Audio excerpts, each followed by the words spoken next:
Ding ding. How you guys doing?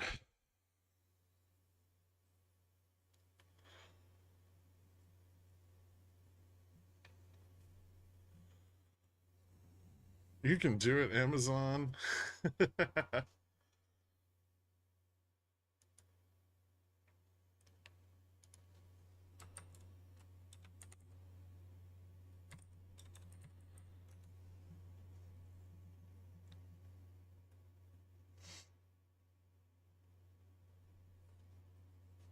'It's holding 180.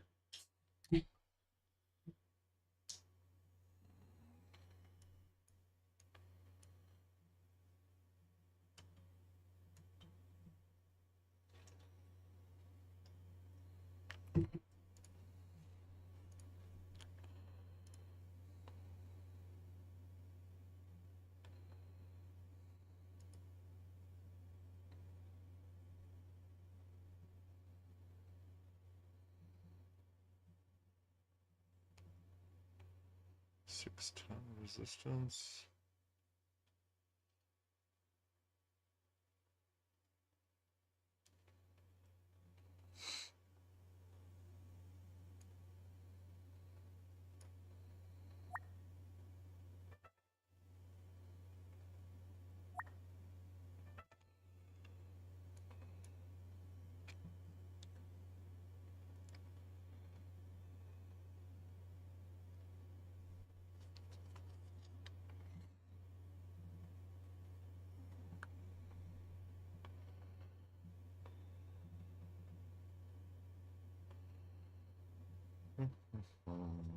It's like 25% on Amazon calls. The data had me nervous.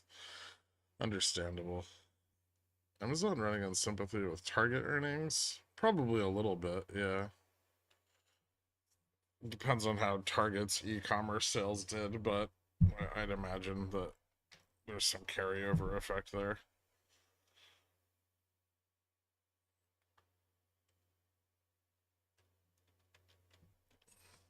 What's up with this $11 bid ask spread on SPX? It's a lot of opening volatility. I mean, our opening candle was 24 basis points.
Hmm. Bit of a rejection there. Rising vol.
It's trying to punch up through $2, which is pretty significant.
Interesting. Spot up, vol up.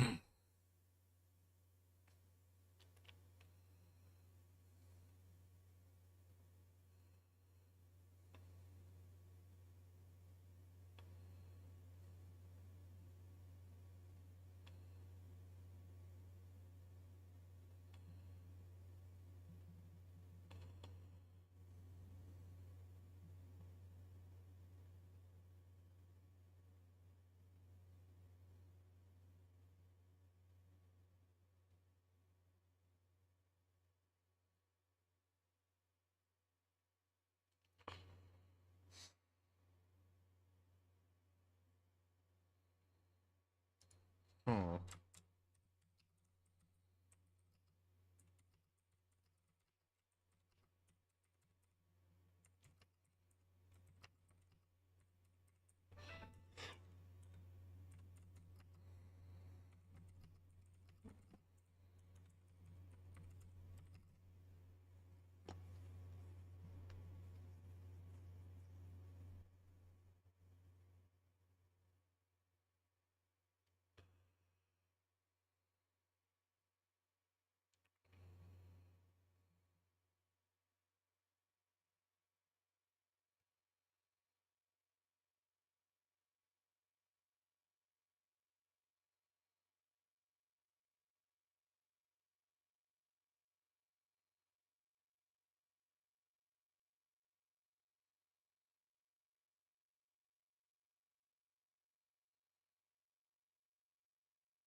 All right. Sorry, I'm trying to do 50 things. I'm back to the rental house. I'm out, lost internet for 5 minutes. Carvana's a 52-week high. Nice.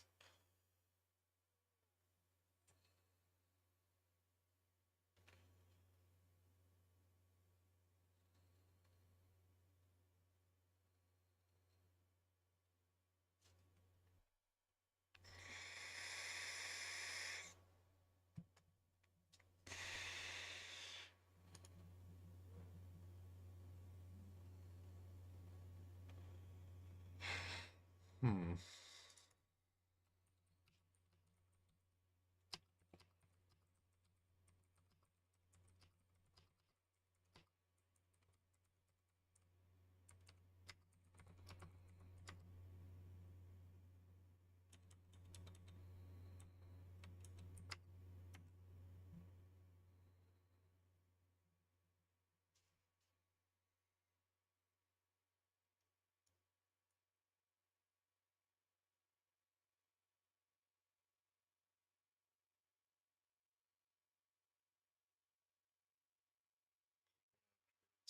26.15. Vol starting to come down. Yeah, so there is a ramp up to like 25.30 here at open, and kind of expected bulls to push that as much as they can.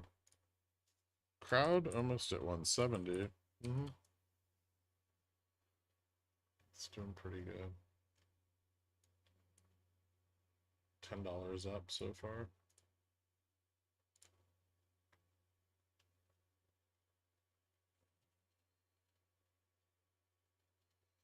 Aside from options is strategic investment, options volatility pricing, any other readings that would help us understand the data? Those are going to be the big ones. Yeah, we've got the PDFs, but I mean, as far as establishing a base of understanding for options pricing and how dealer exposure works, I would say not even options is a strategic investment, but just like OVP by Nattenberg.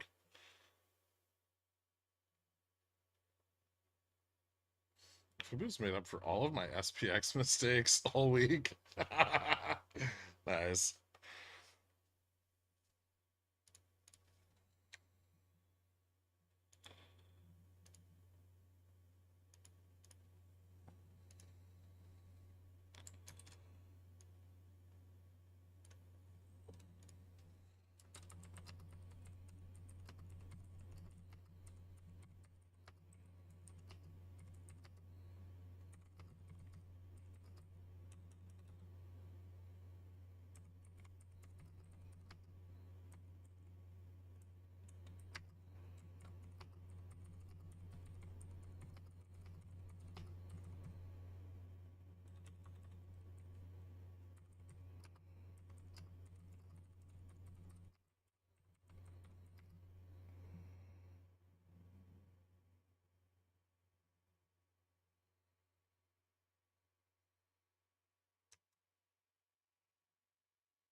BTU rocketing.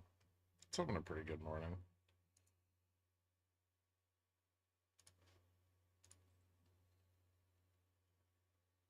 Making up for yesterday's drop. Does Dorks coding count as a job in the BLS? No. I did not co-write options as a strategic investment. Started reading options as a strategic investment this week, and I want to understand all the pretty squiggly lines on the platform I bought. Tee. Nice, Jim Martin's wife. You mentioned a ramp. Were you talking about SPX? Yeah, I put it in the pickles picks this morning. On the morning update.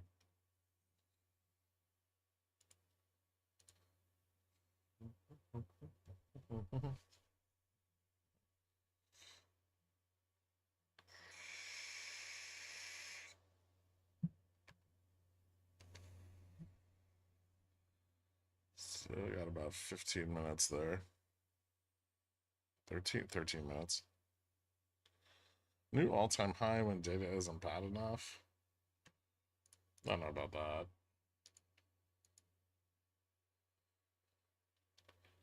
Getting out to 56.50 is still wonky.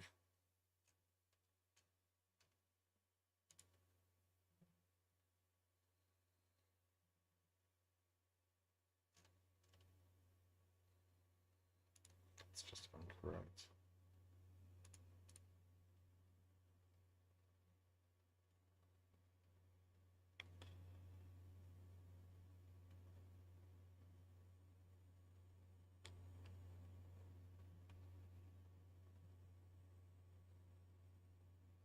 Tell the timer to quit selling all of his fucking shares at $2.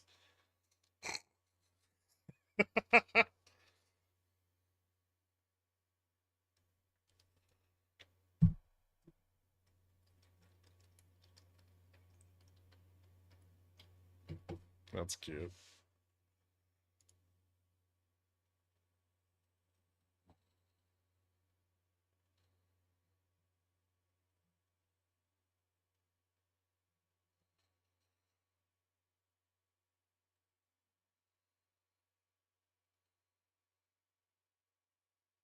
I wish that I could find a financial genius who would spoon feed me plays daily for $30 a month.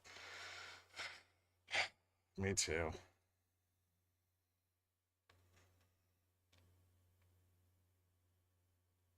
Atomic is actually buying more.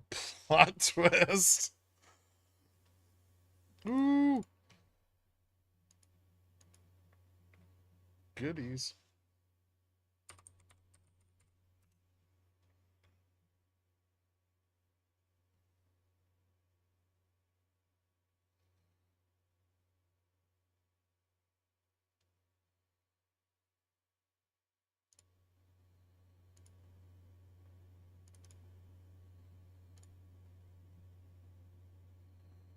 Running into some sold calls here. Probably the reason for the big turn up in applied volatility. Get some shit organized. All right.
Ooh, shit.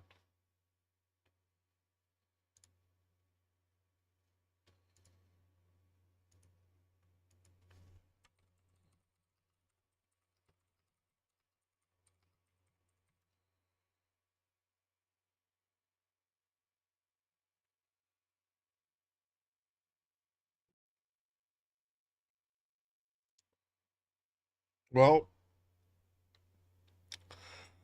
5600 just got a fuck ton of sold calls and bought puts. And I mean a fuck ton. Like all of the gamma for the day.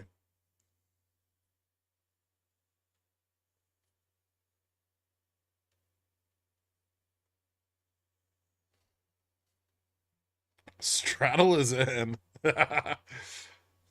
That's more like a synthetic short.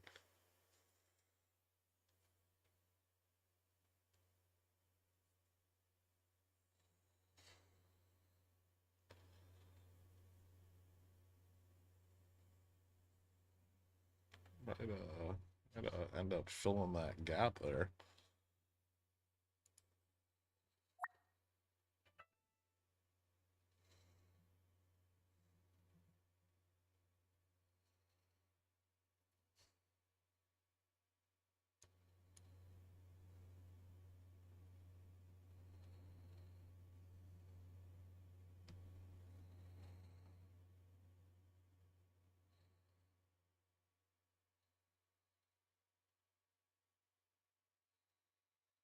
Colin L, welcome to Billionaire. Thank you so much, man. Hit me up on the Discord. I'll get you out of the country club after the stream. Oh, wait. Hold on. We have a new Billionaire song.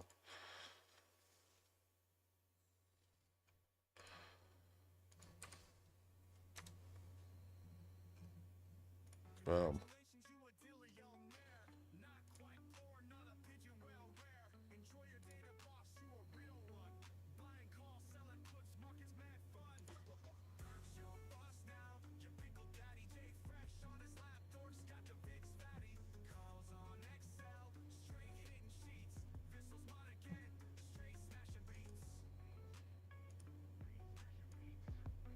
Can't hear anything.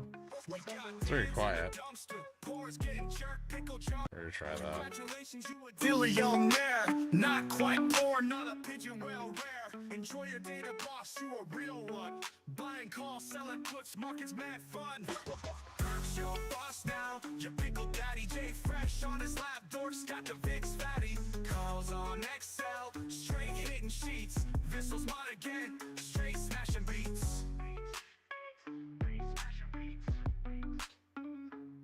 We got dance in the dumpster, pores getting jerked, pickle jar turned up, V-bop getting twerked. Stocks jump high, roller coaster thriller.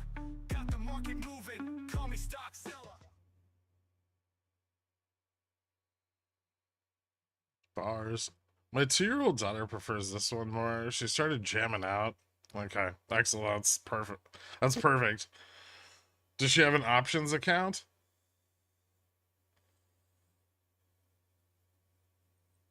I feel like those are the kind of viewers that would ask fewer questions.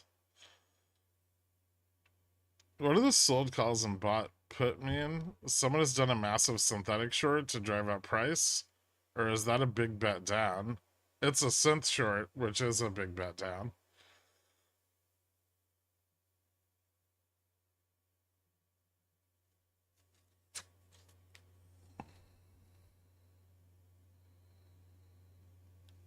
Sir, you truly know your audience. She'll be inheriting one with generational write-offs. You know, if you like ever sell your house or something, you can use prior capital losses to offset future capital gains, right? Well, at least for now.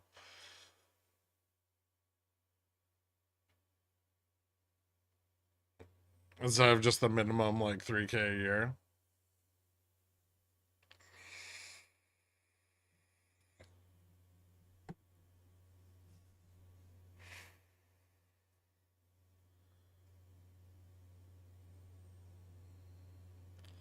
You hit me with FUD, so I sold my calls for a $715 gain. Thanks for the gains, no problem.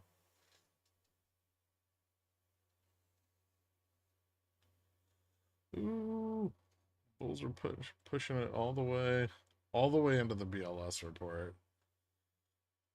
It's impressive.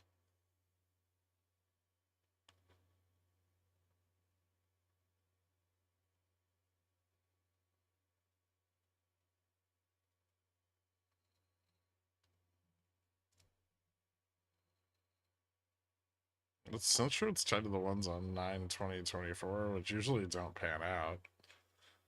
I mean, someone wants to be ready to absorb the impact of the BLS data, right?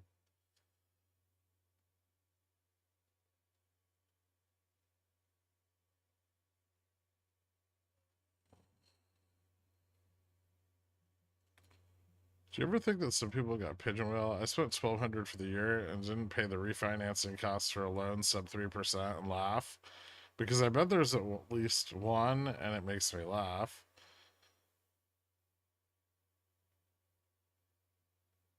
I don't know. Are you out of AMD and Amazon? I have stops. I'm out of AMD yesterday. Amazon, I have a stop on. Just in case this thing goes to shit with the employment data, which is a distinct possibility.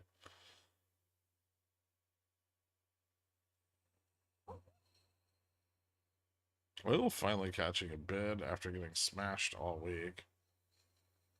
There's a little bit of risk premium being priced in everywhere. If you haven't noticed, VIX is at 16 again.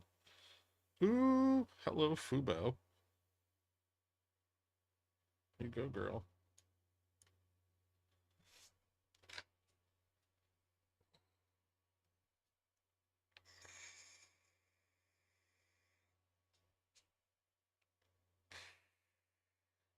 One minute. Bulls didn't get this to the top of the ramp, which probably should be noted.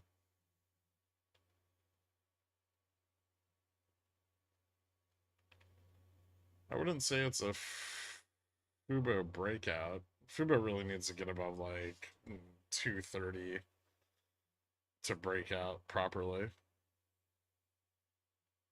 Fuberto is a girl? My life is a lie.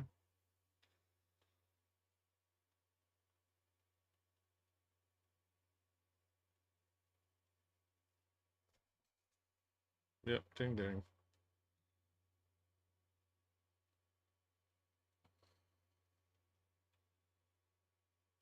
The initial reaction's kind of bullish. Boop.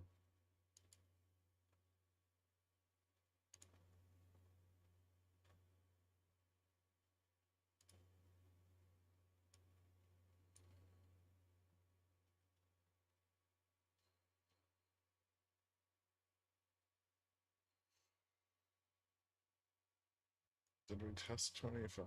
20?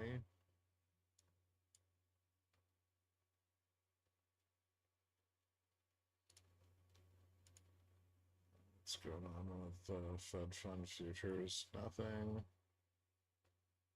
Dollar spiked a bit.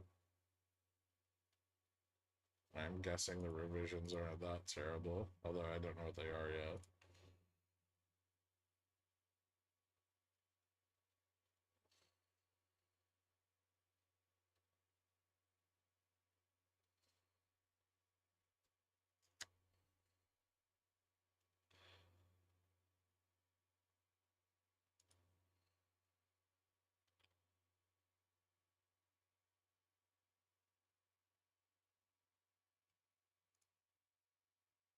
Ooh, CrowdStrike rocketed.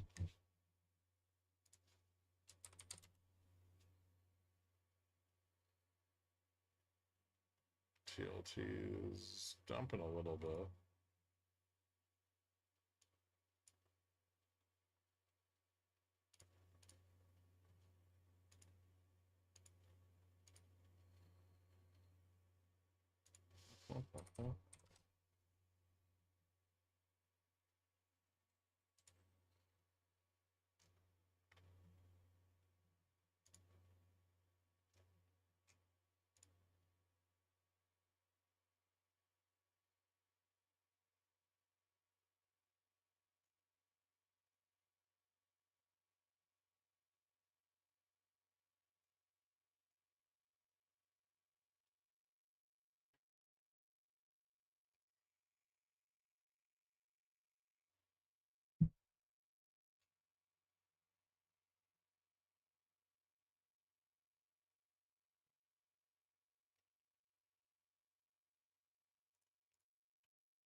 Alright, let's see what we got.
Yeah, I see Fubo's moving. I can't get away with this. I have puts and calls right now.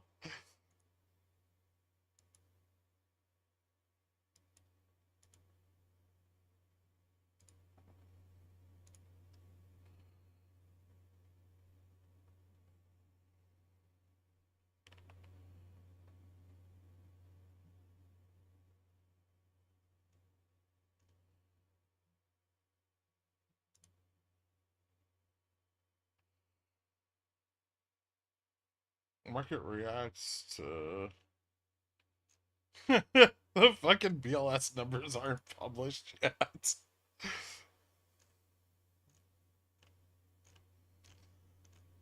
You guys love them when that shit happens? Like the fucking market goes up and the data's not even out? It's not out yet.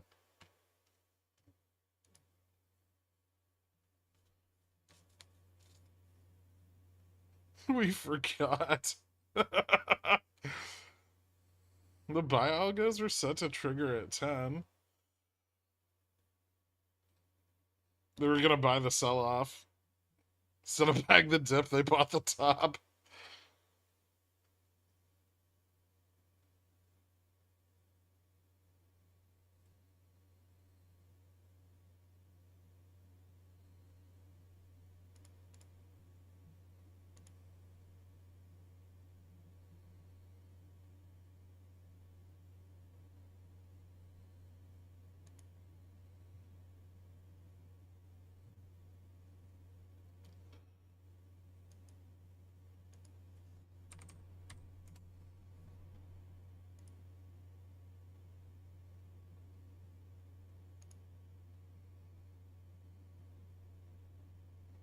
Oh, and their website's down.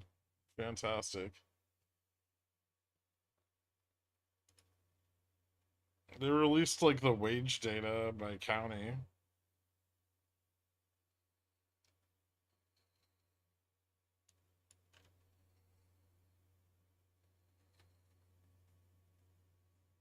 Can't have bad data if you don't report it. I love the financial markets.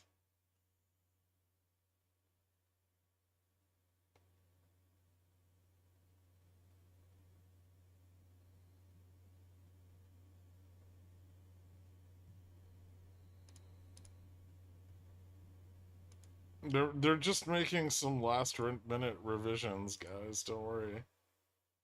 That's totally fine.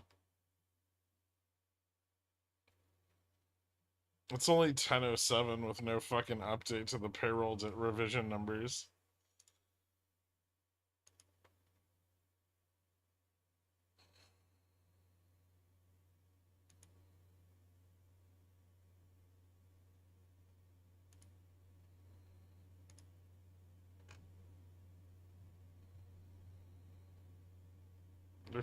Quick, change the definition of employment.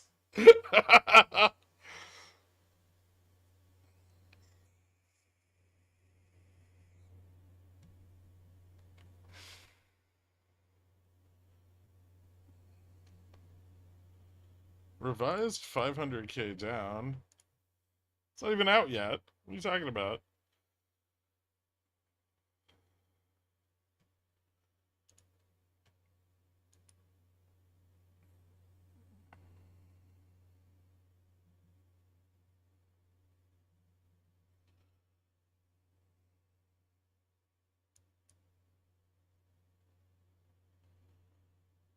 I love the fucking CNN headline right now, or Fox News headline right now. Banks brace for massive downward revision of jobs by pumping the fuck out of the market.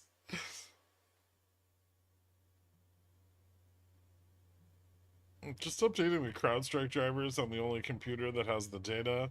That makes sense.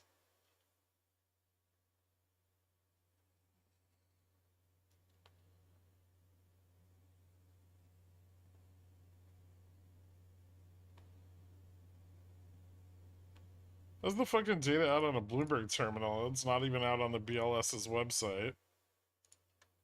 That the is what the Bloomberg terminal scrapes.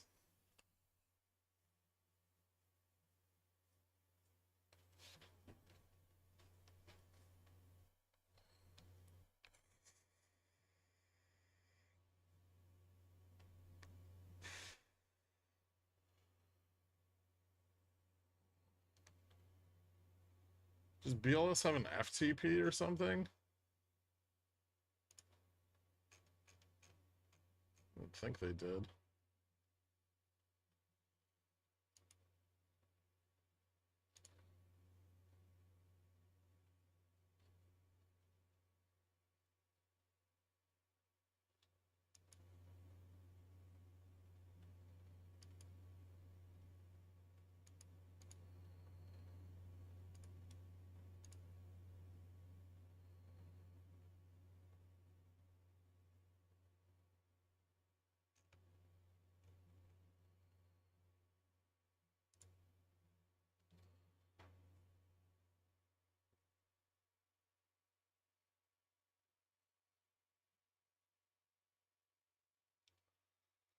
You said a stop on your crowd play this week, or just let it run? I have a stop on it right now because of the BLS data, but it's fucking killing it already.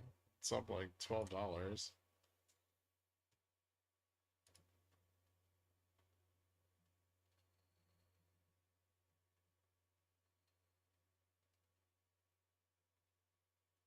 New data because not enough likes on stream. 250 is the target. Let's get going. Either bad, good, or really bad. Yeah. I'm not sure any output here is good, right? Like, stronger job market just means we're going to get more inflation and no rate cuts, right? Which isn't great. Um, but it's what's needed for leverage.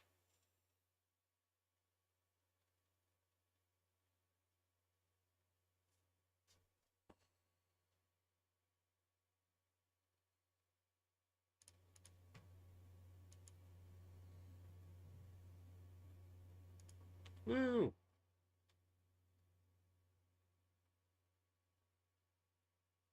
No, that's just employment and wages. No, never mind.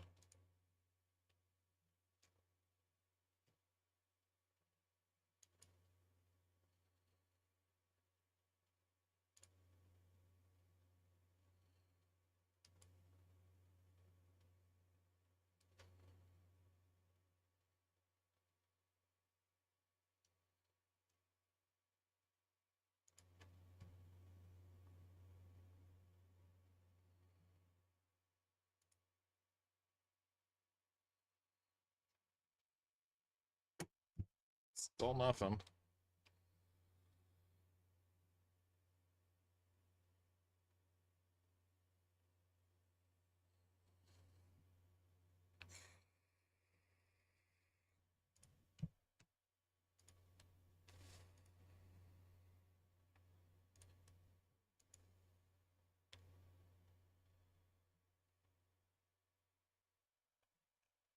It's not out.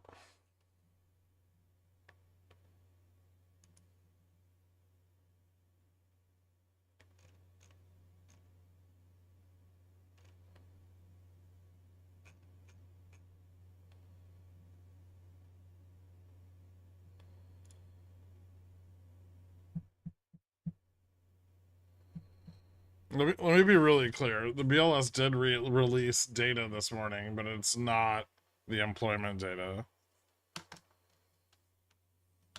There's wage data by county that's released.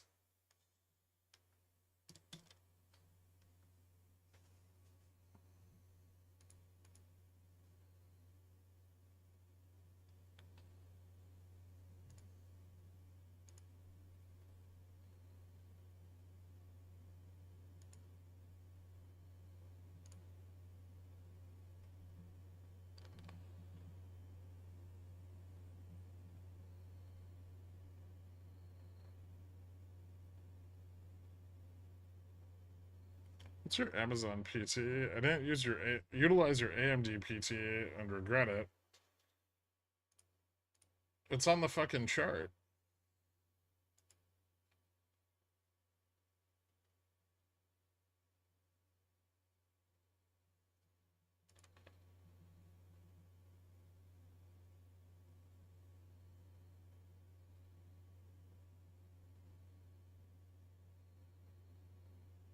Mullen has been on reg show for 17 days.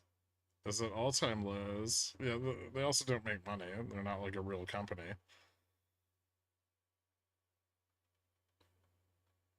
Simply being on reg show is not sufficient. Maybe the revision is that there's no revision. No, I think we got the data now.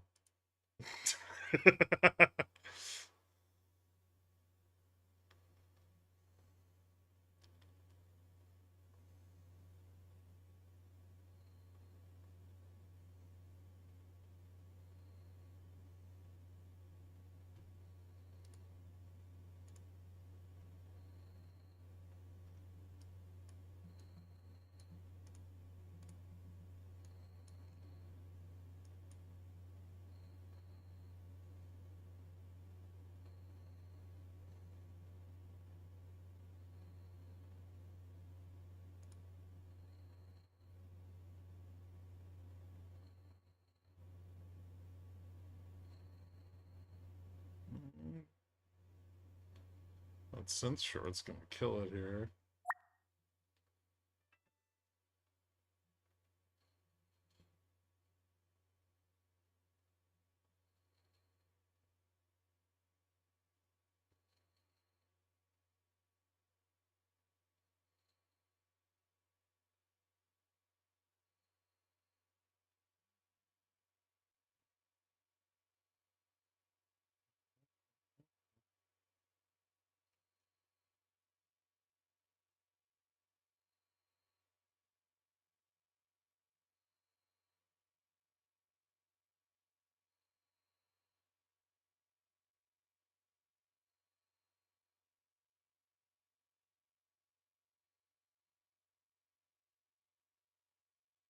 Guessing the revision wasn't that great.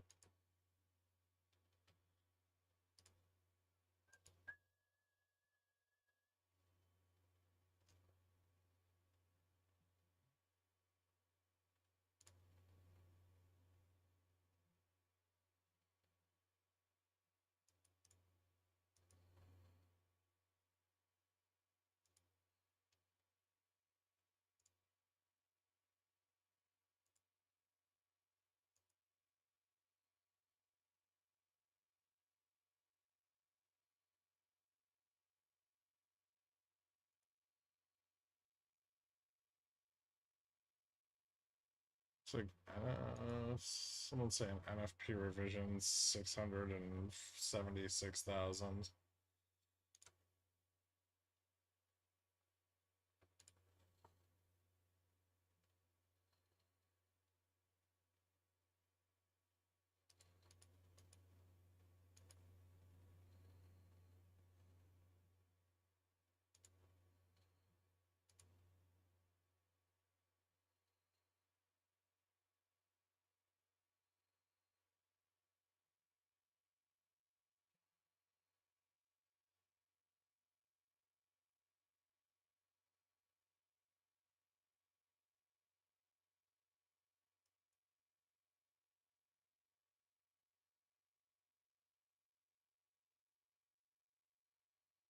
Hmm.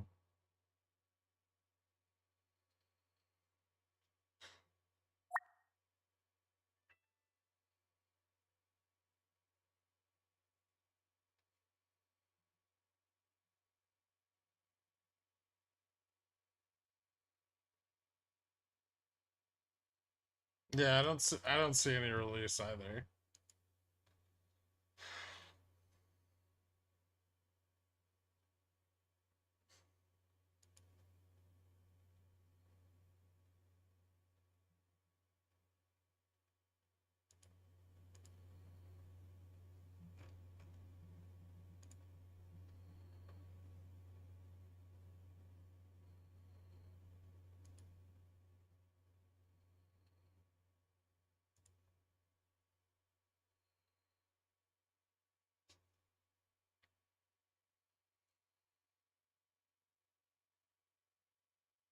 Hold on, let me check something.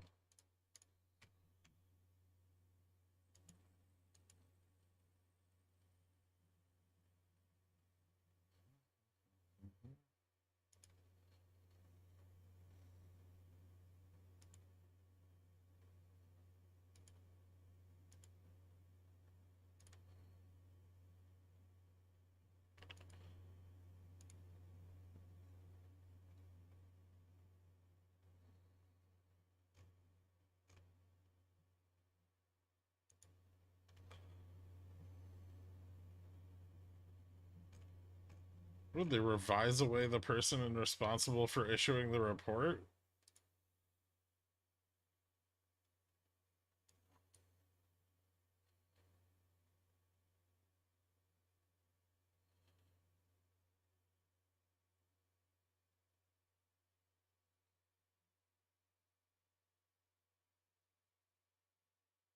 There is no source. Fucking, there's nothing on their website. The only person that should get the data before it's released is like the president. Otherwise, it comes out on their website. And even the president's only supposed to get it in a few minutes in advance of the report being released.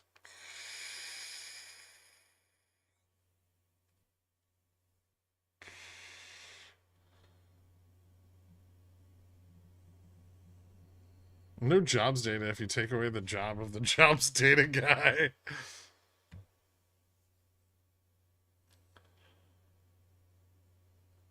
Those responsible for doing the sacking have been sacked. I love our beautiful, fair, transparent markets.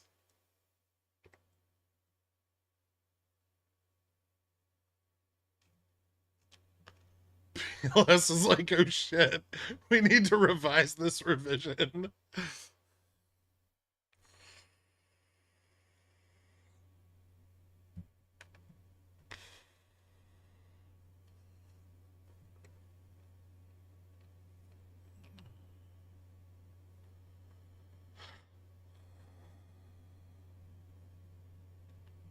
Social media is saying it's been delayed. Till when?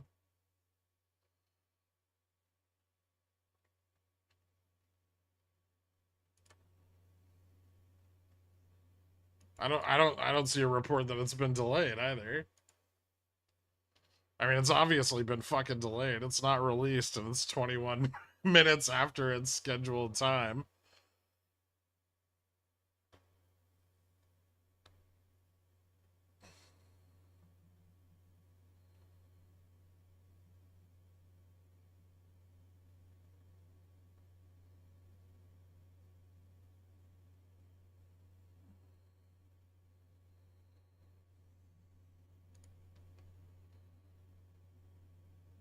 I mean, it'd be nice if the BLS would like to give us some extra time to get the platform released before the market crashes. Oh god, I just got here and the data isn't released. I have another meeting soon. Rip my port, or yeah, my port.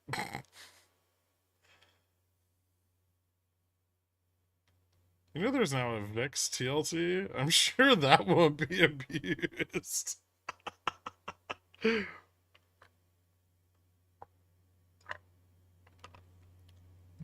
Man, they made that because they care about the people who are along the 20-year, right?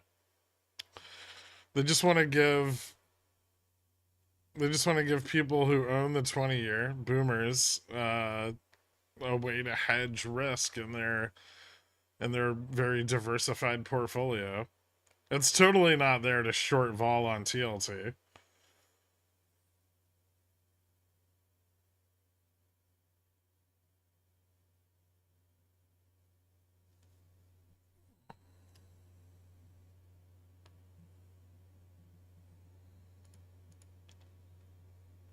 I've heard like fucking. What do you mean rumor on the street? You're not on the fucking street. People are just like reading old reports now and shit.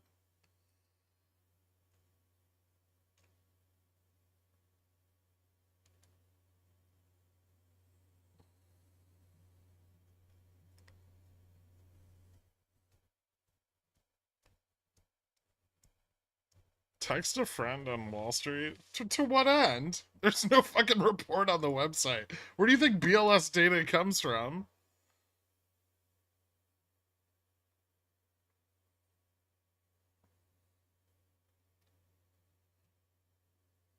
Greg, I know a guy that knows a guy whose sister is the cousin of the guy.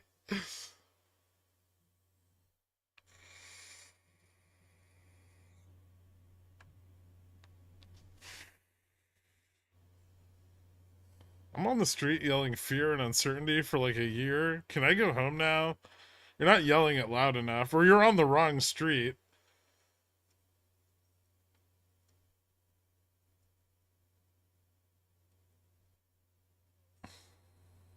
Let me repeat, the only person that gets the BLS data in advance is the president.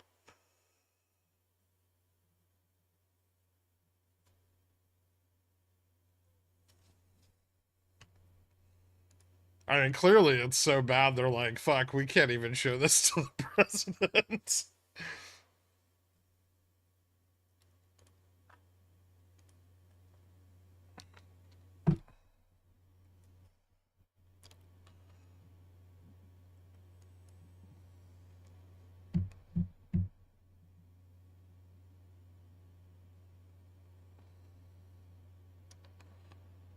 It must be bad. Check DMs. North Las Vegas hit 7.8% unemployment. That's just from the county report. You ever do so bad in an assignment that you feel like a zero is better? No. Feels like that. Is that a real thing? How's a zero better? That doesn't even make sense.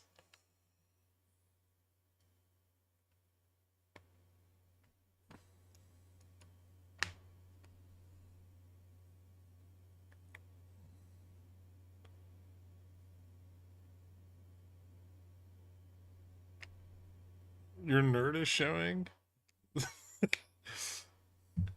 Bureau of Labor Statistics has yet to release a highly anticipated set of preliminary revisions to revisions of payrolls past the scheduled publication time of 10 a.m. in Washington. Bloomberg. Yeah, there's no data yet.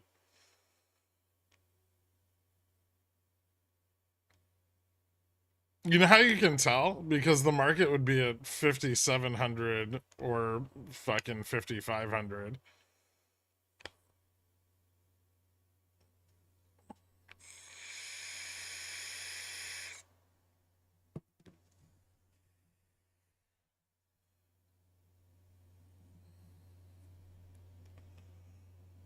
BL is changing its name to BL. I think they might just be changing their name to BS.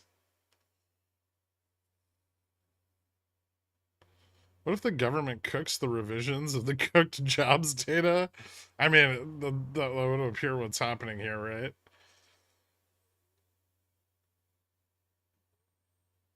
No, that's not breaking news. Oh, you're making a joke. I see.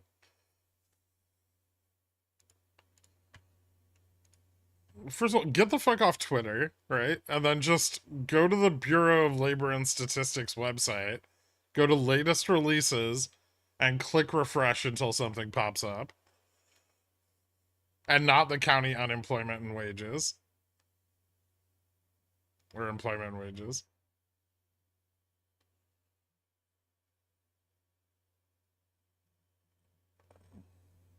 Seasonally adjusting all the numbers to look good. Please hold. I have a question. If Fed Fund Futures prices in 200 points of rate cuts by January, is that bullish?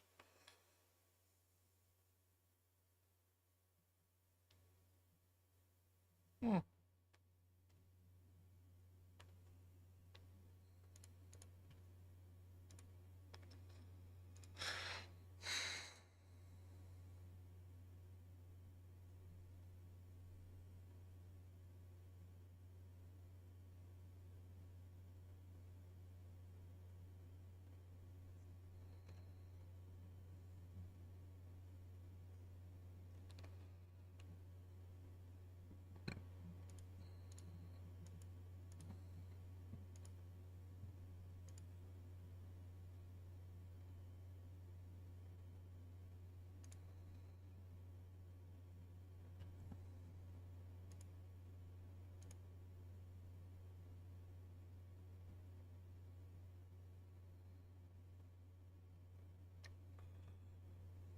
Why is everyone just talking about last year's fucking data?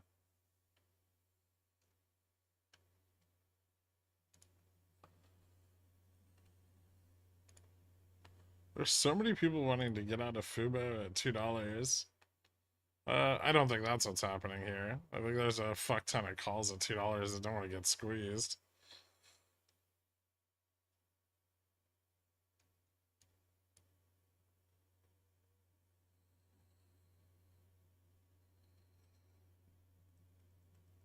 I love this meta idea of data having influenced the market, where the expectation of it at 10 moved it up, then down, but nothing has changed. Well, that's why we're back, right? We're right back at spot. Kind of like that 19-year-old hanging out in the high school parking lot talking about the glory days. What a fucking shit show. Last year's data is going viral in Meet Kevin's chat. A lot of them thought it was real, and a few others are trying to clear it up. What a bunch of fucking morons. So, a good time for an entry? Can't they read the fucking date on last year's data?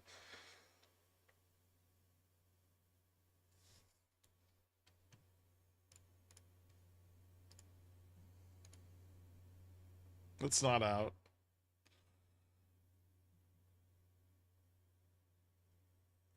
Why is this guy in Meet Kevin's chat? No one knows.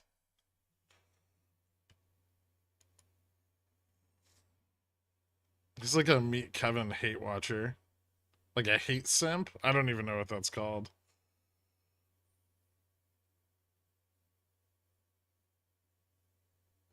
Crude oil numbers released before BLS data. We're gonna get the fucking FOMC minutes before the BLS data at this rate. We're just not gonna get the data. Powell's just gonna announce an emergency meeting at the start of Jackson's Hole and be like, all right, we're cutting rates 100 points. Everyone's gonna be like, why? He's gonna be like, I don't know. Just need to do it.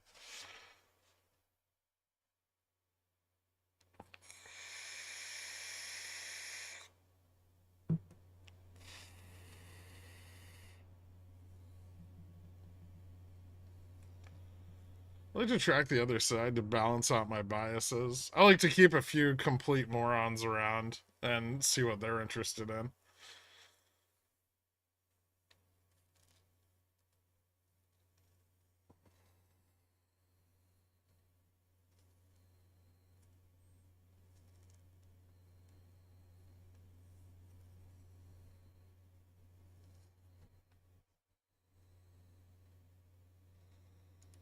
Did they revise the revised data? Still nothing.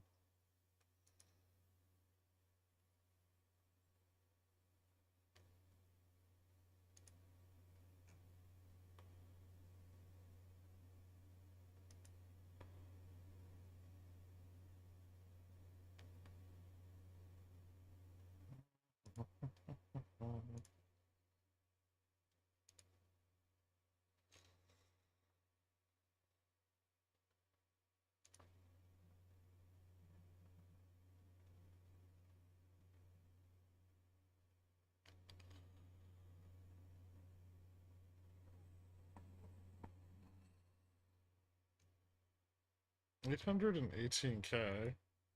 Where? Okay, maybe I need to explain this again.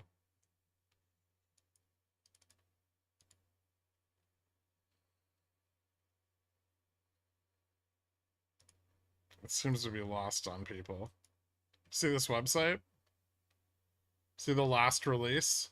County employment and wages? See how that's still the last release? Hold on, let me refresh it again.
What do you mean? I see it there? Where?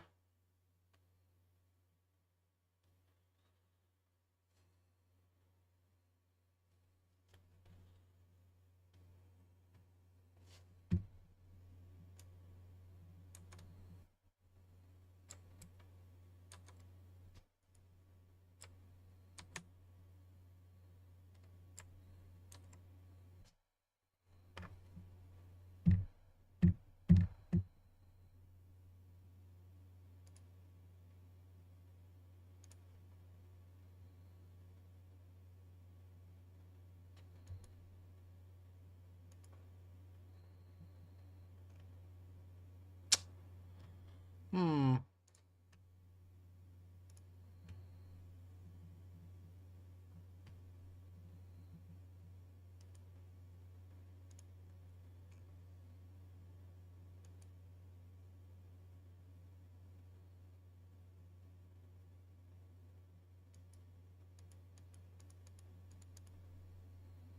There's no link to it.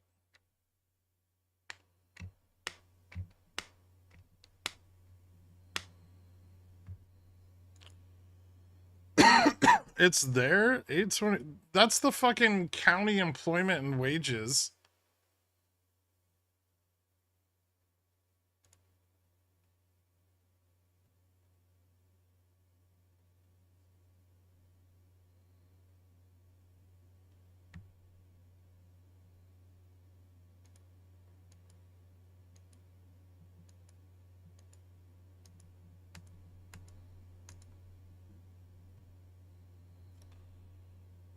Trading economics doesn't have a fucking link to the data either.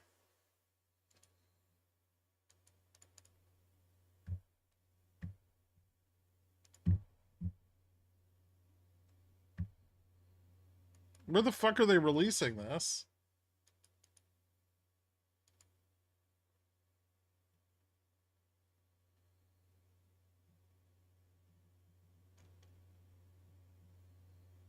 I found it.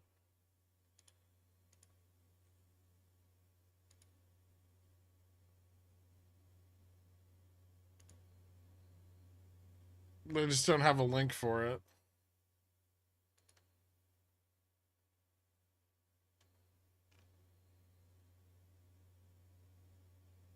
Why the fuck is there no link?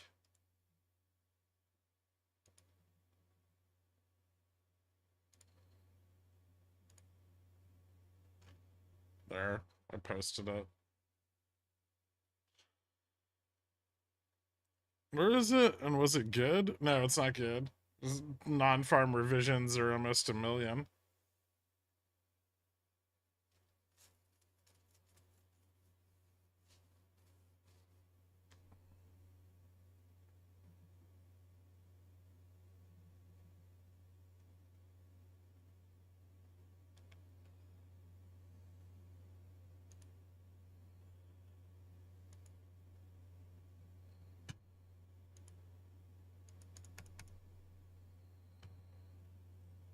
All right.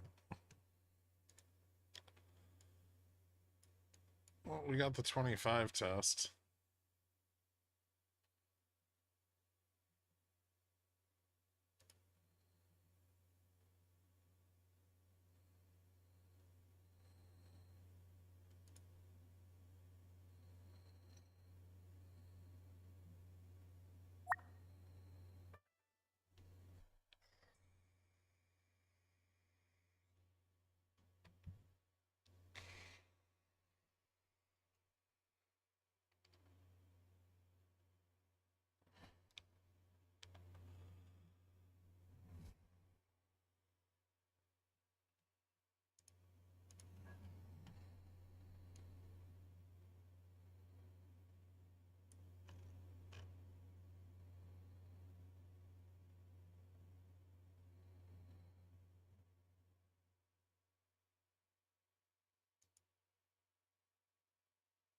.885.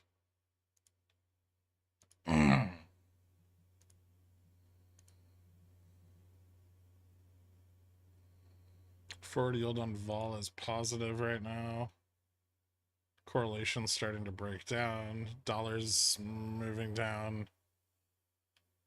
Dollar should be moving down a lot faster than that.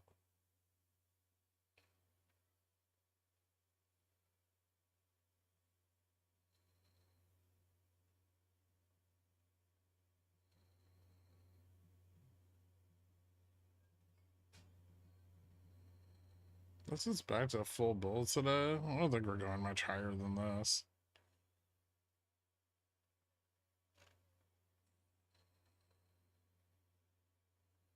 Data being bad is now bullish. When's that not been the case? I think it's just a reaction to the data.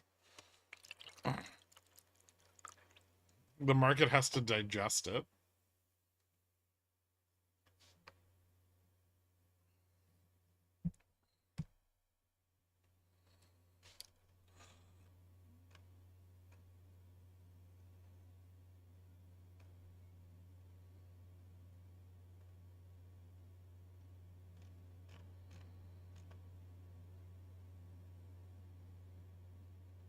The expectations were 180,000 or 187,000.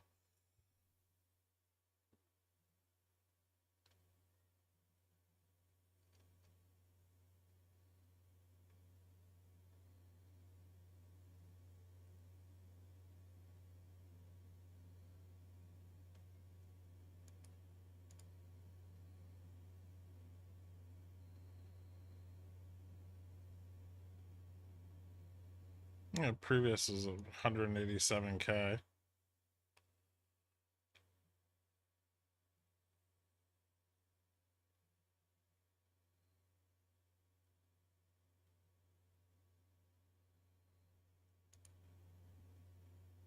Idiot trade time? No. Not yet.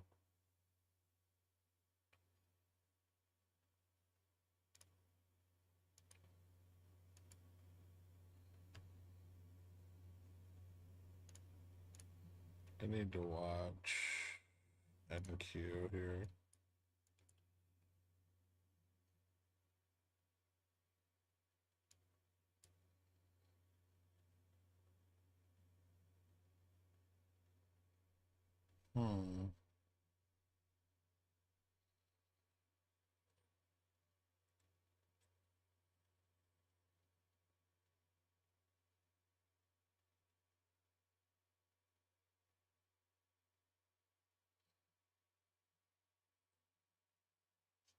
There's no way the market knows the data. If it's pumping on jobs being revised down 4x more than expected, I mean, it's pumping on positioning, right? We're moving to the top of that ramp that was in place earlier today.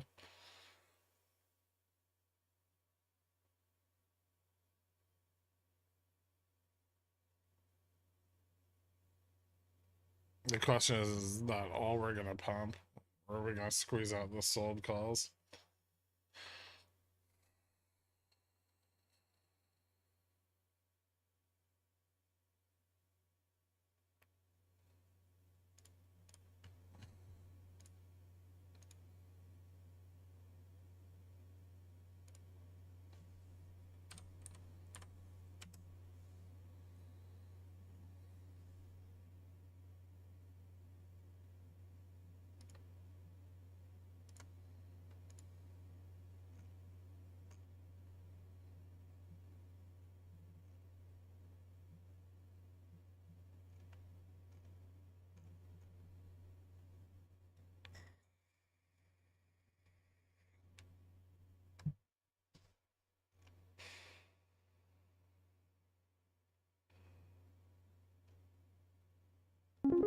BMG put their pickle in my jar 3.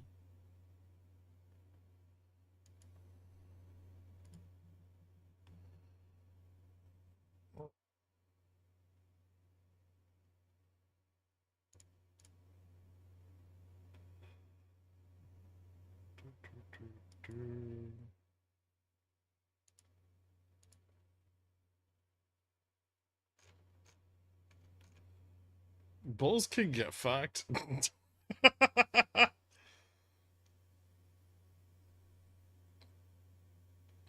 I need to learn to do the opposite of what I think. Please help. What'd you do?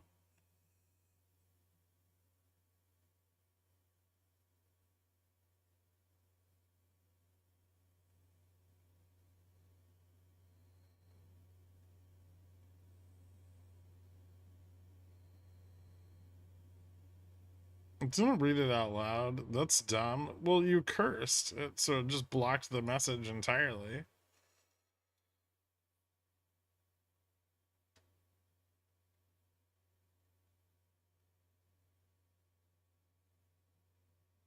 So the numbers revised up from up 800 and 180K to actually down 800K.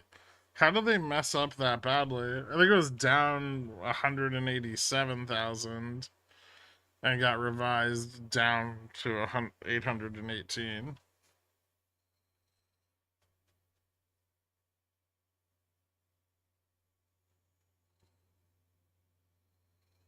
I posted it on my Twitter if you want the link to the actual report because there's no link on their news page. No, I didn't get quiet.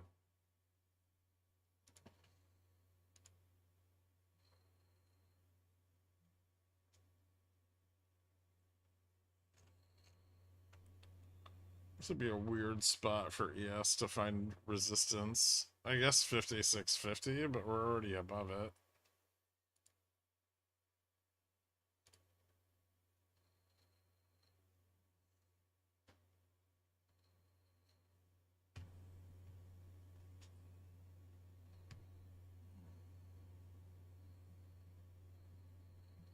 What's your Twitter? Oh, I don't fucking know. At Gherkin it, I think.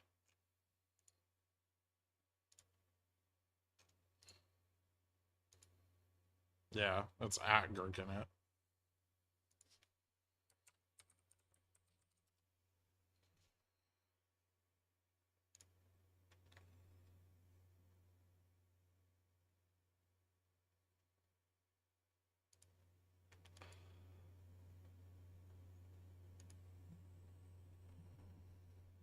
Thanks, Secure. So the revision is saying there's more jobs lost than previously reported, so inflation less likely to pump higher would be the read on that. I feel like recession might be the read on that. To be perfectly frank. um, but first we had to climb the wall of worry, I guess.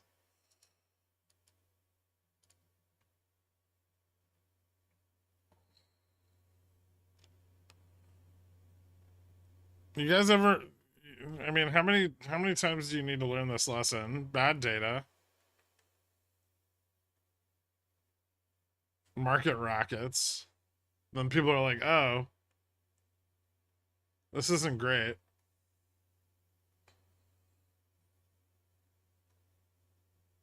Market falls.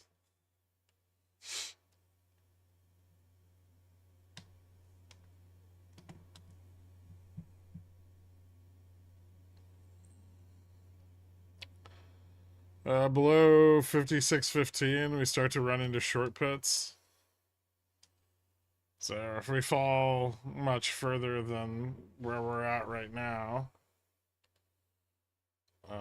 we're probably going to start squeezing the short puts down to the synth short at 5,600, which closed earlier, and that's why we got that initial leg of the bounce. Was they took a profit on the long puts here. There's still a lot of sold calls open though.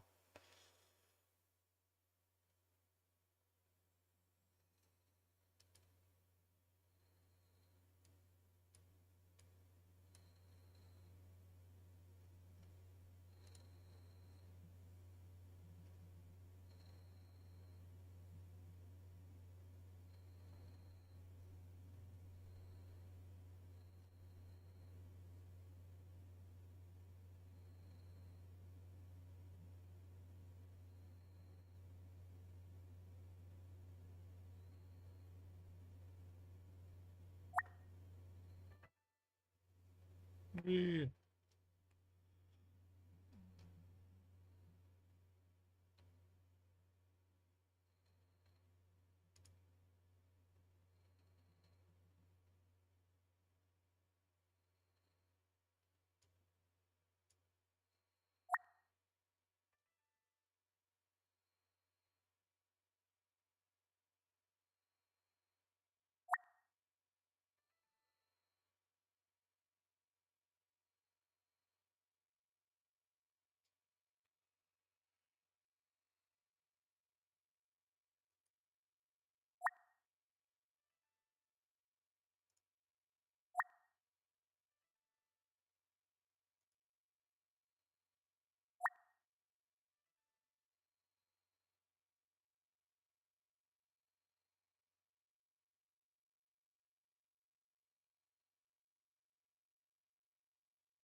Still squeezing short puts.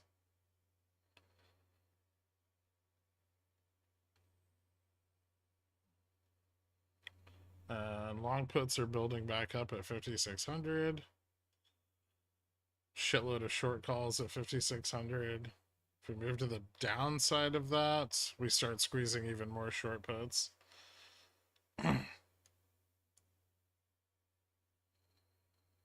I told you the data was bad.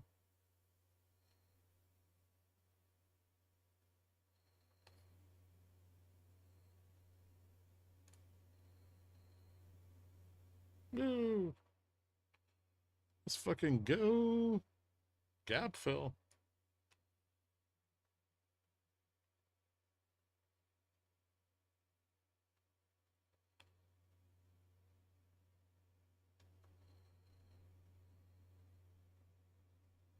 Really enjoying straddling last night. What a great decision.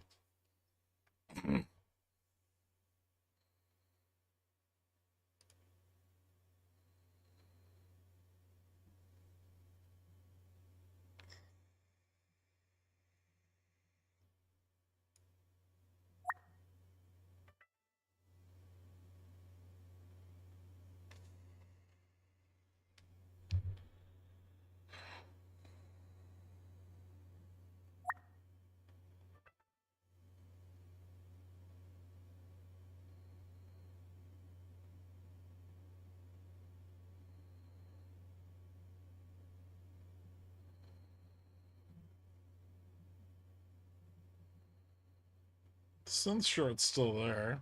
I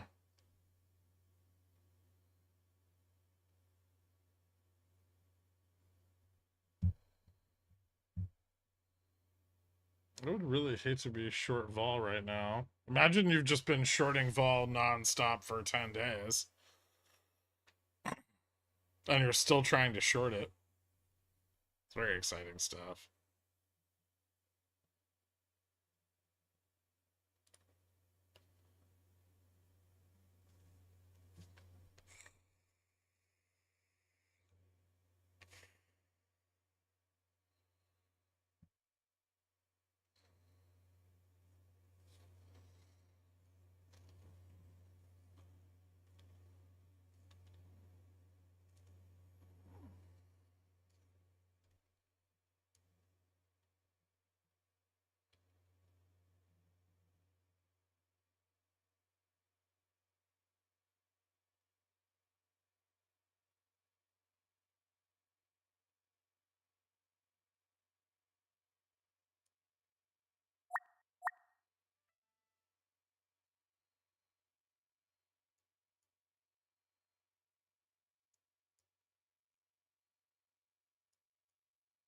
I think under 5620, the next support's like 5600. That's a major support for futures.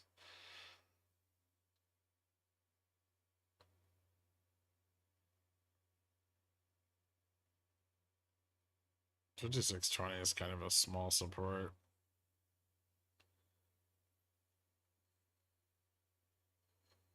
Gaps filled though.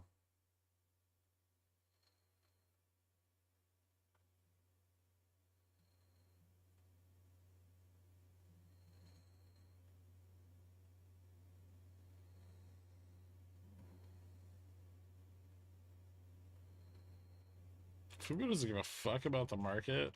Nope. Still holding $2.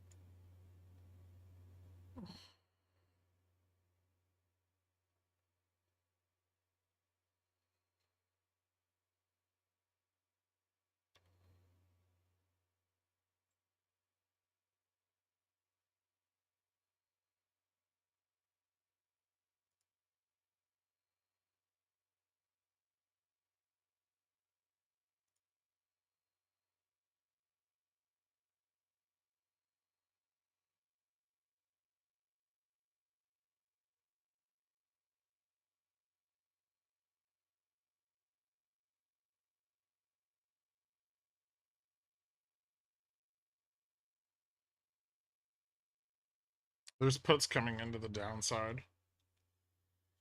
Long puts at 59.95.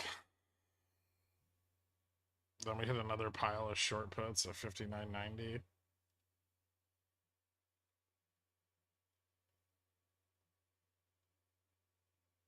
The 56.05, 56.10, 56.15 short puts haven't squeezed out yet, though.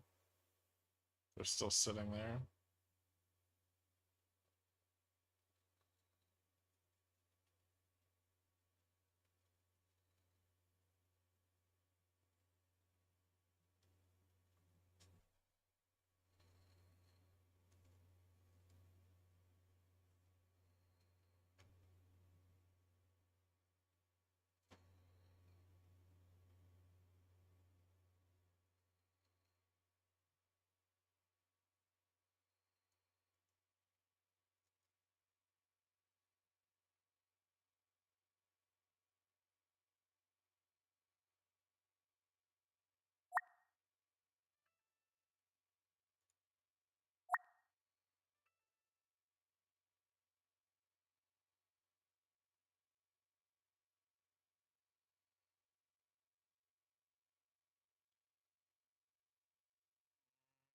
Capitulation rally back to 56.15.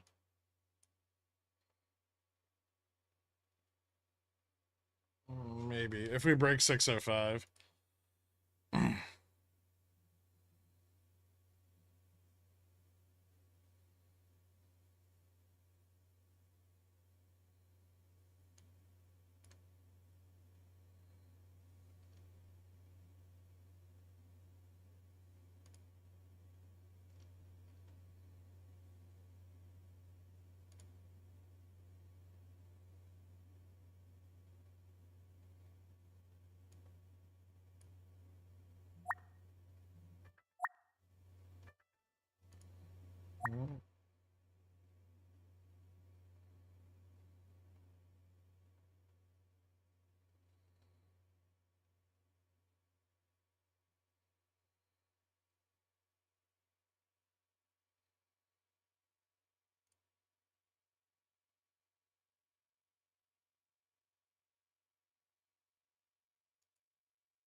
Ooh, megaphone. Yep.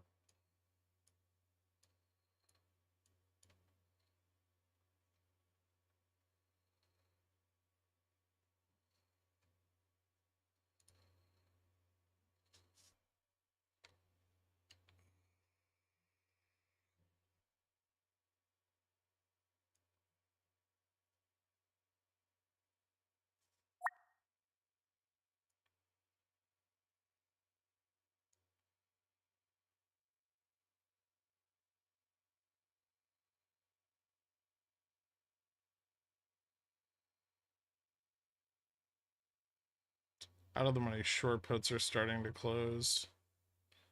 That should push vol up a little.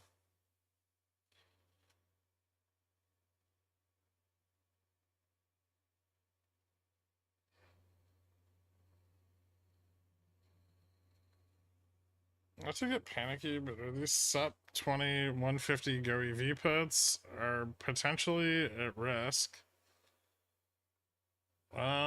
Hold on. I don't know what Go EV is trading at today.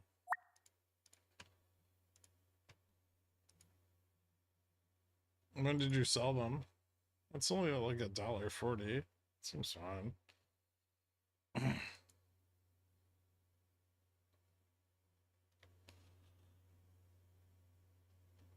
Your credit should cover a fairly significant chunk of that downside. I sold them early last week. Did you sell them above $1.50 or below $1.50?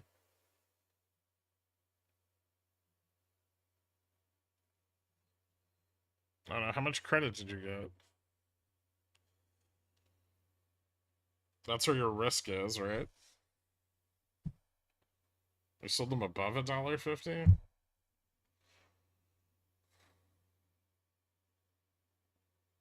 39 cents credit. So you're not really worried about any drop on the price unless it goes below, like, what, 111?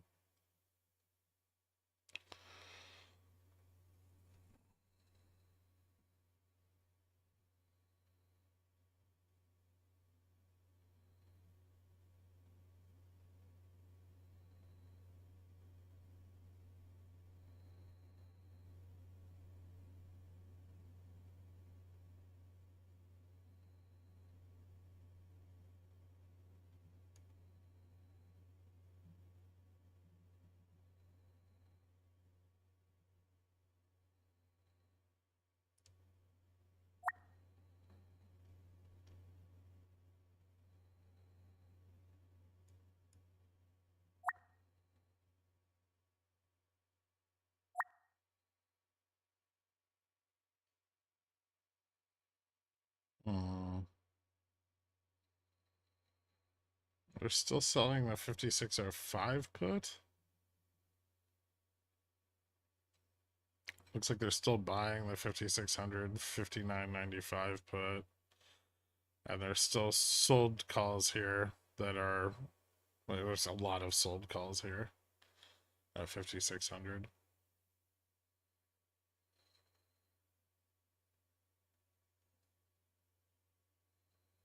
I'm glad I held my put. Yeah, it worked out.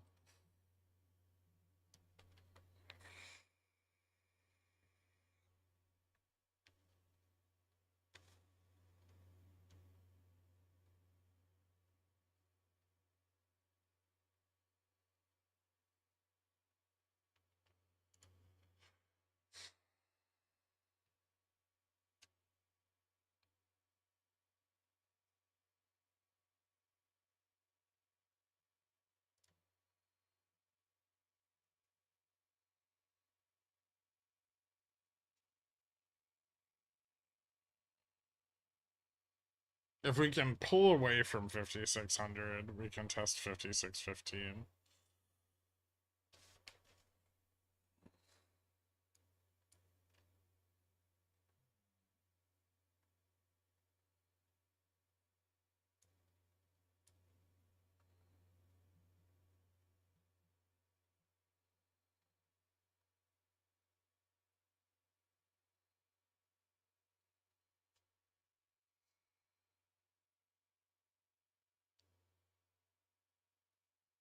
Were the revisions bad? Yeah, they weren't good.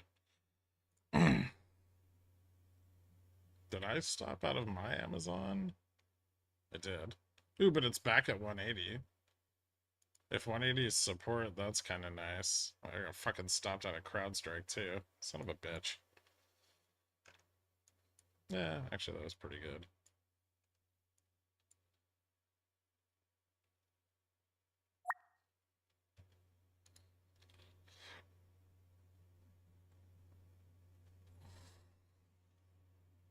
That's the breakout at 5605.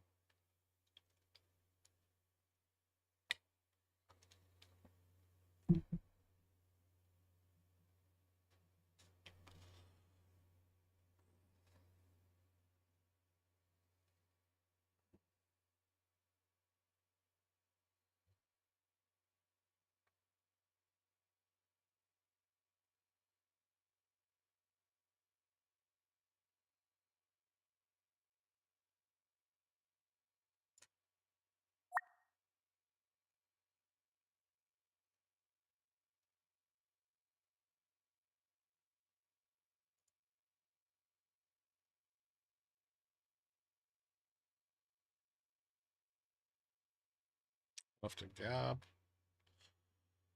Push up through the short puts at 10 and 15. Or at least try to. See what happens at VWAP. Fubo's back at 207. It still needs to go up about 13 to 18 more cents.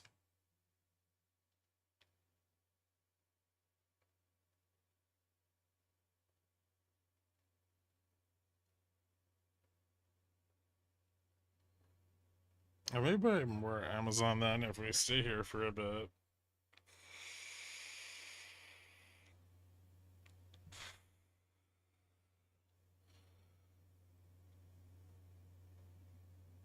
Another day of no red candles allowed.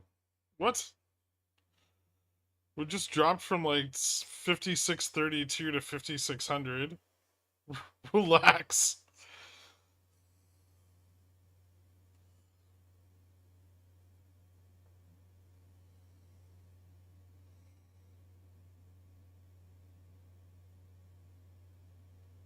March 2024 is an unemployment rate from 3.8 to 4.3. If the percentage change is 0.5, yeah, roughly.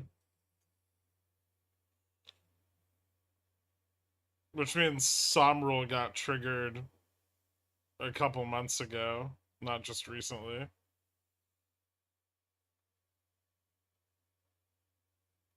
You think the Fubo price action and course litigation is similar to Bobby all over again? No.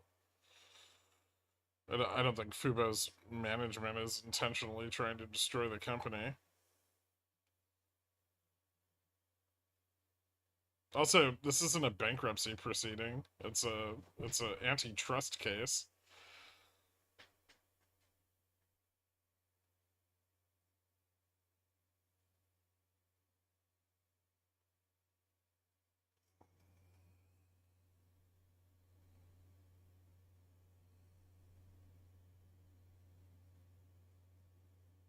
Don't hate on David Gambler. He's a good CEO. I'm like Ryan, not like Ryan Cohen. Well, the FOMC mentioned the R word, not in the minutes.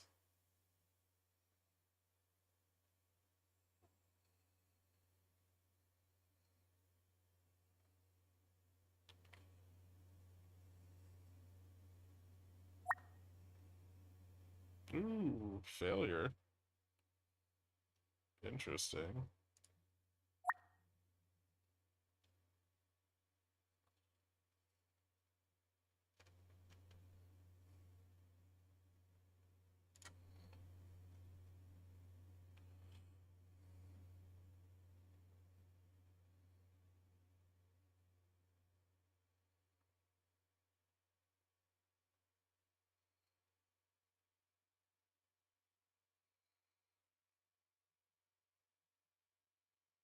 Hmm.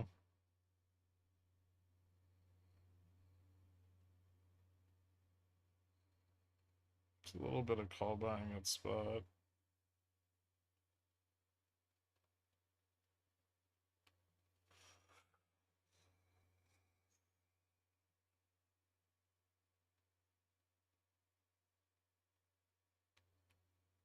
Does this open the range to the downside? A loss of 5600 does. But we really need to fail 5600.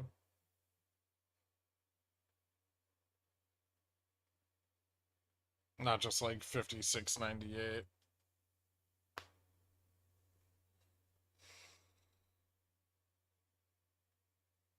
How many times will Furuz mention the Som rule this week? Who the fuck knows? I can tell you this. After the last time, it would appear that none of them understand what it actually means. Including the woman who wrote it. Well, she does, but she doesn't want to change her narrative.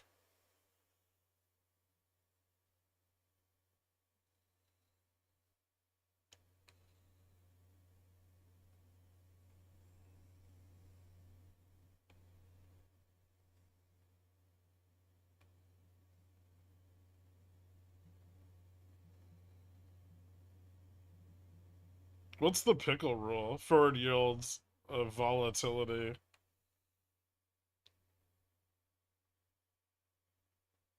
Over 5%, and we're entering a recession.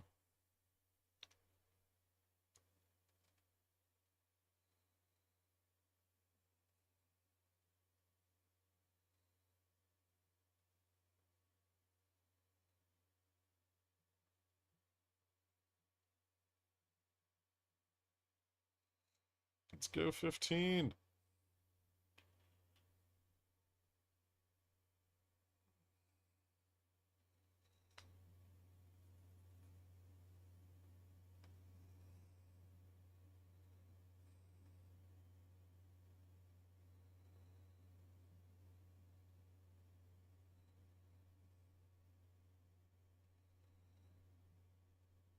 Why am I short right now?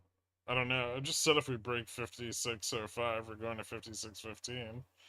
We're above 56.05.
I'm really close to becoming a boring boomer YM trader that just buys every dip.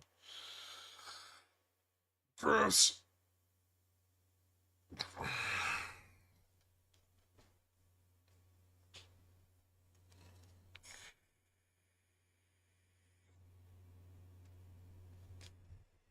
What's the status of the Amazon play? Worth re-entering? No, we still have FOMC minutes today.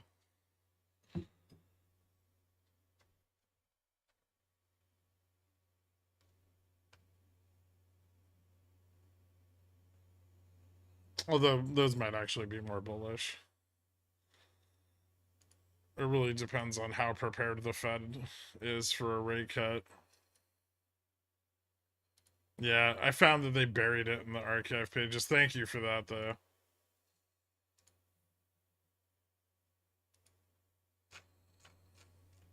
Fubo's doing pretty good. 210 almost.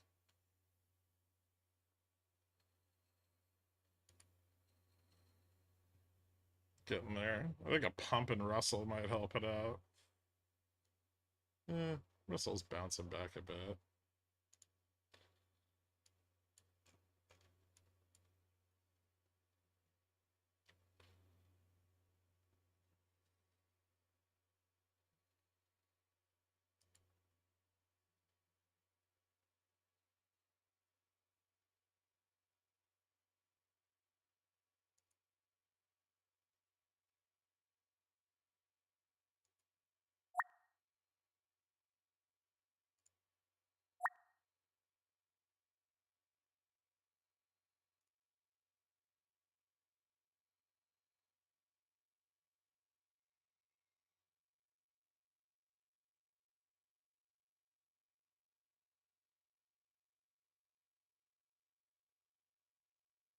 How the fuck did I lose money on my stop there?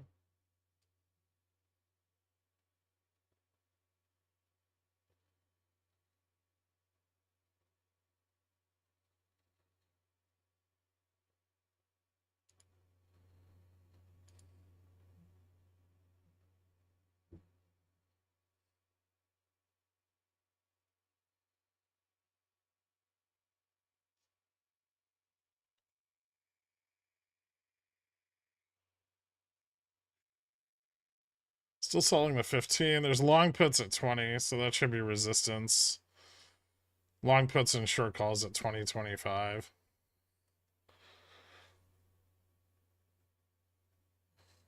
So I guess this could test as high as 20.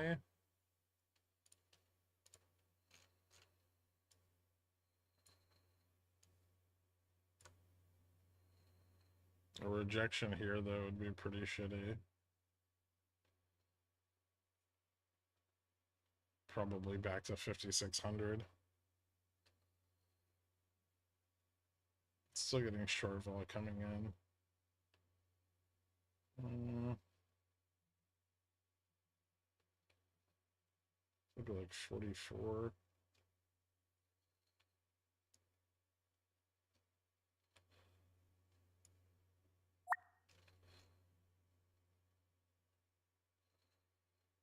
VWAP.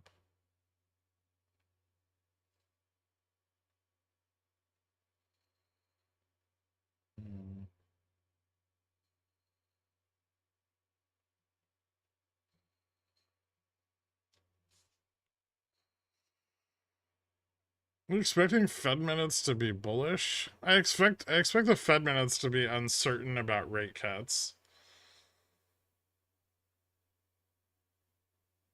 If they project too much rate cut confidence, then, you know, dollar's probably gonna fall. Everyone's gonna be looking to see how the split is shaking out, because at the last SEP, we were like just slight majority on the hawkish take for rate cuts, and they're gonna want to see if those expectations have shifted. I still don't think the Fed can cut rates, right? But it's like the carrot. It's the constant carrot of promised cuts at some point in the future that'll probably never happen. That's what everyone cares about.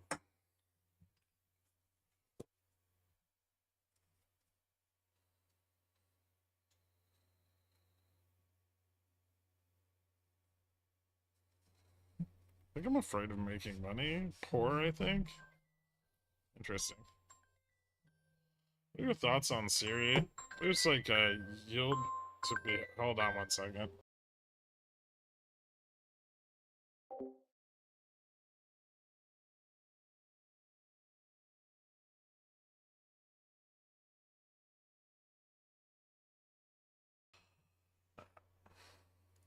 That was bullshit.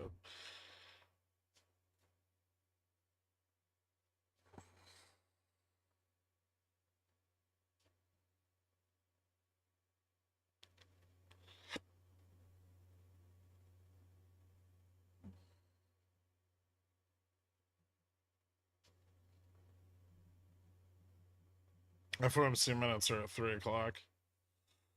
I think. 2 o'clock? 2 or 3? It's probably 2. 2 o'clock.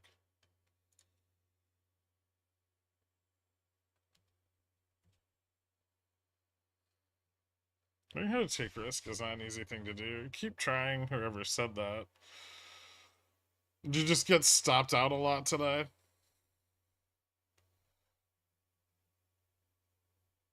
Oh yeah, thoughts on series. So there's a conversion ratio to LXSM. I think it's like 0.83 times 10. So right now, I think it's like either series squeezes or LXSM needs to go up to like $28.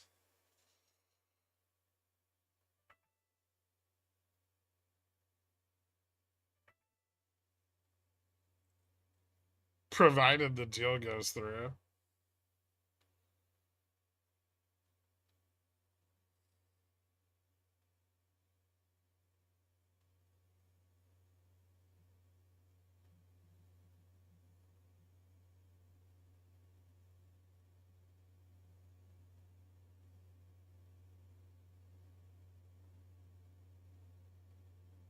Open to 0GT straddle. We were waiting for data. I managed it well, if I do say so myself.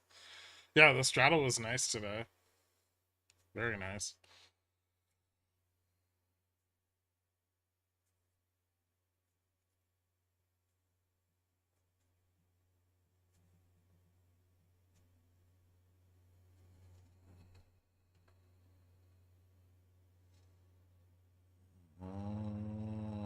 Still tough to move up here. I think I want to stop there.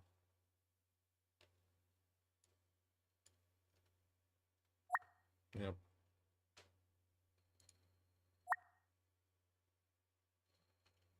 pull back to fill that gap, maybe. If we don't get support on VWAP.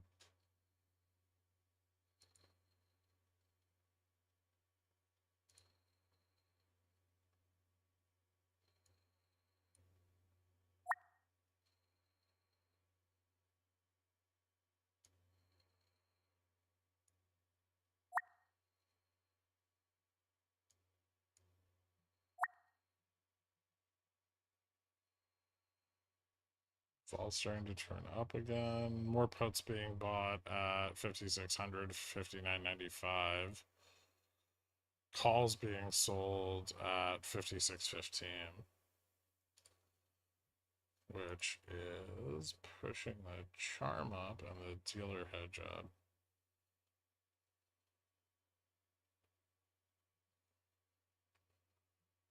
I don't think we're going much higher than this comment at 1043 was very helpful. Good.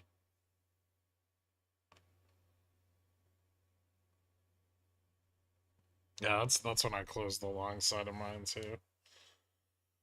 I almost closed it at the 25 test. Like I threw up a stop, but fortunately it was wide enough that I didn't get slammed.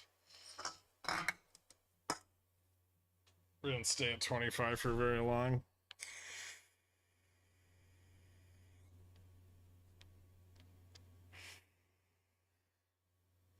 What's the reason for the amount of theta on the Amazon play? Couldn't it move sooner? Sure.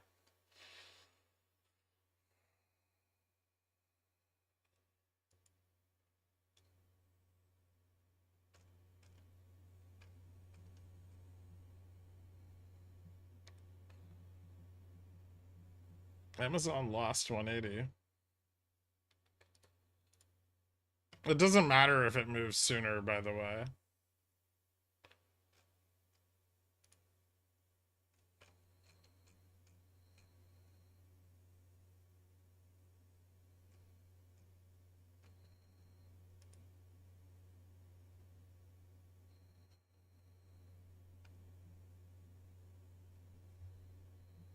It's profitable on any upside move. On the short dated, like the short dated business. It's not super profitable, but it's profitable. That's how like ratio spreads work. The break even moves further away from spot as time passes. But the break even when you enter the contract is generally right at spot.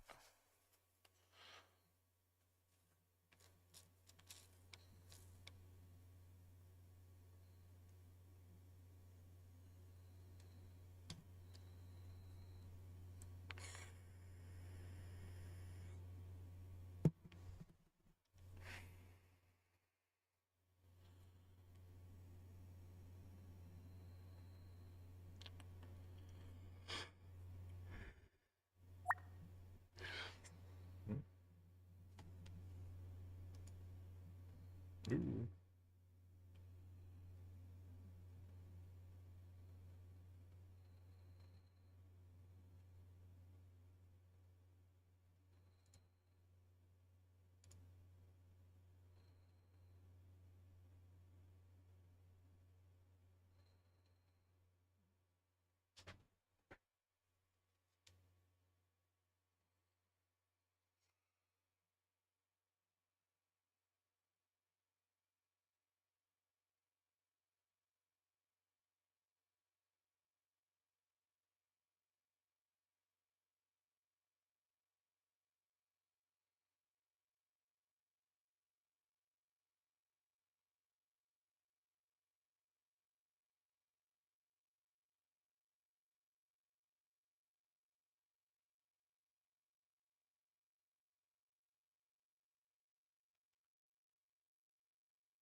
You're looking to re-enter Amazon and crowd after FOMC.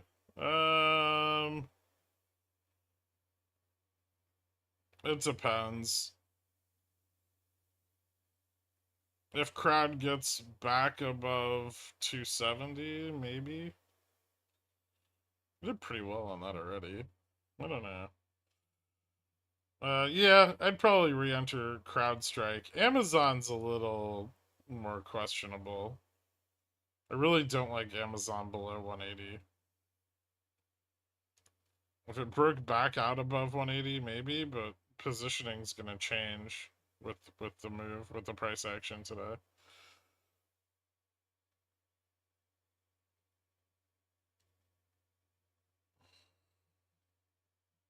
Is the dual mandate in the room with us now?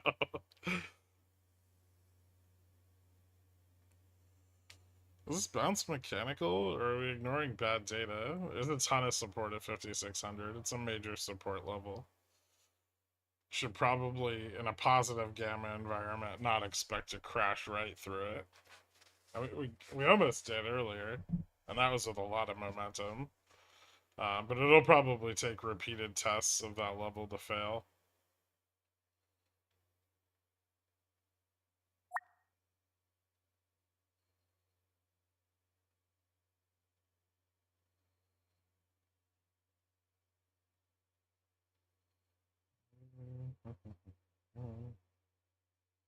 Hmm.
Loss of 5610 starts to pressure the short puts again. So they're going to defend that. But long puts out of the money are still building. 5590 has a fuck ton of short puts on it.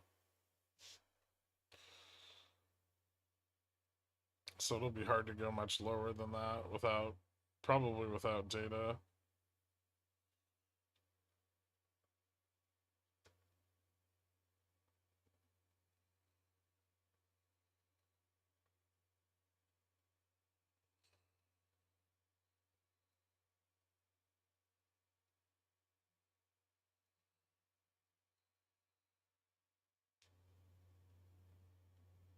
How long do you keep planning on doing the idiot trades? I don't know.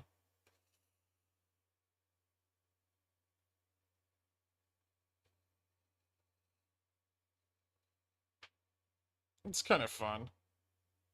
I might do it for a little while. It's a nice distraction when I'm bored.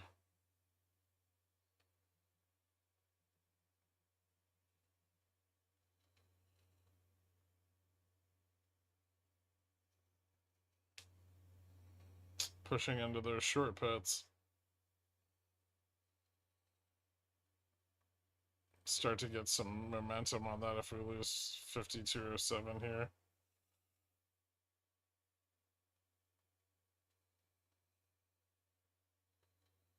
Or, sorry, 5607. What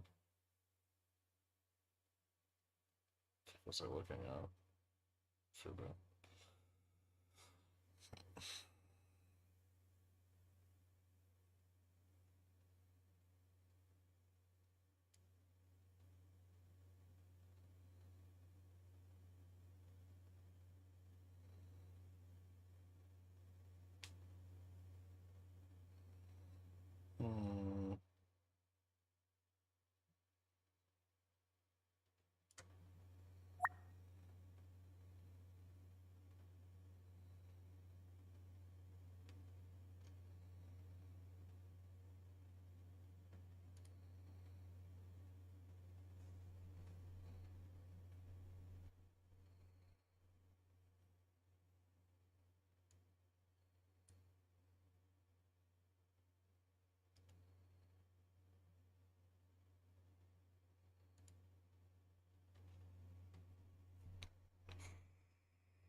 Do the idiot trade every day for 3 months? Then as soon as they have the capital to get back into margin, I'm ready to trade. Stop doing it. What is the idiot trade? Selling the top and bottom? Yeah. It's supposed to just be neutral positioning. Like directionally agnostic trades. Although, sometimes you don't always get a chance to sell the top and the bottom. You just end up selling the top over and over again while the market finds new tops. 5207 would be, no, it's like looking at Fubo and SPX at the same time. 5607 is what it needs to lose to start squeezing the short puts and fall into the long puts. Idiot butterfly could, yeah.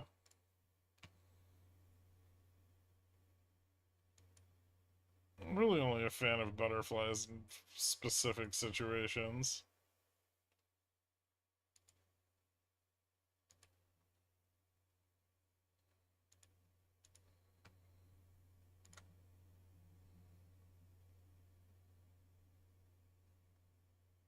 Look forward to doing it again when Fidelity takes me out of the dunce corner. Why would you ever want to trade spreads on Fidelity?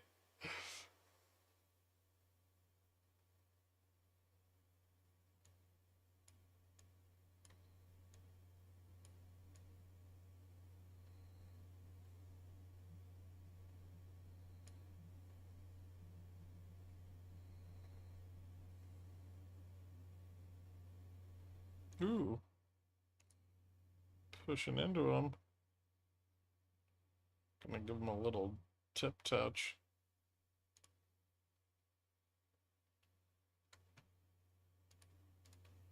What the fuck?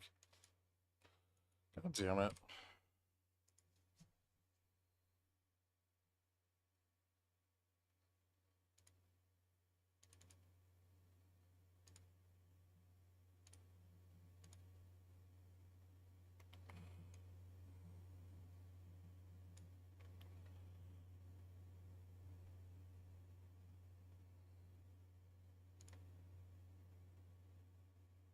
Person.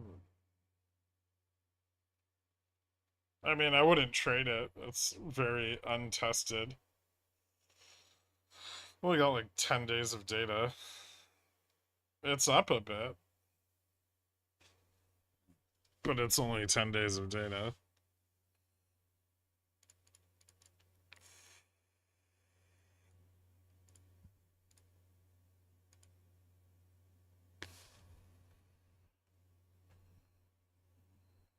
Who gives a shit about El Salvador's economy?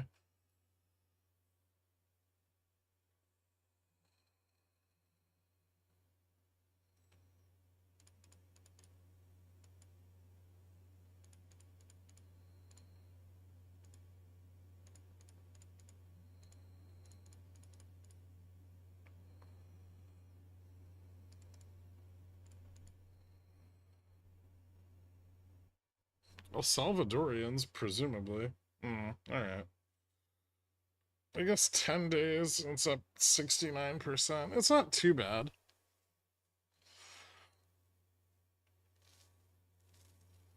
The IMF, apparently, IMF doesn't care about anyone. They just like to do press releases about third world countries. I'm sorry. Emerging economies.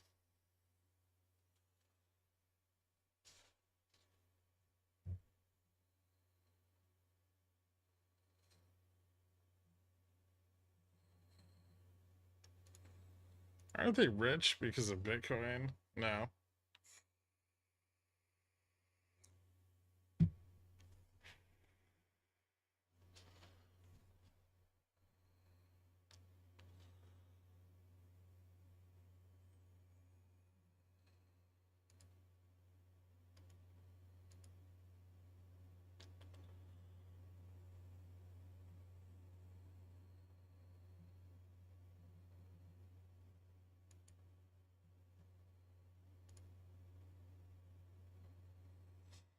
Don't play the UK and France or third world countries. They have been since World War II.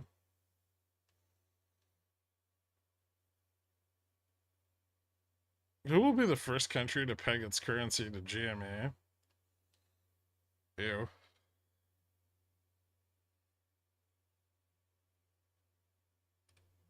Flat here until the auction at 1, minutes at 2. Possibly, yeah. This is a good place for us to stall out. They'll defend 5607, and 5615 is kind of decent resistance. So yeah, we could just get stuck in the like $8 range.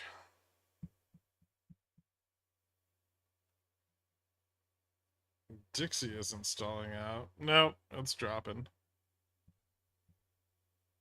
Hey, gold finally came down a little bit today.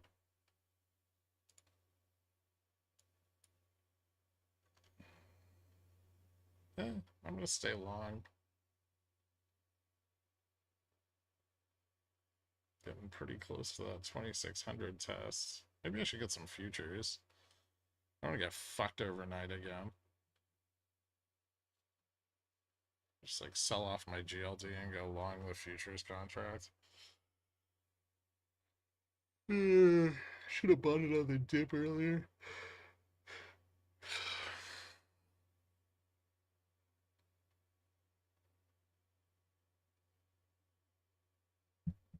10-year price action at the non-release of data was fun to watch. Yeah.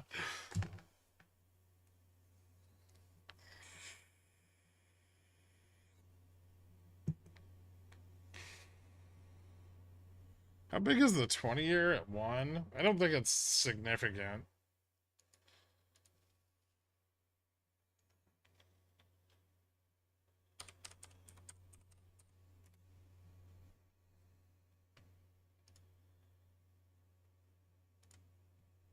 It's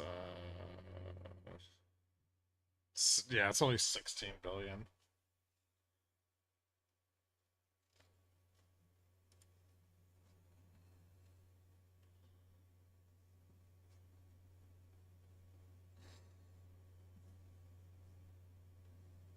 Just go on Treasury Direct, and you can look at the announcement and the offering amount. You have a 10-year auction for Canada. No one cares about Canada.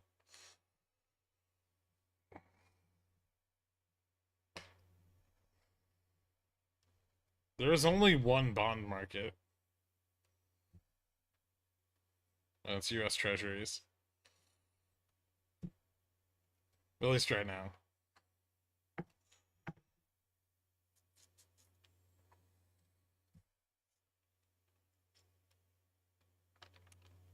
That's the same thing. Japanese bonds, same like inverse US bonds. Gotta love the lunchtime meetings. See you guys in a bit. Alright, later, man. But you love Canada? Oh, yeah, I forgot. Woo, Canada. Chop until the auction, most likely. Probably chop until, like... It's the auction's at 1 o'clock. Might start to get, like, a bit of a pump at, like, 12:30. Although, I don't really see where we pump to. Maybe we can pump back up to, like, 25. Be kind of hard, though, now.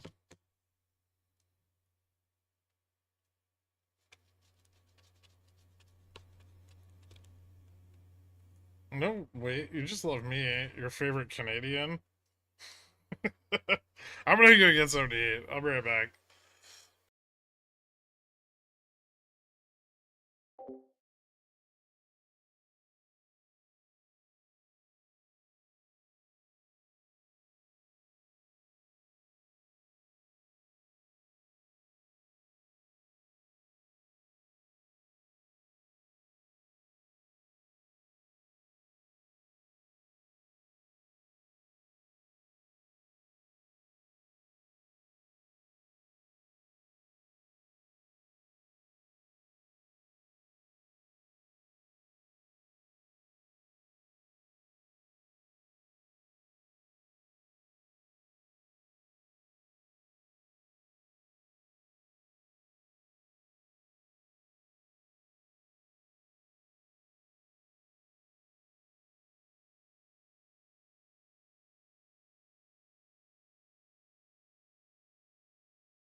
Alright, which one of you did that?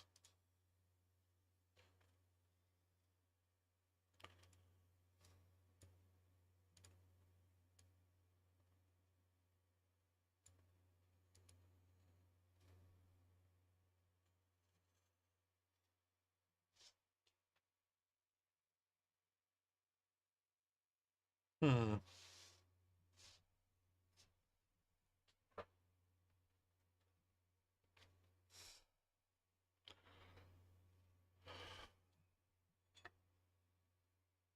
Make Fubo go back up? Hmm. How?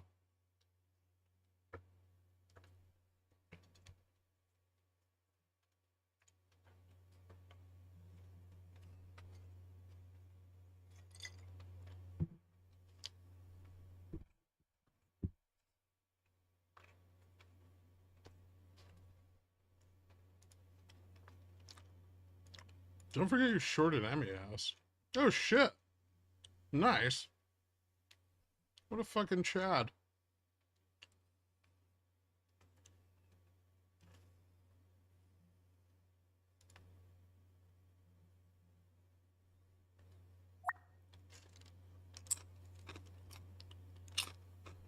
Oh, like lunch.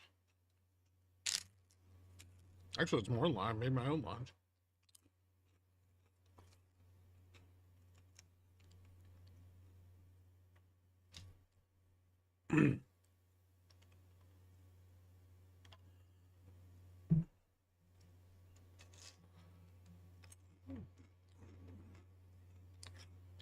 Other guy has a straddle?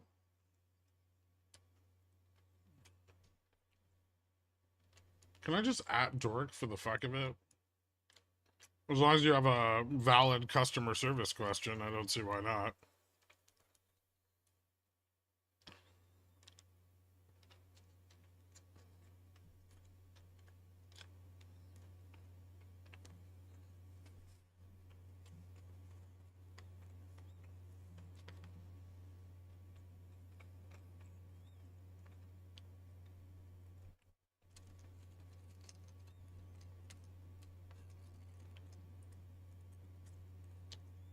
I am eating a tuna sandwich. How do you know? How did you know it wasn't like turkey or chicken salad?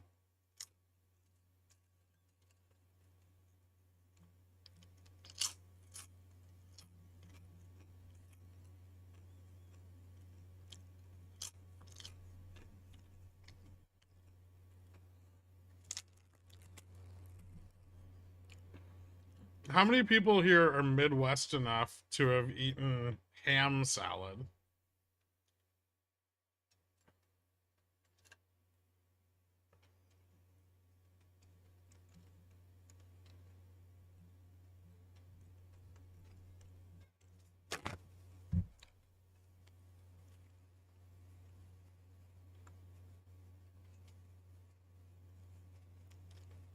You mean a plowman's lunch?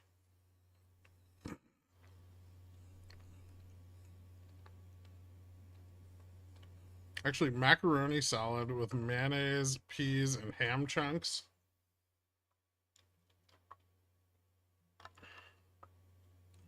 I'm from Chicago, and I've never even heard of such a thing. It's a thing. The ham comes in various degrees of mashed. Like anything from cubed all the way down to like a ham paste.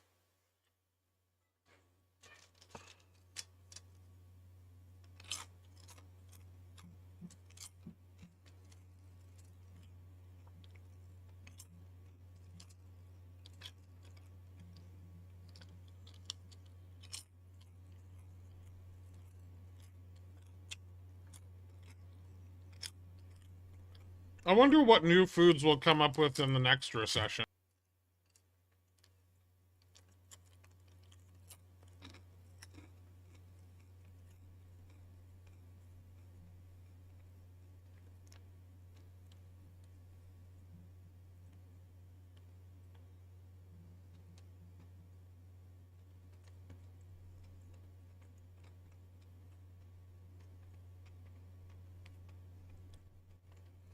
Hmm.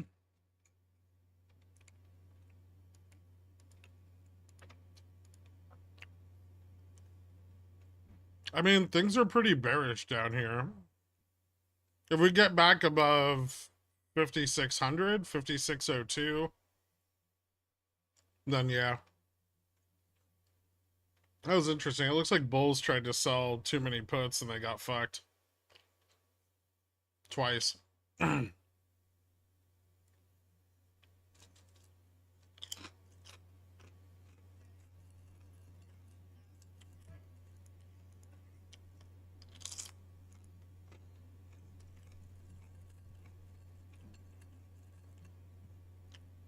Fubo selling off because Russell's shitting the bed?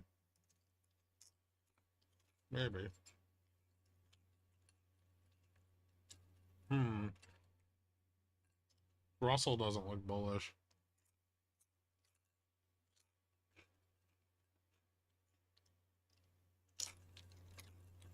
I'm not being funny, but I just made you like $7. So I guess we're equal now.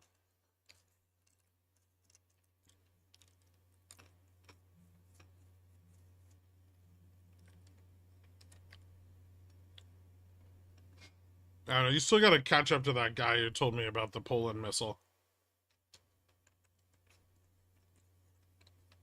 That's going to be hard to do. I bought like 30 puts when that happened.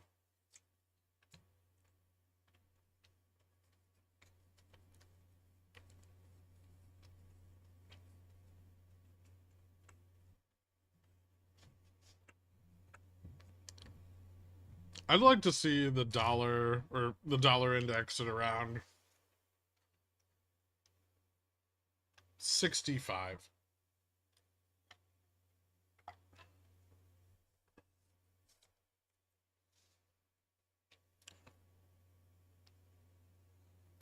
It was a tire? No, it was a piece of missile. It was just a Ukrainian missile.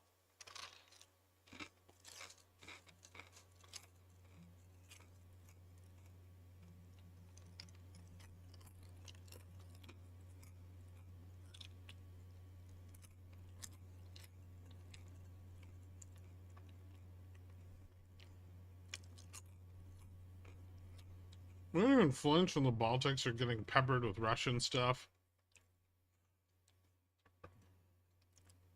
I mean, as long as they're not a NATO country, who cares?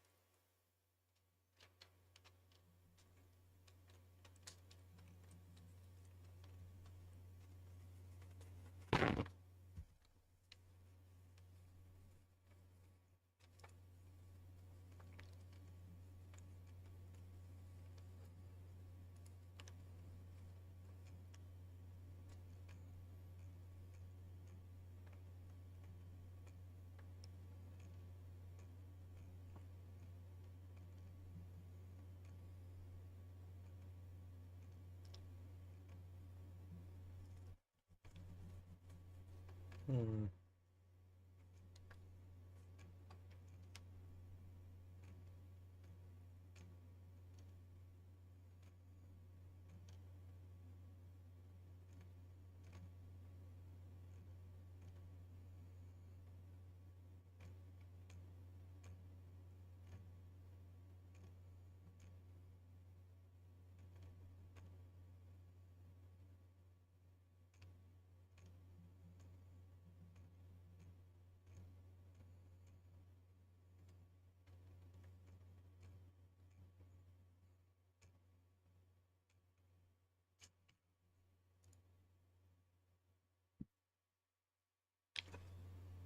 That was me, Doug? Was it? I thought it was the European dude.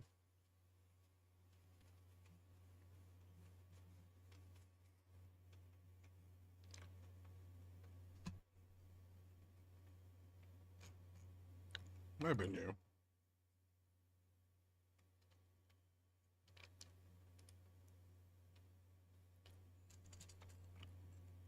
How much did you make that day? 250K? I made like 90. But it wasn't like an hour.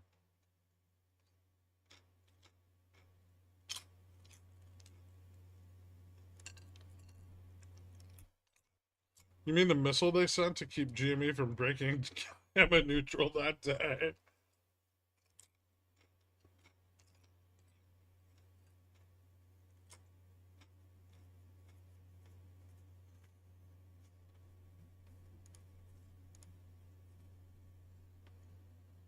I think Fubo's probably fine here. But I don't like how IWM looks.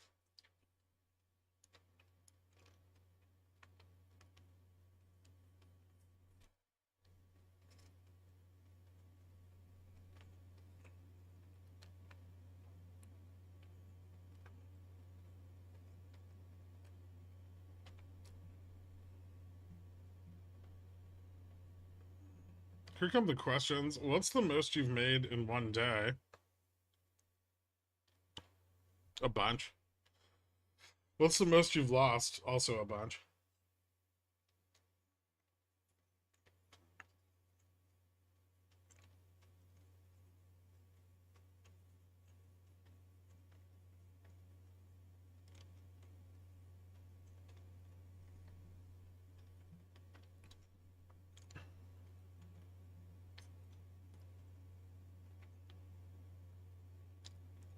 Which bunch was larger made in one day?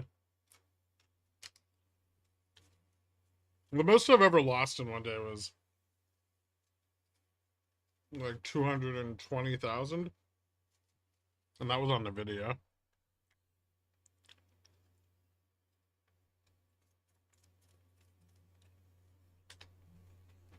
Not counting like moves, yeah, realized. Not counting unrealized. I've definitely had bigger swings in GME.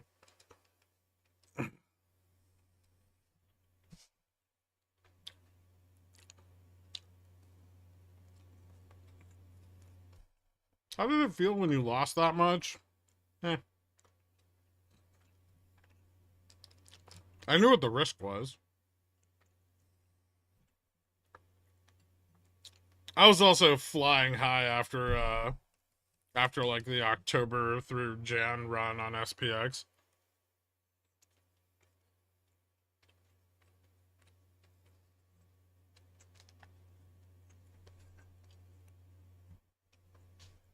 I can't believe the market crashed. Yep.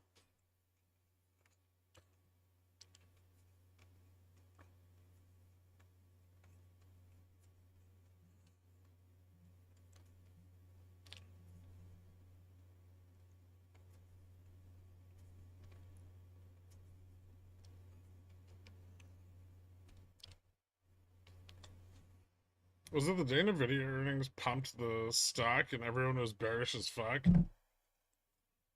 Yeah, the first NVIDIA earnings where they mentioned AI.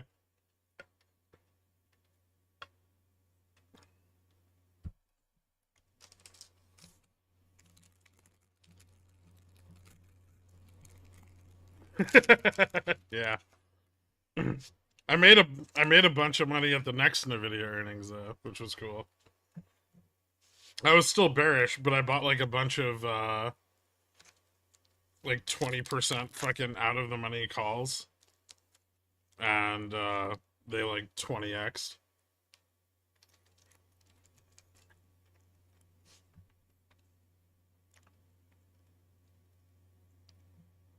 The most Midwestern thing I've ever eaten is corn pudding.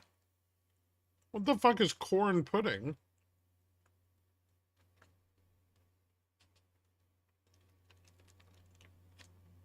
Have you ever punched a wall while trading?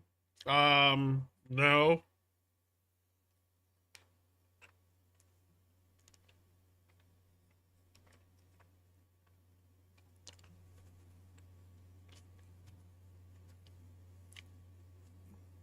I did kick my PC off of my desk one time though.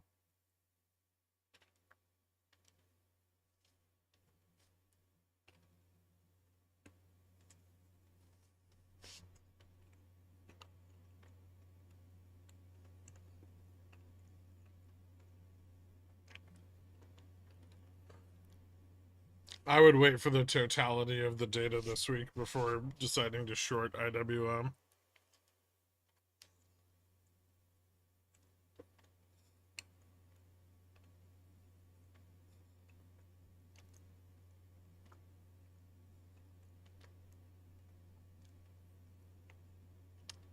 I've had corn chowder. I can only imagine that corn pudding is that plus gelatin.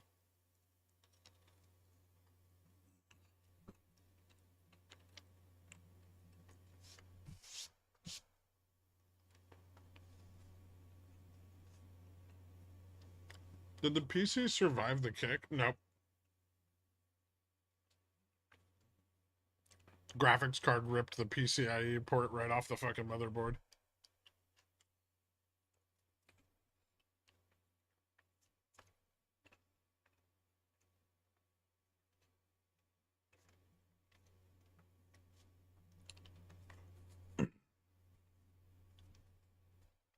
That was actually just added like $3,000 to the money I lost that day.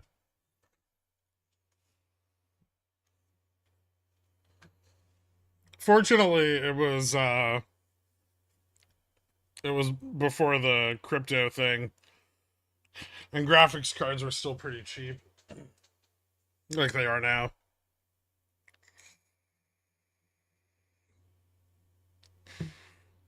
Did you feel better for a second after? No, I had to trade the rest of the day on my laptop, and it was miserable.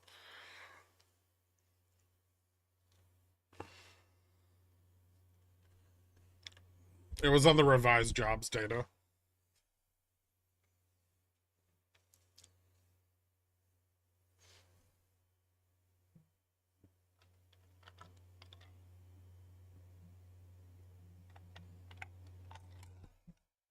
It just came out 30 minutes late.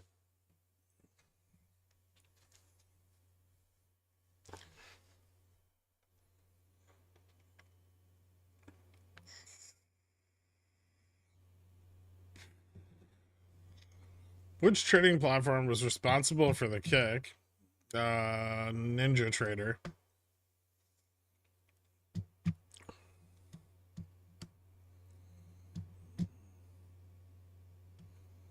And Windows. Oh, that's fair. Ninja shit. It is. Easy, though. When you trade a lot, sometimes the balance between good execution and UI is worth the trade-off.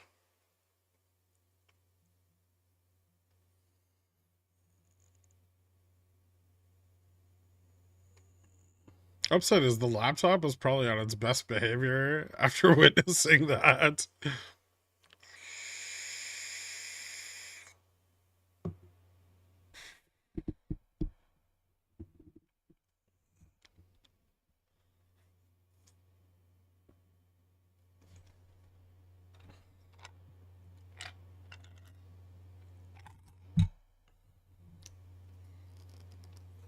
Have you guys ever...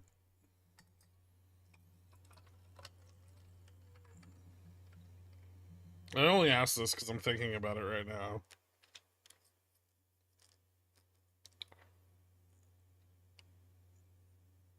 Do any of you use like the double-walled insulated cups?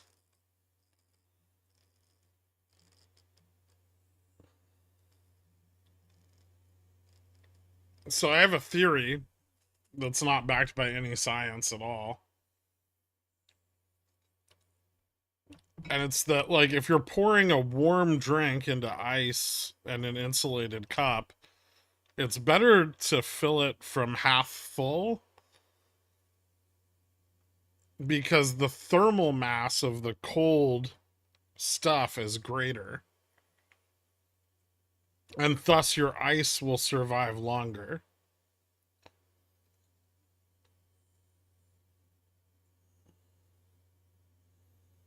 So, like, say you're pouring a warm drink. You have a warm drink, right? And then thermal cup full of ice, or like insulated cup full of ice.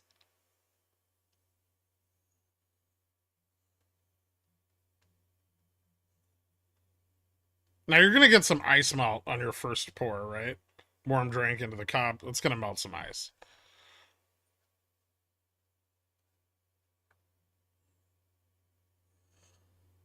Got some ice cubes in there. The very tiny ice cubes. Right. But then the second pour, you don't want it to get below half full. Because this is cold as shit, right?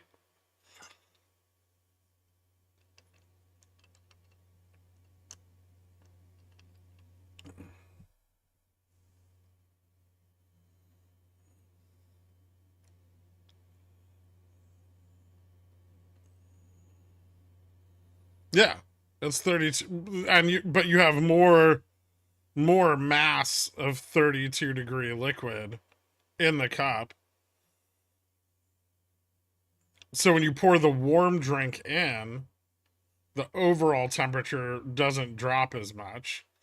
So I think you can reduce the oscillation in the temperature by ensuring that you don't drink more than half the glass at a time.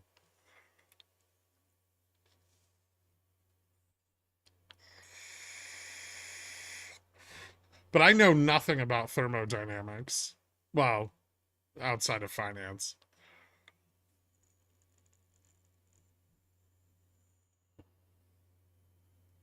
Well, because I'm not going to keep like 1,000 bottles of tea in my fridge. I should ask JFresh. It's been bothering me a lot lately. Like the other day, I was at my computer and I was doing a bunch of stuff, and I accidentally drank all of the liquid in the glass. And then I was like, fuck, if I pour my tea in here, it's going to melt the rest of the ice. Right? We could use dry ice. That's a good idea. No, the tea is not hot. It's like room temperature tea.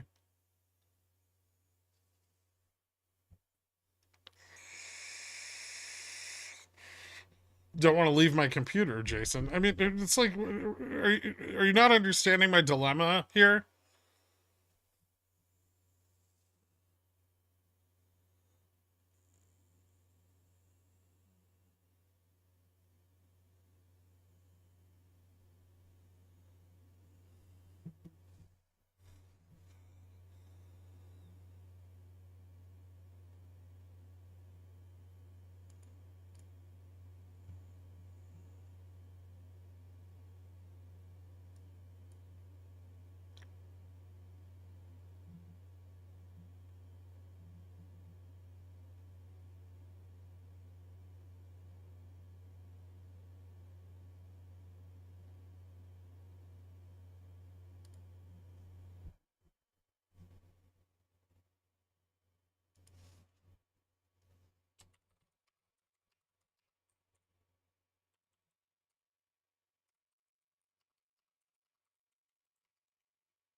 Do something here.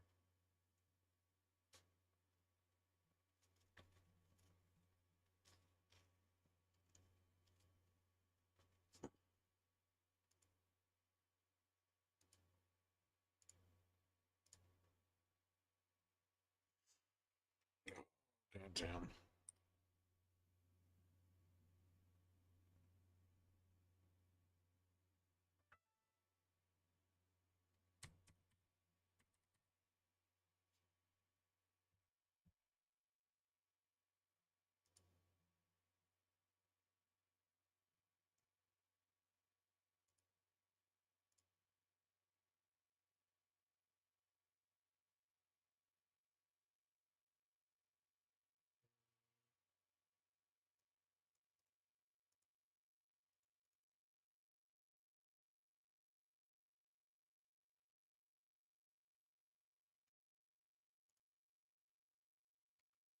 Anyway, it's fine.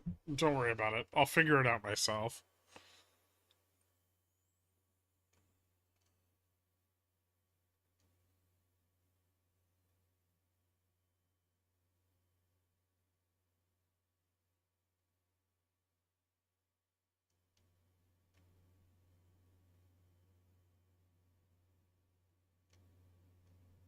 Yeah, I hadn't considered entropy.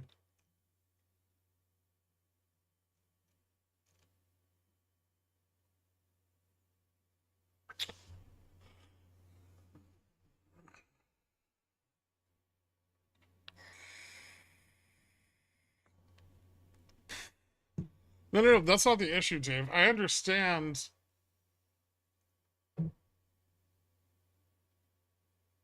It's all going to 32 degrees, right? I want more pours before I run out of ice. So I want to maximize the amount of tea I can drink at 32 degrees Fahrenheit with 1 cup full of ice.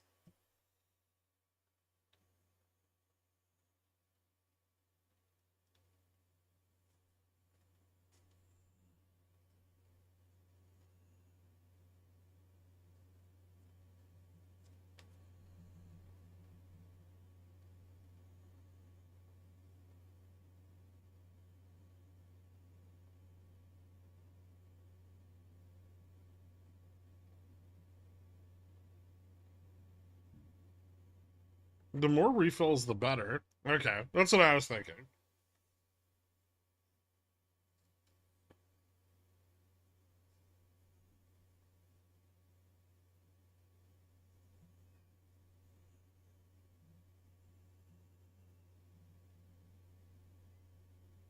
No, I don't want to add any additional components. I don't want to use dry ice or liquid nitrogen. I don't want a cooling sleeve. I have considered in the past buying one of those like industrial freezing plates that you use at restaurants to like make ice cream and shit. And just putting it on my desk and then keeping all of my drinks on the freezing plate. Says the guy with a $10,000 coffee machine. My coffee machine was only like 2,800.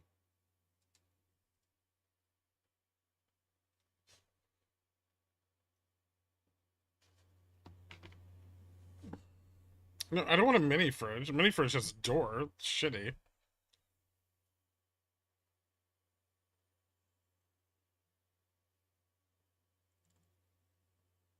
Ooh, liquid rapid cooler. That sounds neat.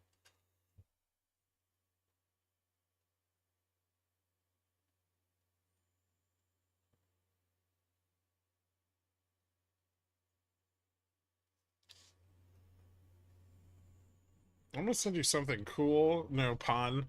Sounds like a pun.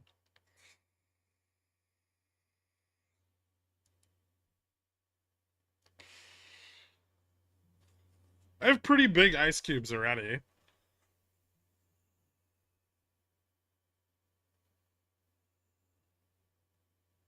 Buy tea of it and keep it in the fridge. No, my fridge is full.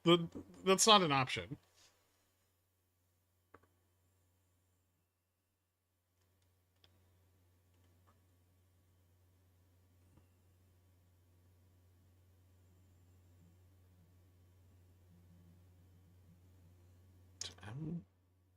M21 plus M22 times M1 plus M2.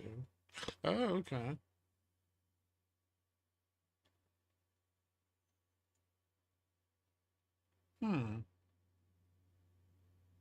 Yeah, more refills is better. Nice. Well, we've run into an unexpected problem. I'm just out of tea. I have no more tea. I'm at half full and I have no more tea.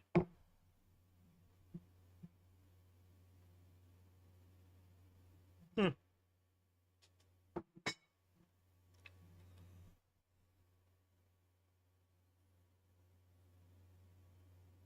It's not a bottle of sherry. You're all wrong. You're a shoeless pretzel.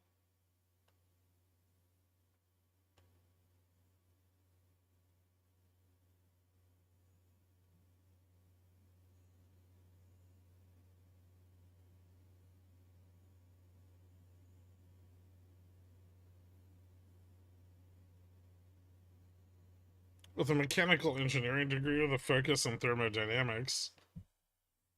Okay, so talk to me. Tell me.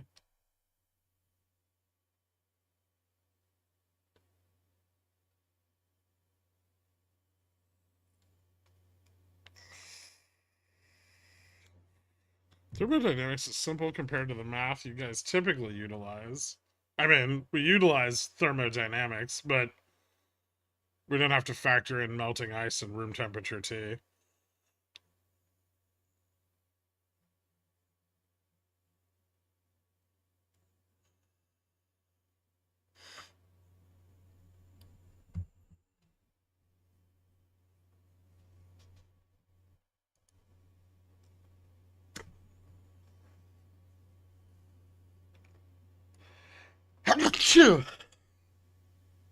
Excuse me.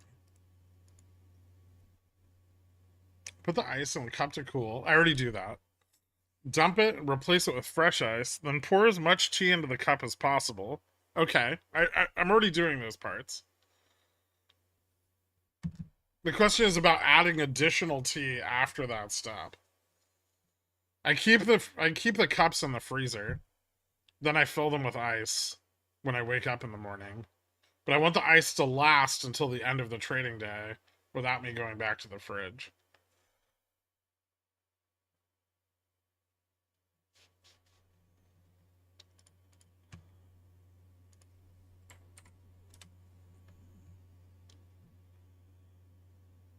Thermoelectric heat pump?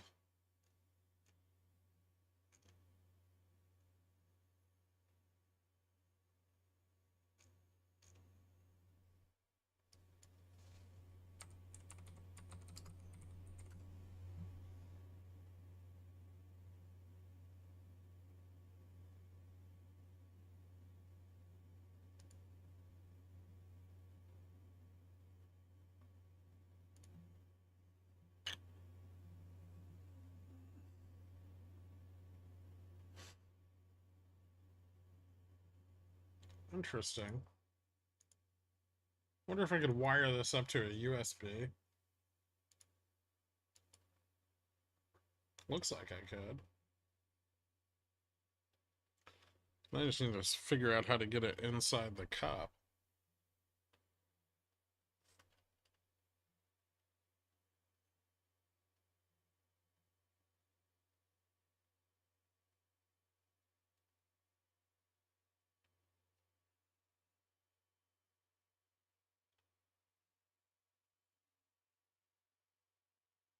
What if you just made ice cubes with tea? I don't care about the dilution, AJ.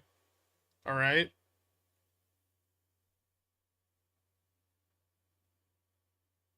God, I hate you sometimes.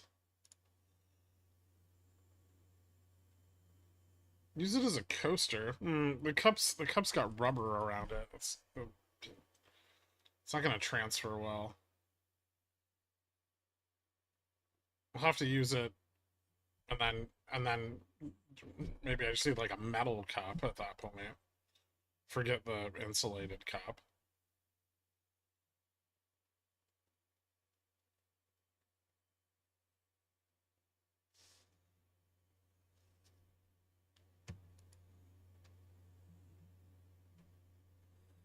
The issue is you don't like ice in the glass? No.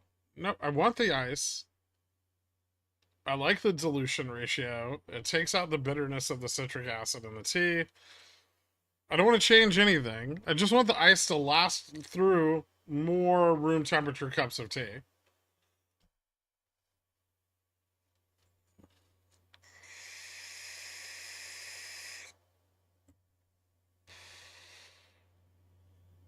There's PDFs in the Pigeon Whale chat, Cobra.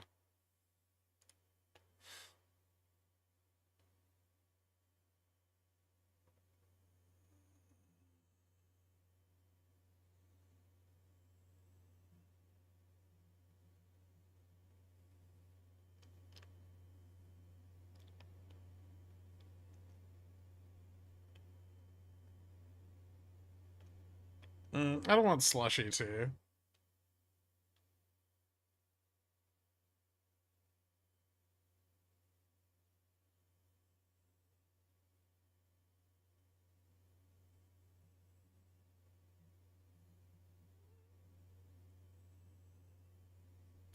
Sounds reasonable. You want ice to behave differently than it has for billions of years. I do like your ambition. I think we could do it. Tulio lost 60. That's shitty.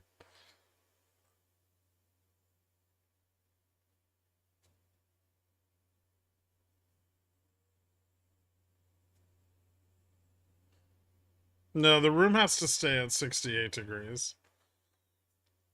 64 at night.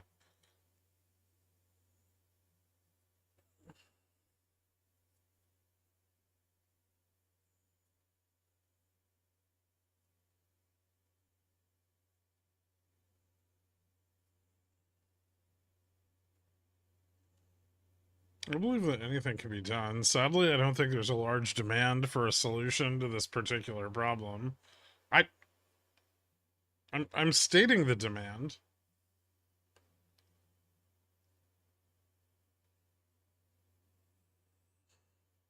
Sounds like you're being a whiny baby. Be thankful you have tea. Someone died at some point for our country on a boat for that tea. I don't give a shit. What the fuck does that have to do with me? When did we die on boats for tea? I live in America.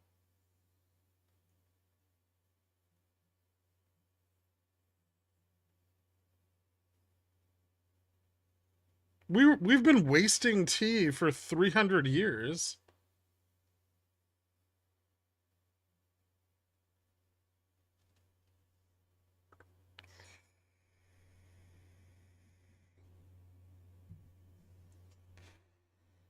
No, too complicated, Maple. One cup. I only want one cup.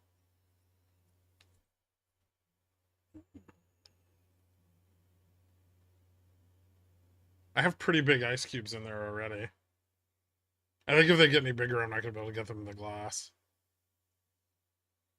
Or I'll have to drastically reduce the total number of ice cubes, which will leave up more free space, despite the ice cube having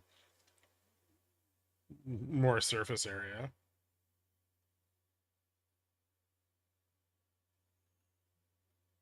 I think the solution is figuring out how to keep the cup constantly cold.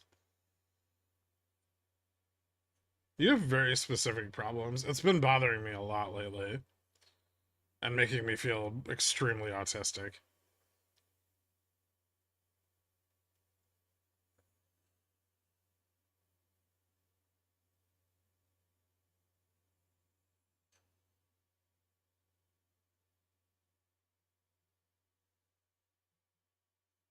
Maybe I could get a in-house solution by changing my Tinder profile to seeking mechanical engineer with thermodynamic experience.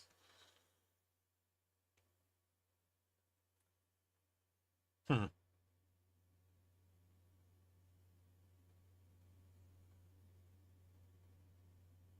I am unemployed.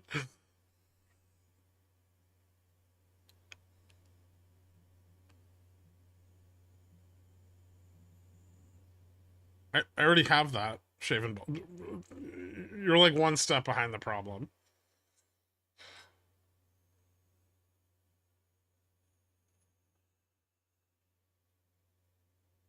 So XPS just bobbing around this range. I'm frankly surprised that we lost 5605 earlier. That was weird.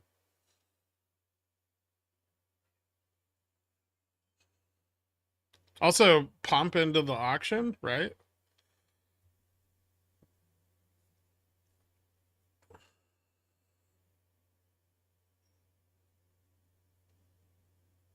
You can pay me in Canadian dollars. Hmm.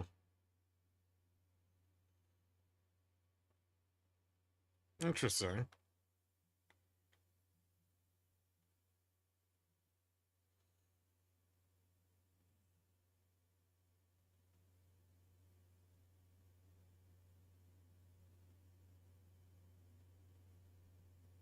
There's some sort of quick electric cooling cup on Amazon.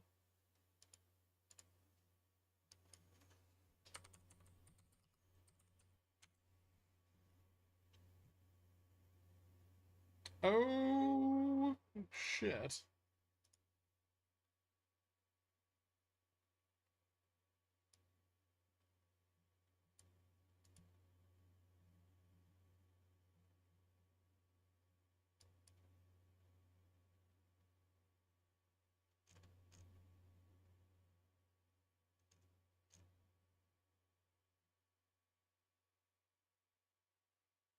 Thermoelectric cup cooler. Hold on, we might have a solution here. It's only 50 bucks. It's kind of unsightly. But it does have a mounting bracket and a heat sink.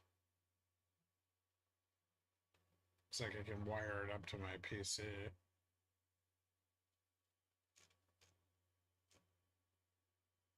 12-volt 3-amp. Temperature gets down to 7 degrees Fahrenheit.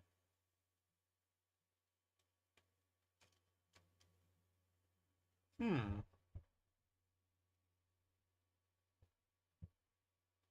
can't believe the stream has been derailed by ice. Well, nothing's happening.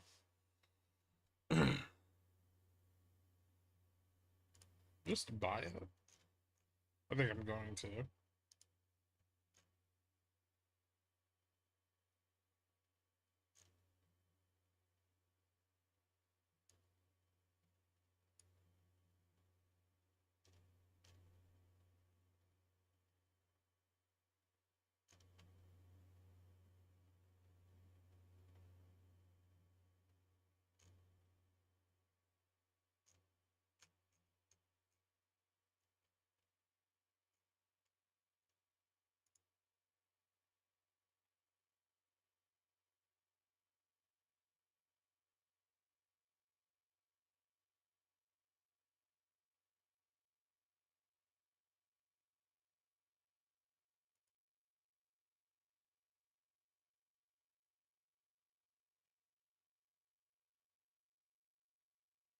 Cool the drink to 36 degrees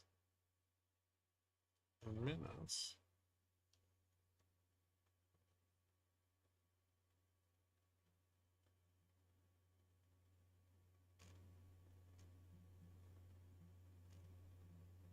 Huh.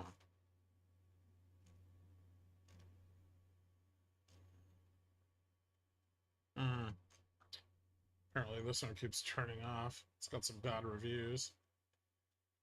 Yeah, it looks like I'm gonna have to make my own.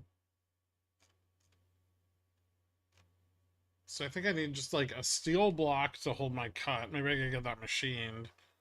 And then I need like one of these little Peltier coolers and then a heat sink for the hot side of the cooler.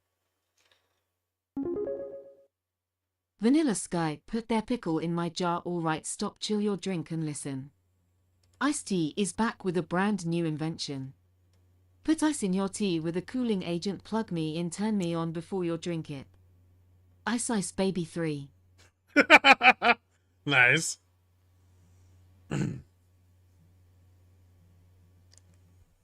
Thank you, Vanilla Sky.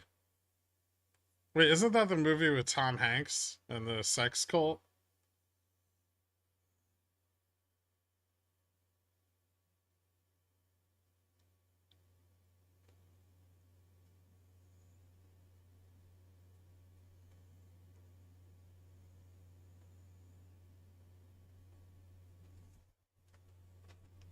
Order 300, Gamma Strike logo, free cup with every purchase. Ooh, what a great way to spend company money. And that's a tax write-off, too. I like the way you think, Shaven Balls.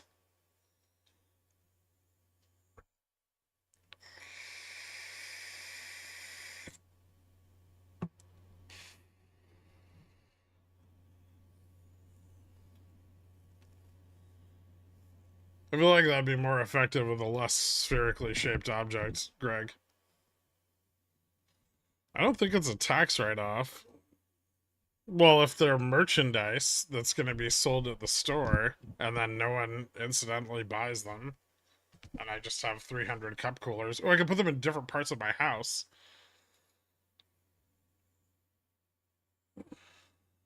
You should never drink hot drinks. Causes cancer.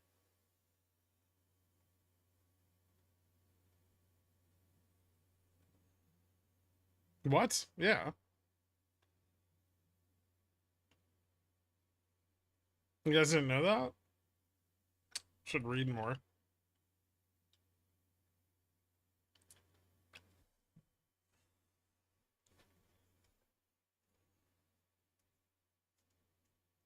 It's not an old wives' tale. It's accurate.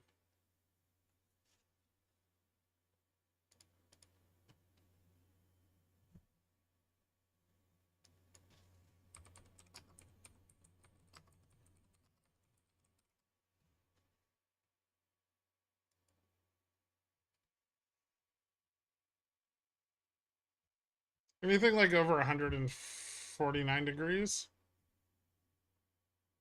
More lies from Big Cold. Increases the risk of squamous cell carcinoma or esophageal cancer.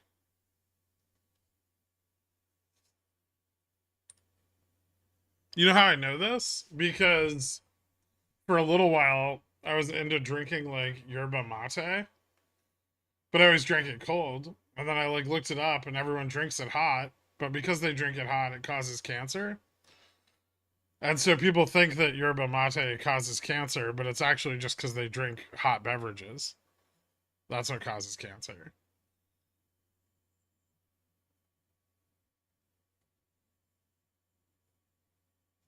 But you drink alcohol, which does the same. Barely ever. I might drink once every 2 or 3 months.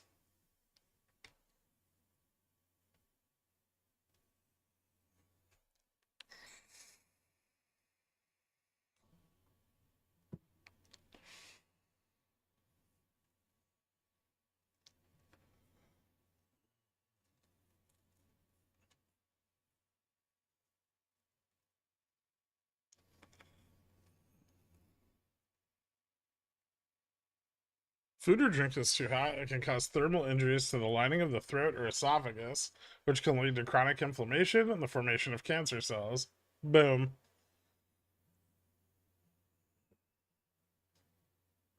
What about the vape, though? So far, no conclusive evidence that it causes cancer at all. Hardening of the arteries, probably, because of the nicotine.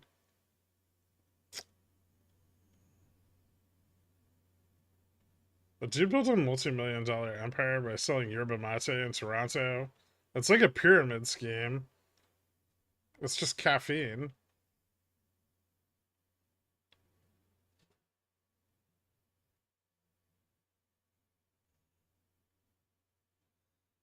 Inhaling anything that isn't just air can't be good for you. Well, it's water vapor. It's the electrolyzed byproduct of a solution that is vegetable glycerin, propylene glycol, and nicotine, which is mostly water vapor and nicotine.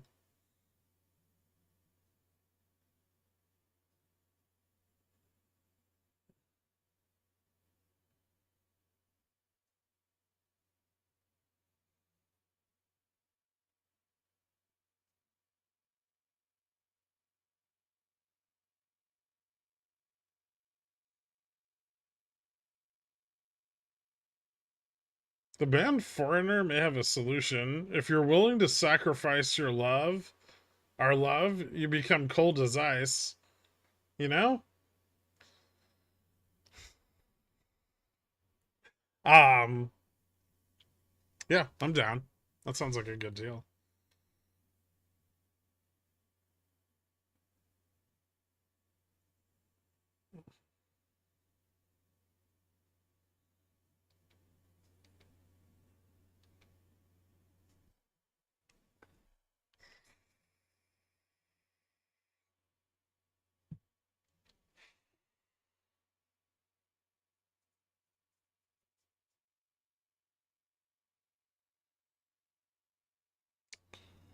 After this last half hour listening to you talk about this problem of yours, there's no doubt you don't have a touch of the tism, at least like 5%.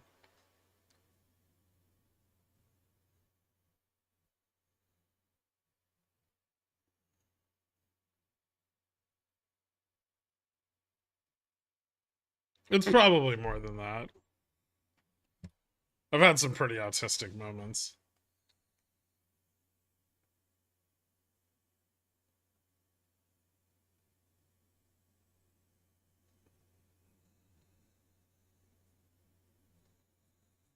Seems like your grandfather would have a solution for this dilemma. Bless him. He'd probably tell me to stop being a pussy. Just drink the tea warm. He wasn't a refined man.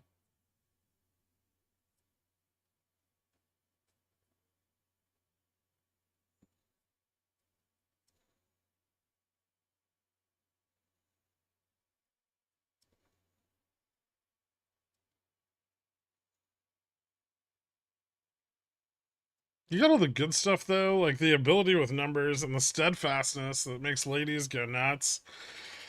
Yeah, but I got some of the bad stuff along with that. When I was like 27, I went out with these two girls that I was friends with, and they were like, we're kind of drunk. Like, we're not going to go home. We're just going to stay at your place. And I was like, okay, you know, like, you can like sleep in my bed and I'll sleep on the couch, right? And then at like 2 in the morning, they were like, it's really cold in the living room. You should come in here. It's warm. And I was like, no, I'm good. I have a blanket. And I went to sleep.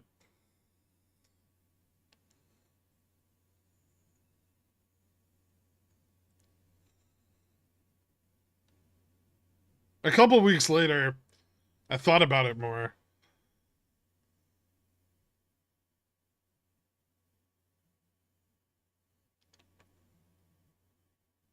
Yeah.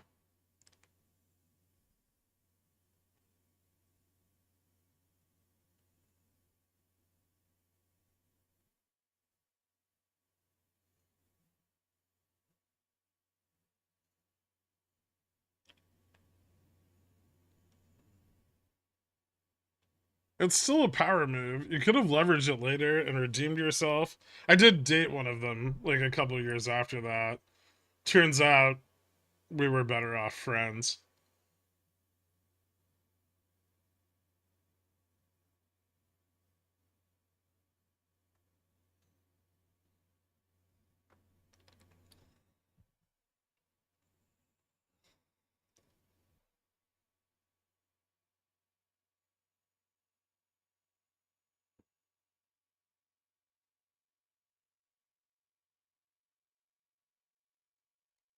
Clearly creating scarcity to drive up the price.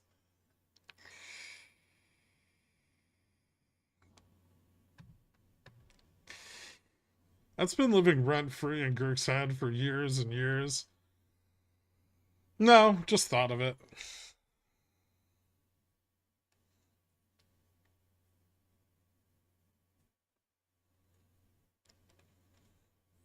In your defense, there was just as good a chance they were going to steal your kidney.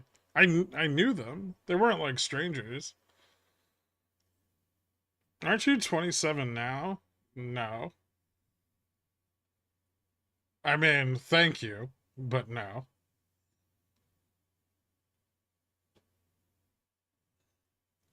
Don't feel bad. I whiffed on a girl telling me verbatim, I want to taste you at a party, and I made some joke about pork chops.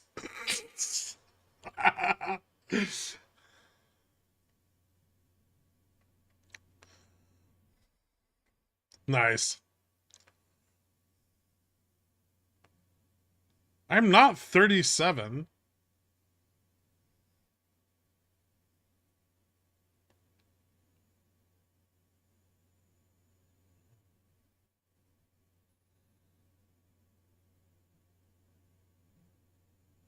Girls love the finance talk, bro. Some do, so I'm told. Hmm.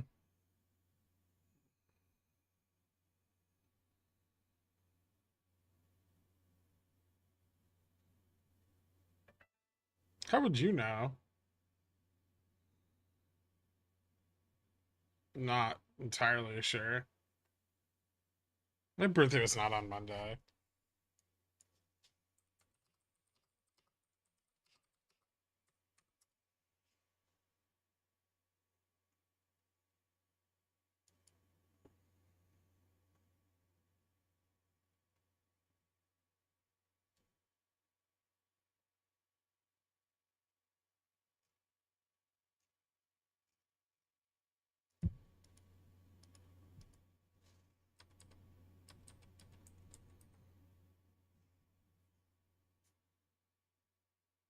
I'm 36. Hmm, maybe.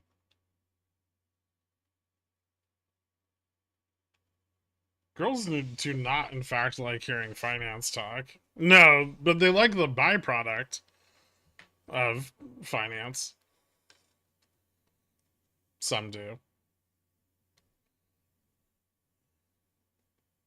You used a calculator, didn't you? Yeah.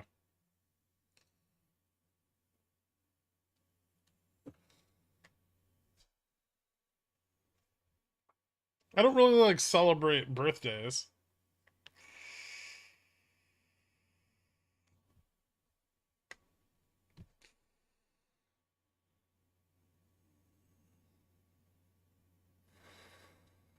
All right, let's check out this shitty auction. 20-year bond bid to cover 2.54. High yield actual 4.16. Yield before auction 4.161.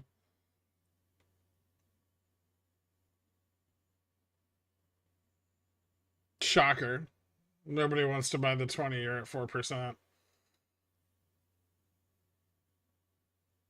Who would have thought?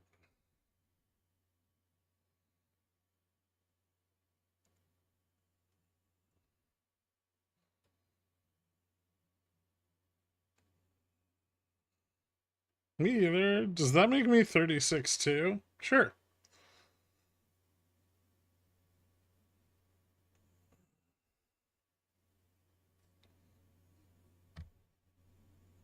You gotta ride it out with Tulia or start looking for an exit.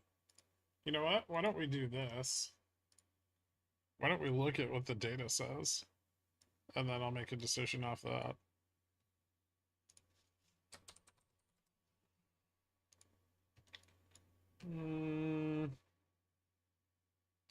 Delta's been dropping off since the OPEX expiry. Gamma Max is moving up.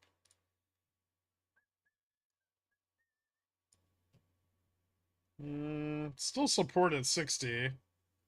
And a shitload of calls at 63. Some calls out at 65. Uh,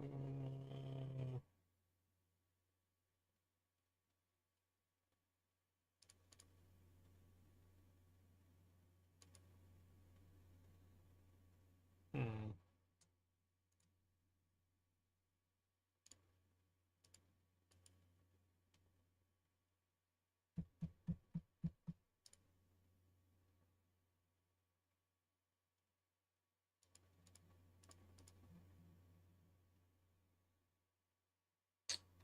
IV's starting to pick up a little bit.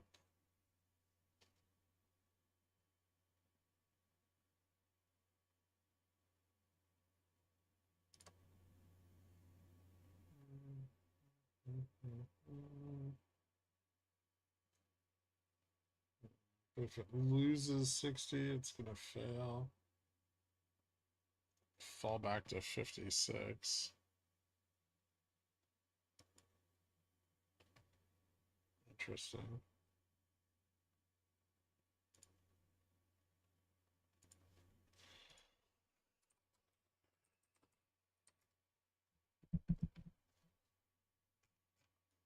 $60 today.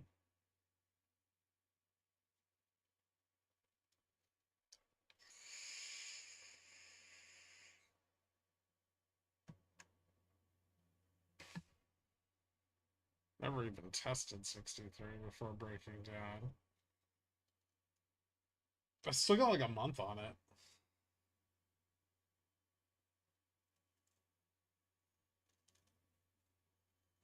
I don't know. Maybe I'll cut it after I see what's going on with the Fed decision. Got a lot of room to the upside if it starts moving.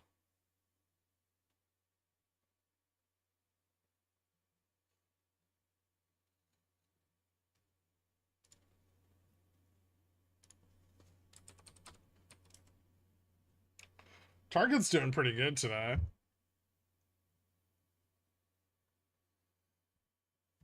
Which is awesome, because I almost sold on my target.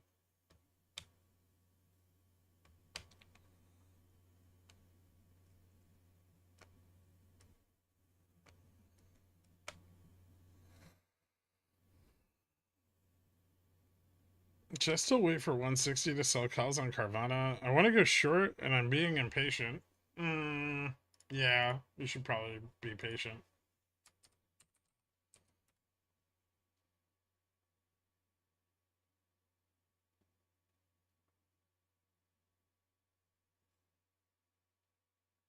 It doesn't actually have to hit 160, just like 157.50.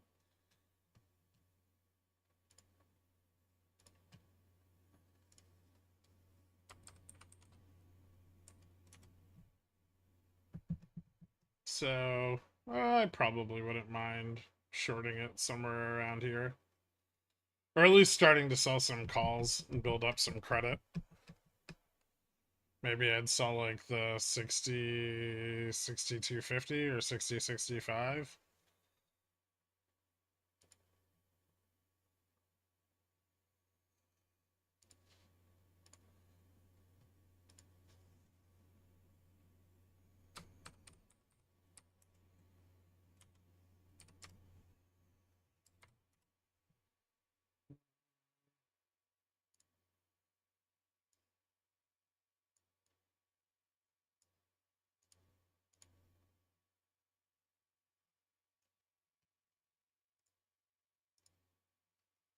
Like 59% on risk.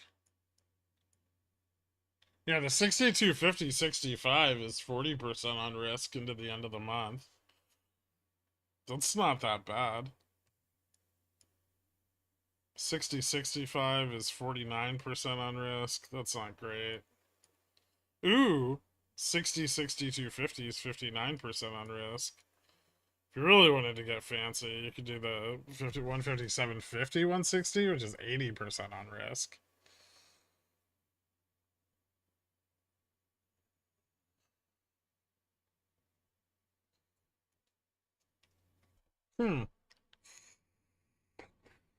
Dangerous though. You gotta sell the call at spot. If you're selling calls at spot, you might as well sell them in the money, right? 55 157.50 is 108% return on risk. That's not bad. But I guess if you wanted to still stay out of the money, you do about 80%. And then you can buy the September put. 55 put at a ratio of 3, 4-1. Ew. That's not great.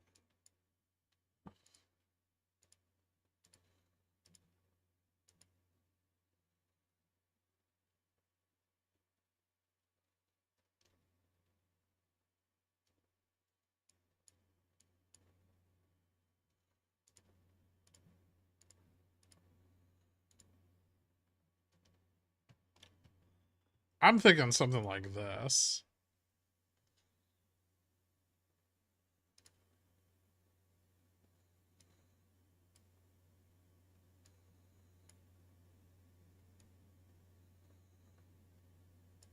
Oh, wait. I want this to be the September, but that's not nearly as good. Gotta go in the money there. 5.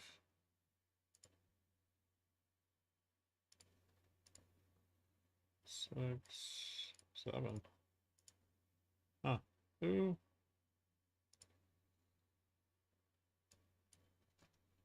Hold on. That's kind of interesting.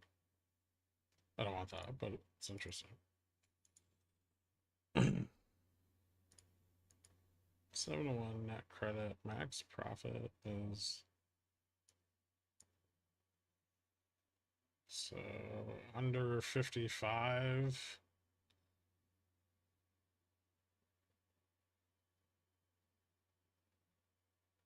And you're still long the put.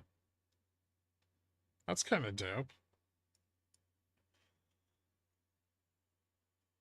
What's your pull the trigger on that? I don't know.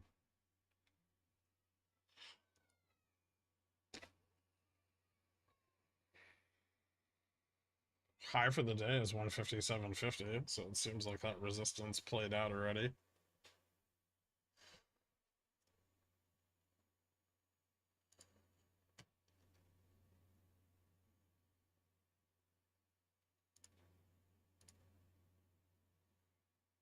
Just sell the fucking call.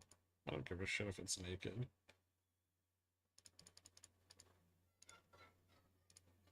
Two to one.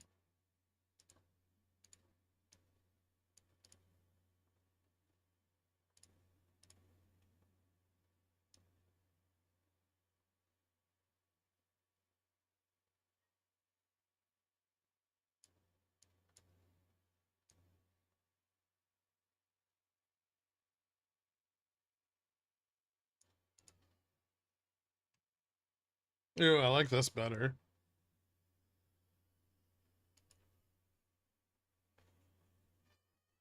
Two naked calls at 55 for the 30th.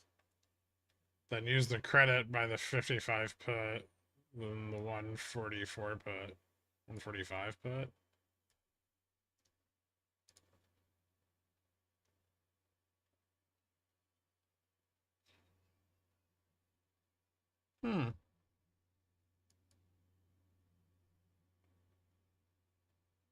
What's illegal? You're gonna get arrested. For what?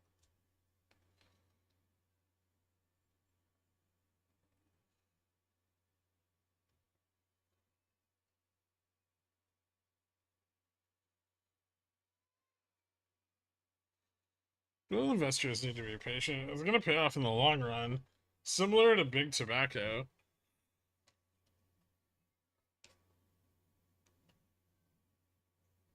I mean, if you've owned like Philip Morris since like the 50s, you're killing it.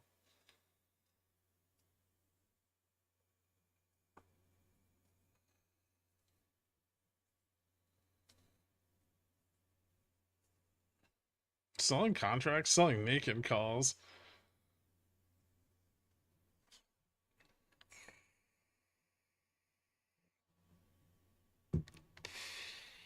I wasn't born in the 50s. That sounds like a you problem. You should eat less avocado toast.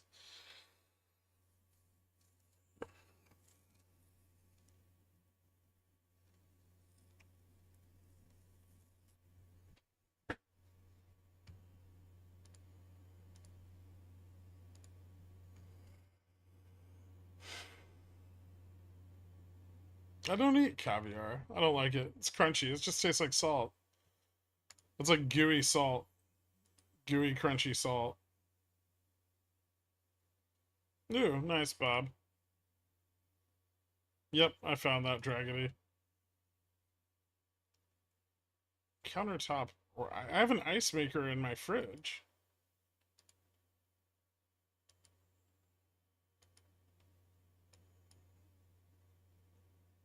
Oh, see, this guy figured it out. It's got a little heat sink and a wire. Peltier coaster. Nice. That's a very small heat sink. What kind of cup are you going to put on top of that? You should probably get a bigger heat sink.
Hmm.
You're killing people? How? Is Hal a decent buy here?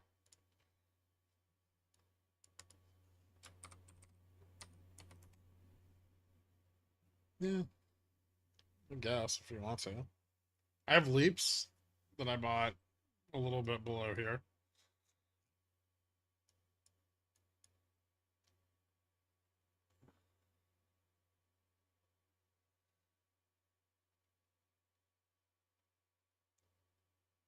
Our discussions today have inspired me to make a device that sits on top of your cup with coils of tubing running through a refreezable block of ice slash refrigerant, cooling your drink as you pour. I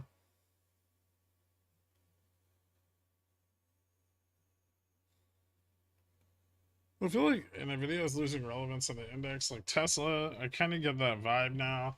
I mean, I don't know. Dispersion's breaking down pretty broadly. Well, the 3 month, the 1 month, not so much. I don't know if it's losing any relevance.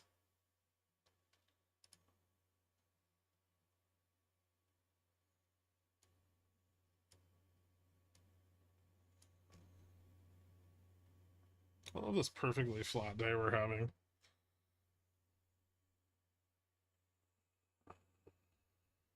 $5,600 puts still coming in. No, not really. Nothing's really coming in.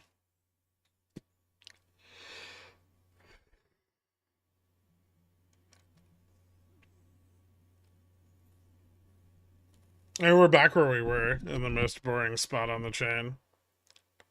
There's sold calls to the upside of us, bought puts 20 and 25. To the downside of us, there's sold puts at 56.10 and 56.05. Sold calls at 5,600 and bought puts at 5,600.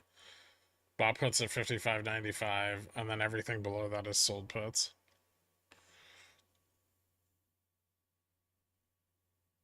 Check out Piton 3.5C volume for today. What about it?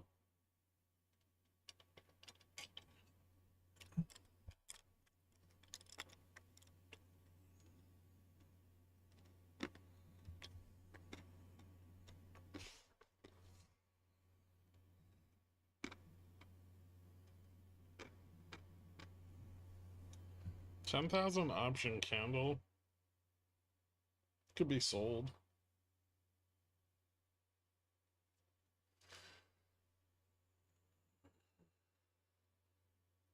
We start a hedge fund. Do pigeon wheels get a reduced entry fee? That's not how hedge funds work.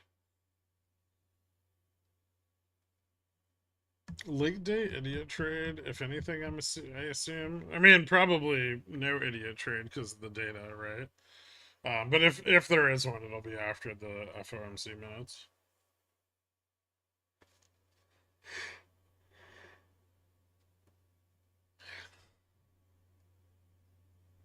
We should do an actively managed ETF. Those are better.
But I would.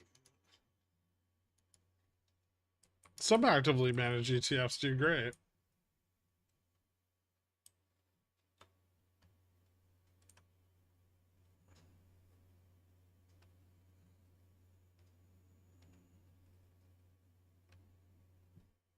China has announced they're investing like $31 billion into nuclear infrastructure the other day. That's probably going to be good for uranium if any of it actually happens. You talking about IEP? That's an MLP. It's an actively managed ETF. It's an actively managed debt vehicle.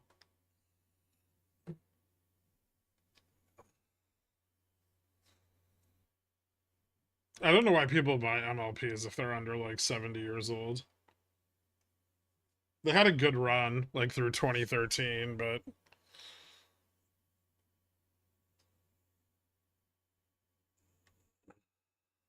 if you close your eyes and pray to Icon, it's whatever you want it to be. MLPs are a pass-through vehicle. They don't retain earnings. There's no money to buy new shit.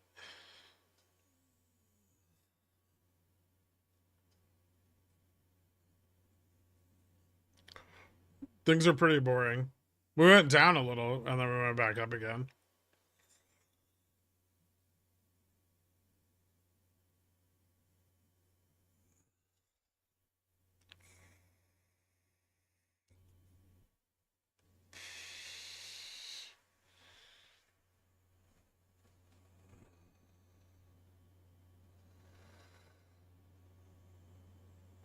So you can better understand Vega plays. Is there an ideal range you look for on contracts? 0.2, 0.3, something like that.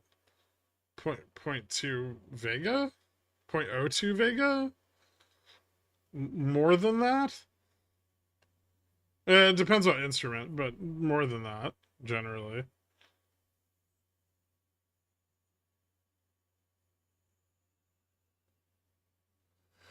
Everyone made money on straddles except me. Did you have a straddle? Or did you buy it after the price flatlined? IEP at this price isn't bad if they can keep the divvy. It pays for itself in 4 years. That's not how that works.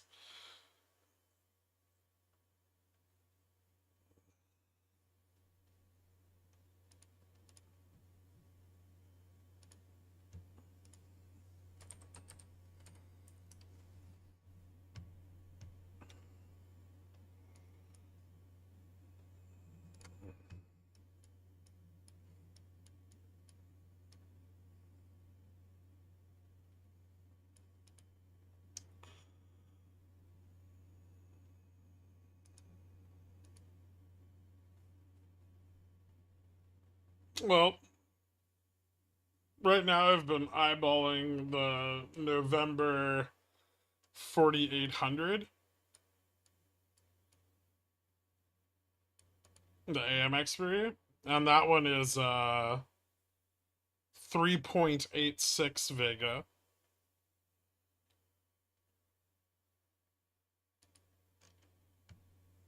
So, I mean, generally it's a good idea to figure out your estimated rise in volatility by the point at which you buy the contract, right? So, if I'm going to presume, say, a 10% increase in IV on the contract, hold on. Can I do that? Yeah. So say I want like a 10% increase in IV on the contract. That contract will be profitable in a downside move between now and the end of September, right? So I probably would want a little bit more theta, which puts me out in the December contract, but then I can go a little lower because I'm going to get some increased Vega exposure. So say I look at like the 2500, right? This is current IV. IV on the contract goes up 10%, right? That can happen by like October OPEX with any decline in price. That would be profitable. If it goes up by 15%,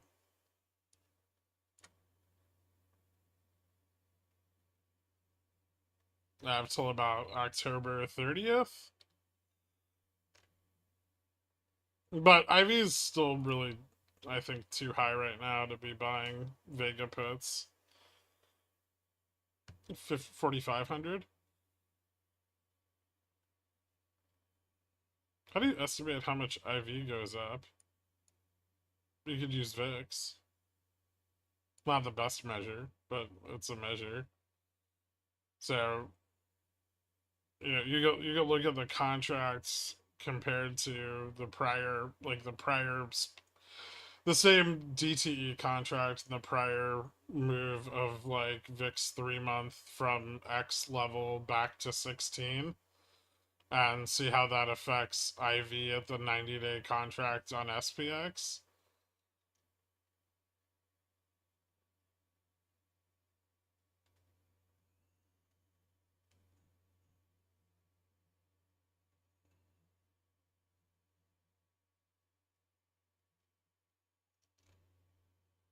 But when you do that comparison, you don't want to use the same contract. You want to use a different contract because volatility changes over time. I said 4,500.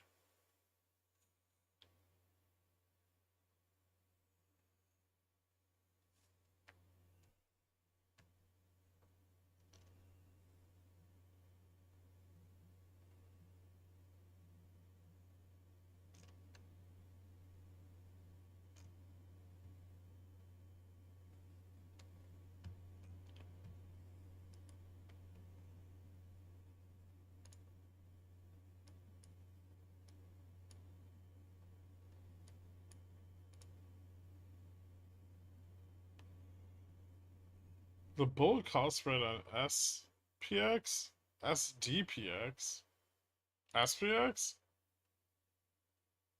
is up 7K. There isn't a bull call spread on the chain that's up 7K today.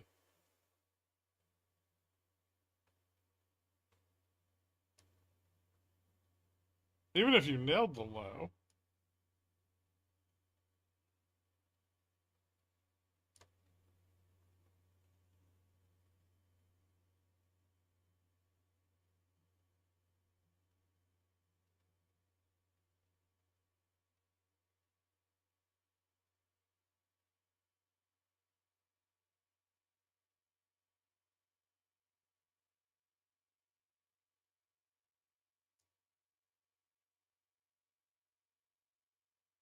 Oh, yes. Okay.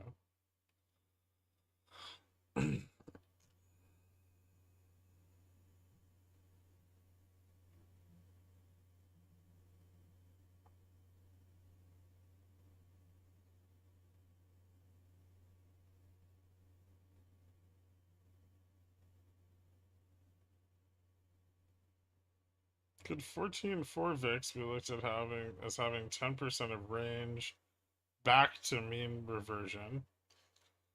Mm,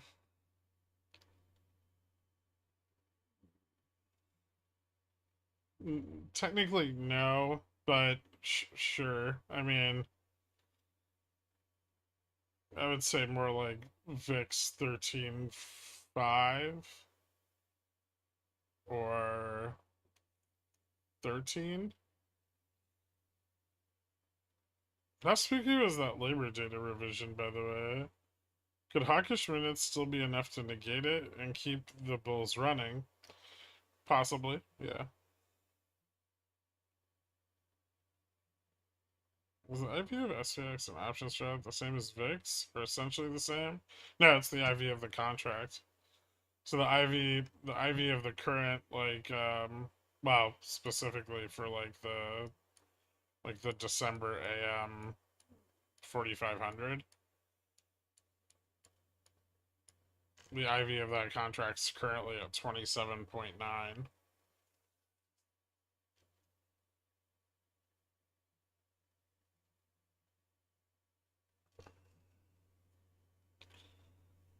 But if volatility expectations were to rise on convexity, then the volatility of that contract will go up, right? The forward price of volatility increases. How spooky is that labor data revision, by the way? Labor data not bad. I thought it was like much worse than expected. It was. Oh, it is. But it could still. I mean, like the bearish part of it could still be turned around on the Fed minutes, right? Mostly things this week are probably going to stay fairly stable until the Jackson's Hole announcement. So I would expect that any major drops, should we get them, would mean revert anyway.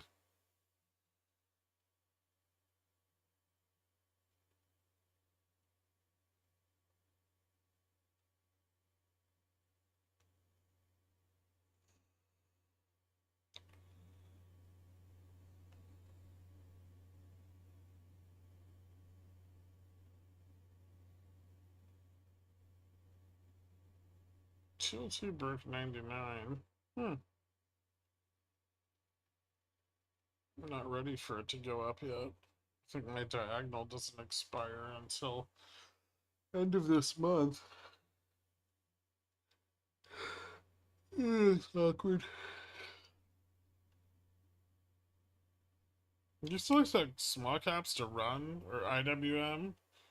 No, I think we'll go into a recession, which is just bearish for everything.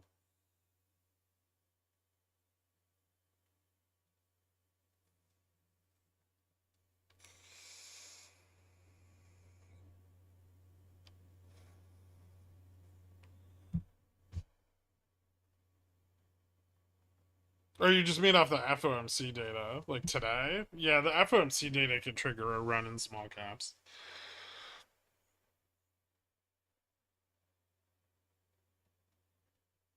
Sorry, I thought you meant like long term. When did Jackson reveal his hole? Every day for the last 2 years.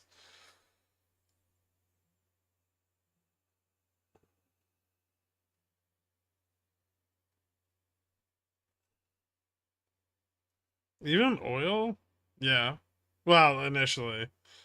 Generally, commodities recover hard after a recession, but that's also a byproduct of years of policy easing to lift ourselves out of bad economic conditions, which isn't so much an option globally right now, even domestically.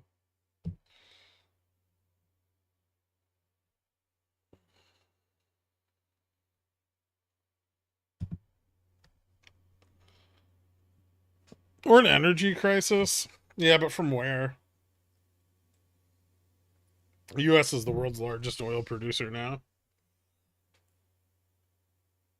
The further we expand into the Permian Basin, the larger we're going to become.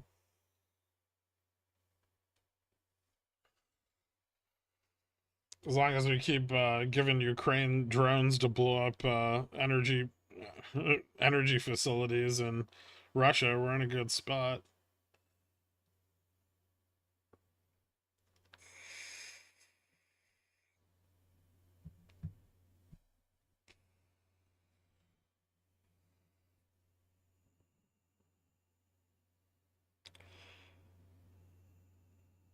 Permian Basin, not perineum. Wrong channel. Barodactyl.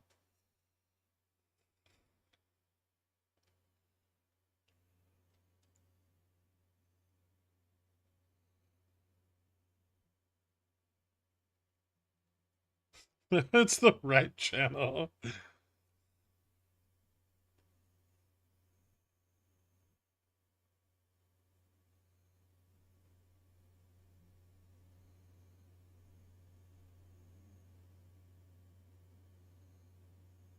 Is that why Buffett wants Oxy? Yep. Well, also because it's the only oil company that he can buy a large enough stake in.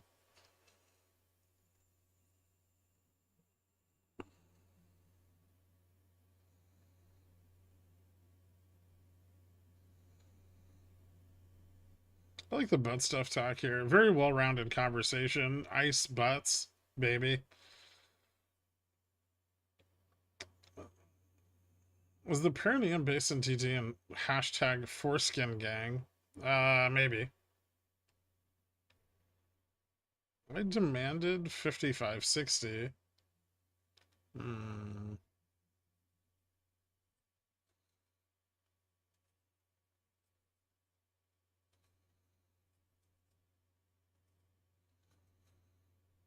So you have Oxy? We're almost in CSP range here. I know.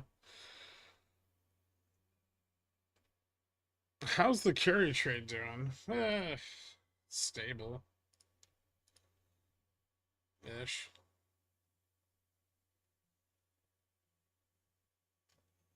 It's falling, but not quickly. Also, the forward yield on volatility is slightly positive.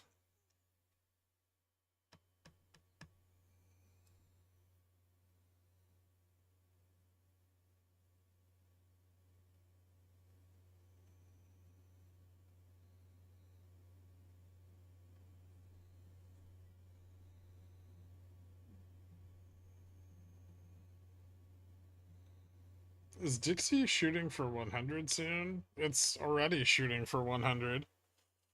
When Dixie crash? That'd be cool. I mean, not with inflation, but I mean, it'd be cool to see it happen.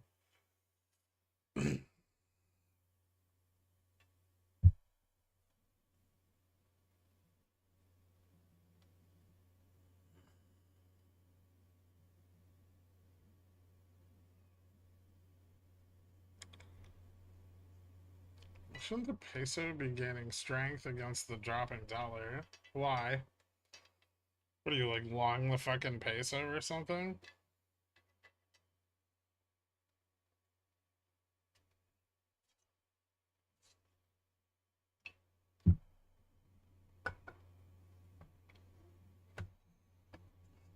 When Dixie wrecked? It's not a jinx.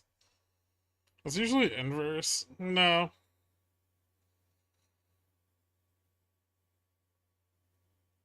I would say over the longer time frame, it's probably far more tied to the dollar now than it's ever been.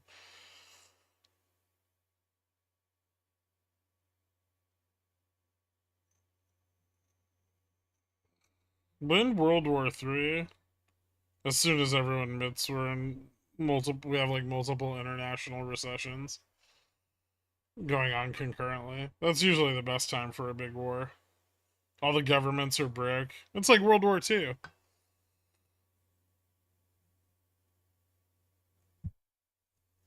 All the governments are broke. We need economic stimulus and less of a population to distribute that stimulus amongst. So yeah, we're getting there. Pretty good time for a war.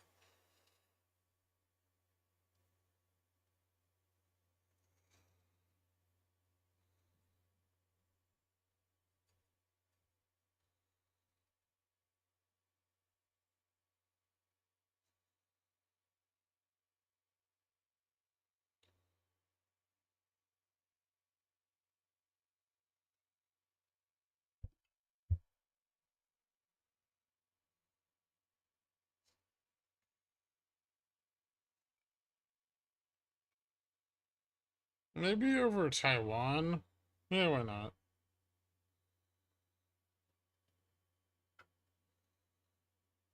I don't think China wants to go to war though. So unless someone else tries to invade Taiwan, it's not gonna happen.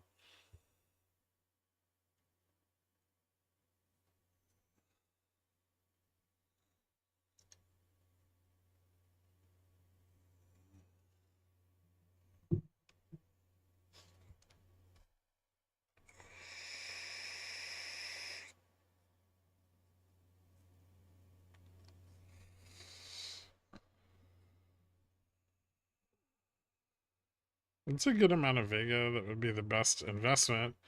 If you're looking at put leaps, 2, 3, or is it more personal preference? Well, the more Vega you have, the more sensitive the contract is to changes in volatility.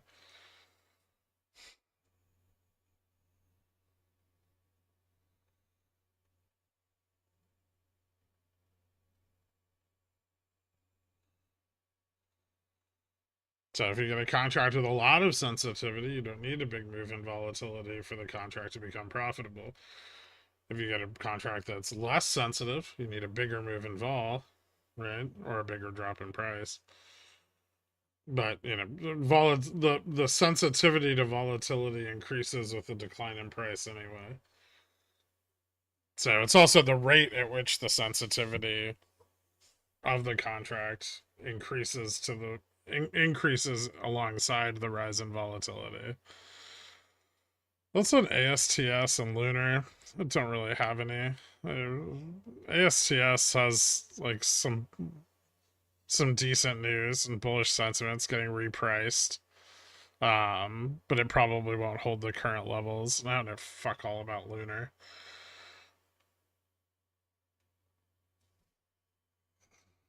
I'll tell you this.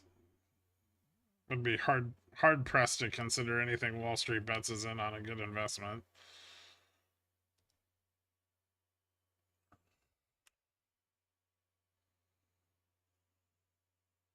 Should I close my Condor before minutes?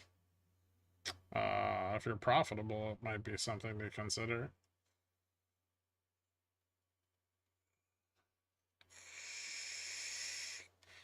Well, that's why you enter Vega puts when vol is already crushed, poopy pants. Duh.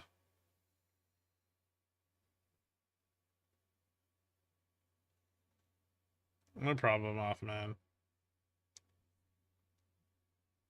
I don't know. I found GME on Wall Street Bets.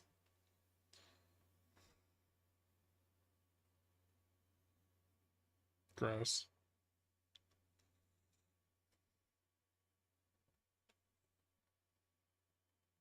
Duh, of course. Just by the bottom. Yeah, right? That's what I did last time. It was easy. You just wait for a VIX 3-month to get low enough, then just scoop them up. Scoop. Remember those September contracts that everyone was like panicking about in June? Those went up a shitload of money.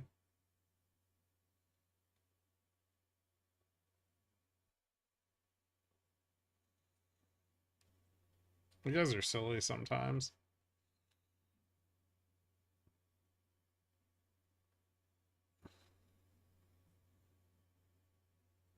I had sub 4800s. It was beautiful.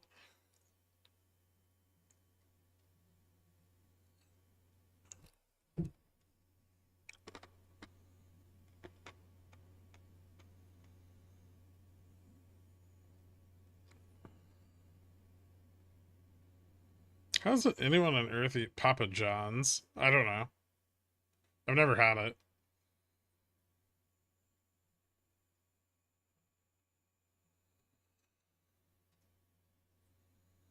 You mean anything that raises corporate profits is bullish?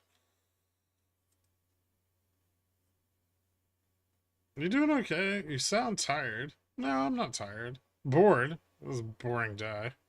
But I'm not tired.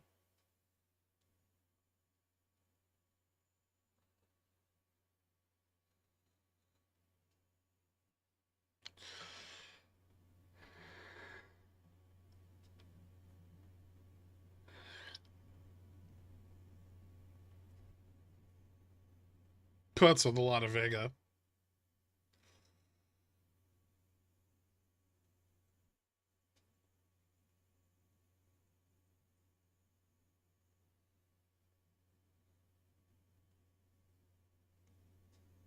Hi, I'm a kid. I'm a kid. I'm a kid. Good for you, man.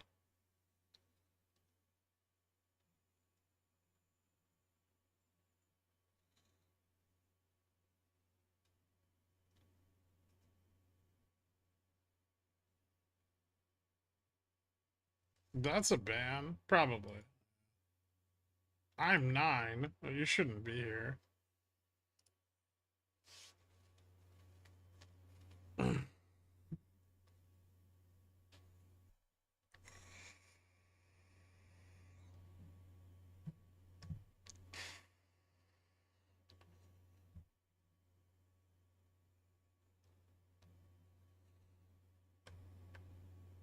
It's far too young to ruin the next 9 years of his life learning about the economy too early.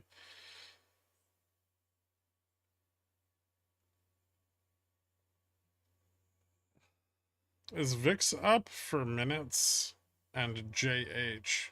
The fuck is JH? Is there additional risk premium priced into volatility right now? Yes.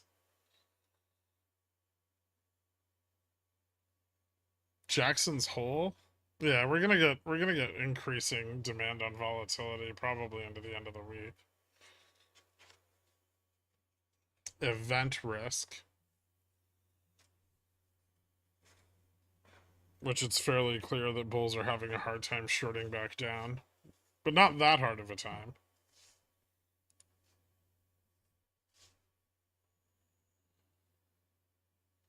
JH is jelking hard. That's what I thought. Clearly I'm out of the loop.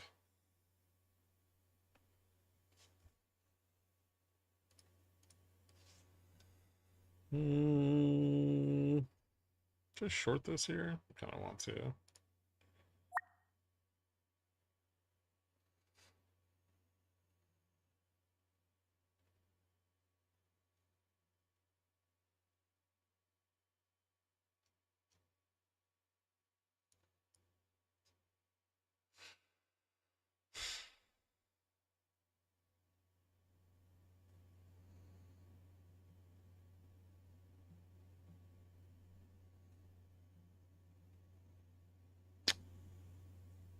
So if the Fed can't cut and higher for longer is bullish, rip in 9 minutes.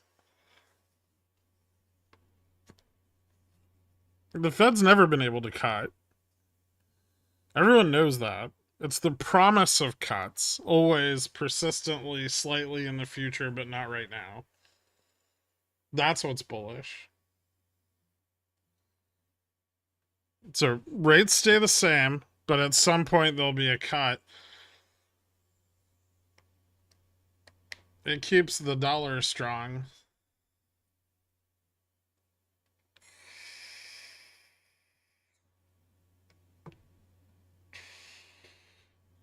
Higher for longer isn't bullish. Tell that to the last 6 months.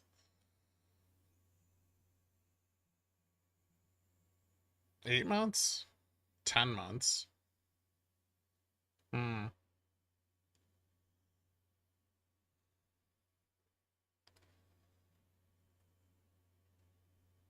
Ooh, we should listen to the J-Pow song before the FOMC minutes drop. It also bankrupts like 60% of the IWM. Let's be honest, 60% of the IWM is going to go bankrupt anyway.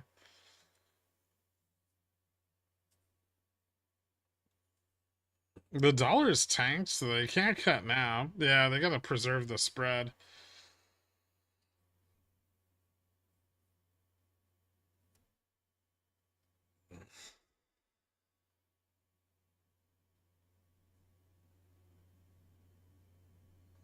I mean, yeah, it's biotech companies. Don't forget fintech.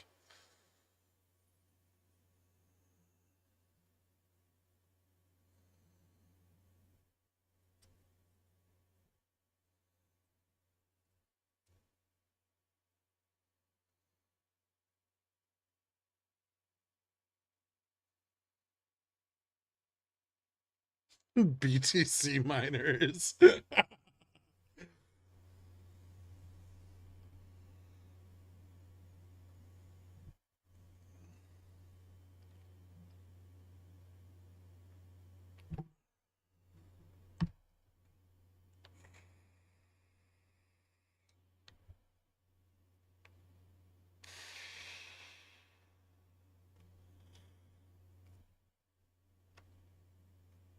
You think it's priced in that rates won't be cut in large caps SPX?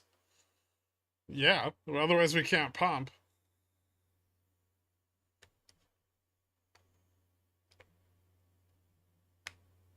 If rates get cut, the dollar yen spread collapses. I mean, look what happened when Japan hinted at the idea of hiking rates.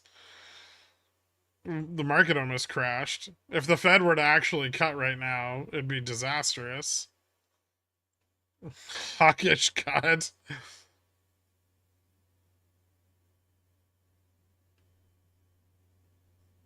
Why would you play miners long? People don't understand diminishing returns.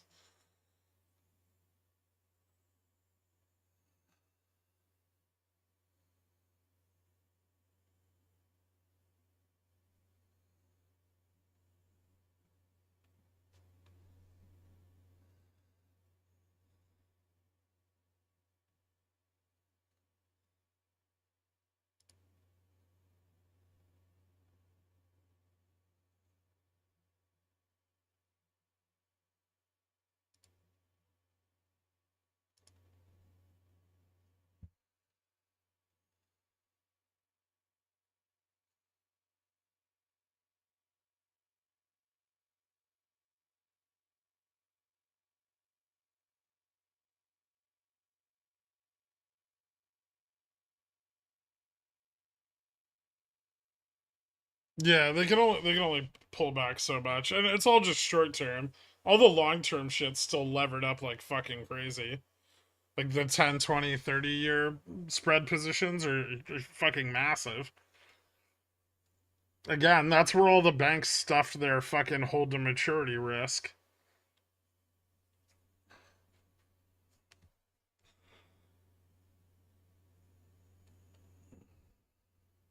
Every day HYG hits new 52-week lows, I laugh, and it's a dork even though he can't hear me. That's mean.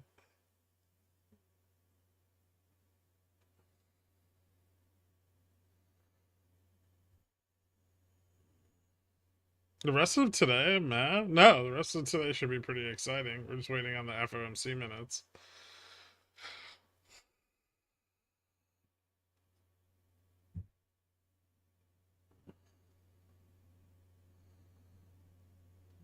Oh, yeah.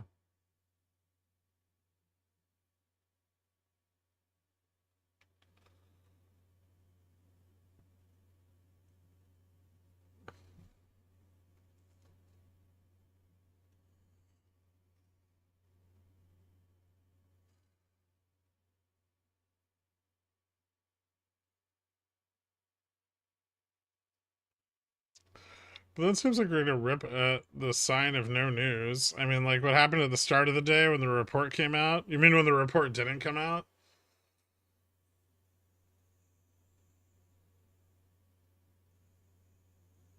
Or do you actually mean after the report came out? That was just going and grabbing the out of the money positioning, right?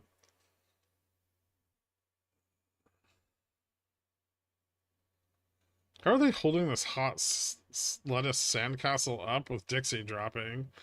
Because U.S. Treasury leverage is increasing while Dixie drops. It's just not increasing at the same rate that Dixie is dropping, which leaves overall less leverage in the system. As JFresh shorting TLT here, he was very confident of 6% 20-year treasuries just a few months ago. He should be even more confident about them now.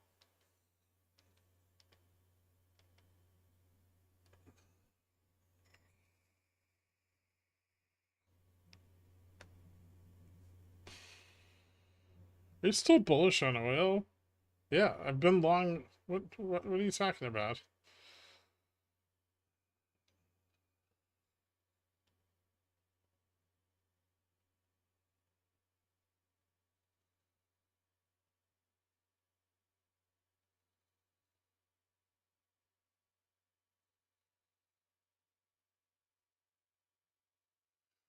How high do you see us going today if minutes are pretty hawkish? Retest and break 30? We could probably push as high as like 56.40 if we really got a strong breakout. Maybe 50. Although I feel like that would be a little excessive.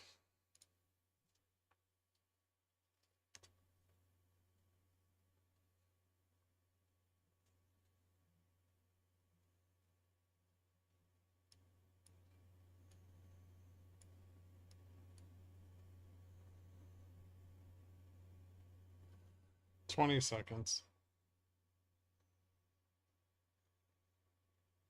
We're not going to 4,800 today. Just wondering if the drop changed your mind. No.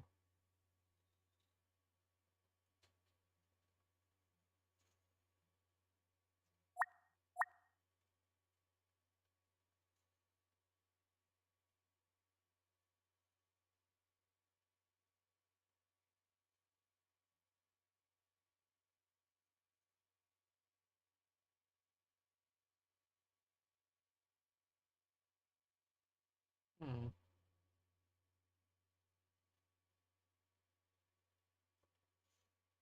Not really tested higher than I thought it would.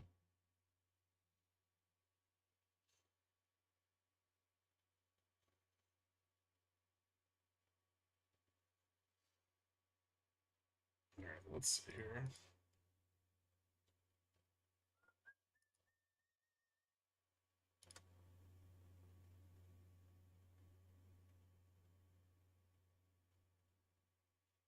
The vast majority of participants said it would be likely appropriate to ease policy at the next meeting if data continued to come in as expected.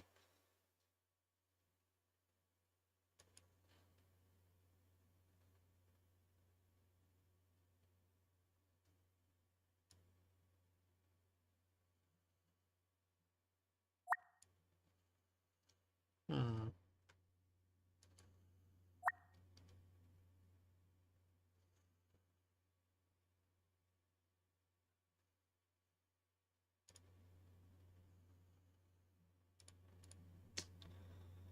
Several participants said recent progress in inflation increases the unemployment rate, provide a plausible case for a 25 cut at July's meeting, or that they could have supported such a move. The majority of participants said risk to employment goal had increased. Many noted risk to inflation goal had decreased. Participants viewed the incoming data as enhancing their confidence that inflation was moving towards a 2% objective. But inflation moved up at the last print.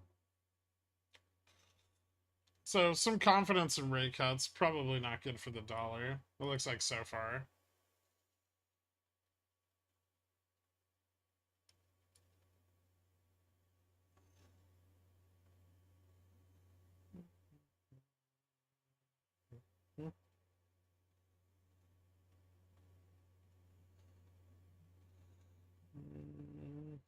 We push down below this, we start squeezing short puts out to 56.05.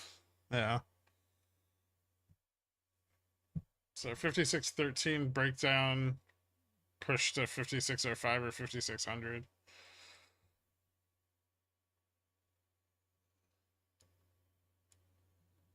Right there.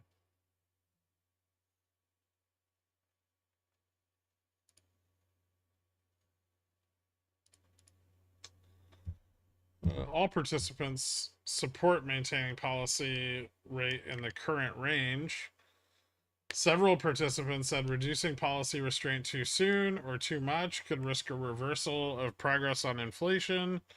Many participants noted that easing policy too late or too little could unduly weaken economic activity or employment.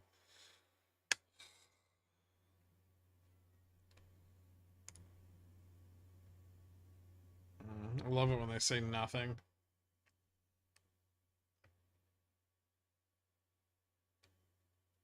I think confidence in rate cuts is bad for inflation and bad for carry trade leverage.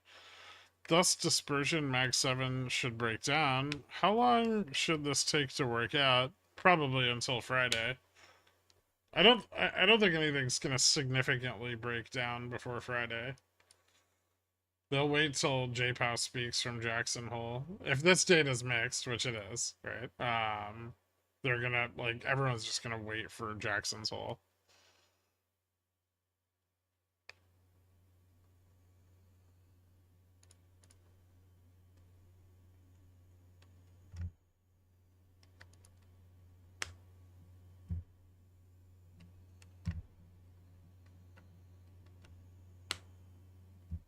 Higher for longer. Fuck you. Keep waiting for those cuts.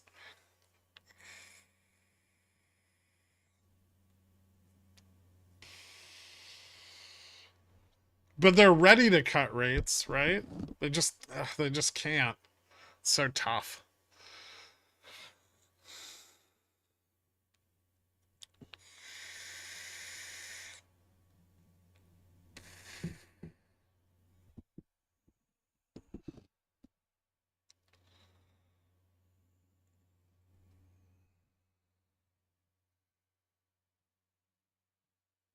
Teardrop.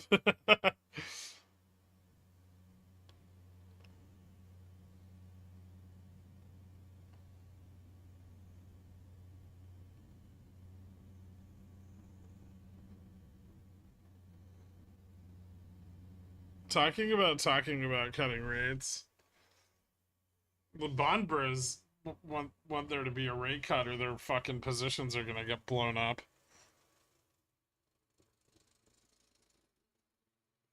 If the Fed doesn't cut rates at the September meeting, the fucking yield on the like 10-year is gonna rocket back up. And then we get another crash, our fourth crash in bonds in 2 years. Wow, massive correction. I'm surprised there's any fucking bond traders left.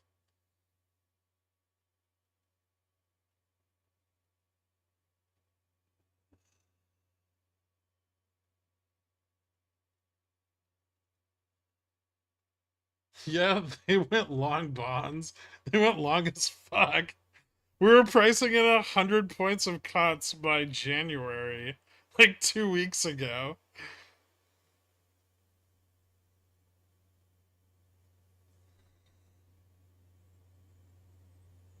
It'd be really cool if we'd squeeze the puts here and not find support.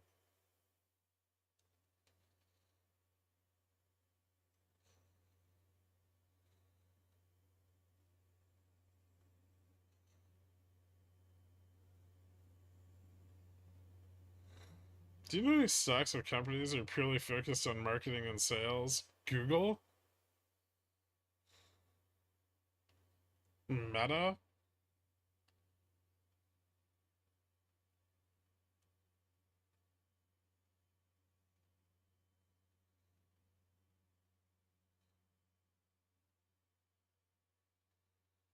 That week, people thought JPOW was going to do an emergency rate cut. Even Reuters was like saying that there was like a 50% chance that they did an emergency rate cut.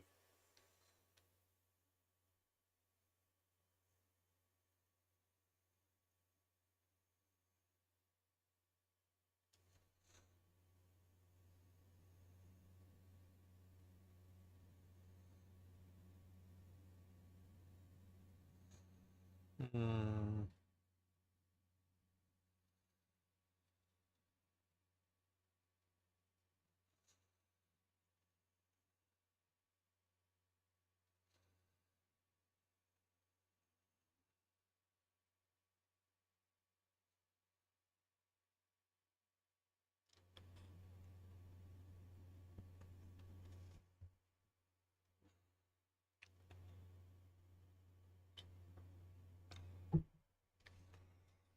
A repeat of 2022? It didn't mark the top of the total flush. The market was already doing shitty back then. It did almost crash the market, but we managed to recover.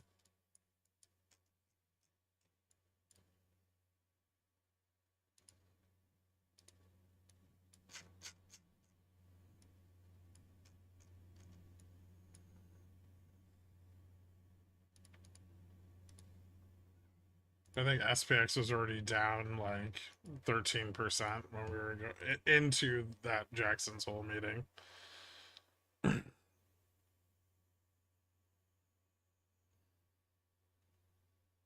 What's bullish for IWM out of this?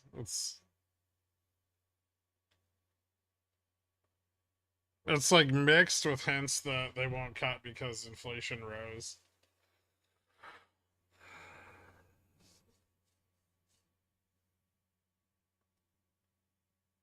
What's left to save this market? Yellen?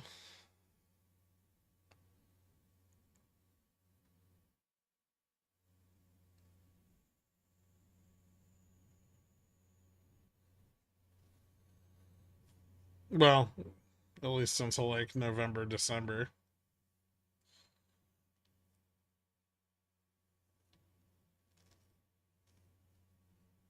Yellen can't do nothing. I mean, she can keep issuing short term debt till the TGA can no longer support it.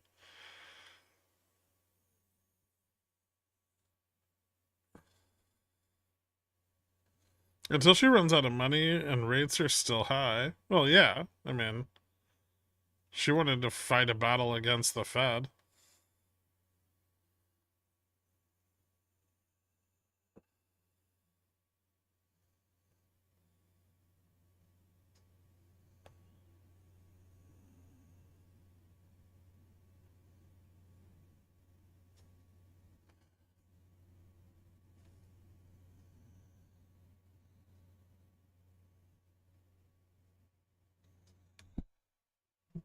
Nobody listens to Moody's anyway and Fitch. If the US defaults on its debt, the yields at the top end of the curve are gonna go to like fucking 10%.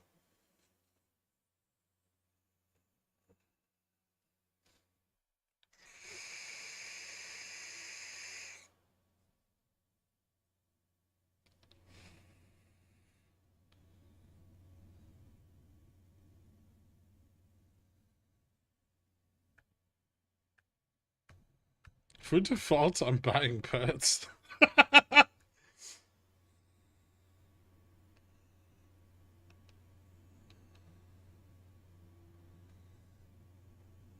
All the banks go boom.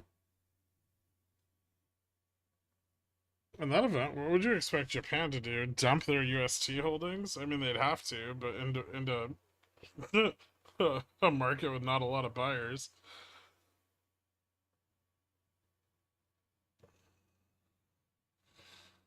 It's okay. We'll just rack up like 5 more trillion debt and things will be fine, right?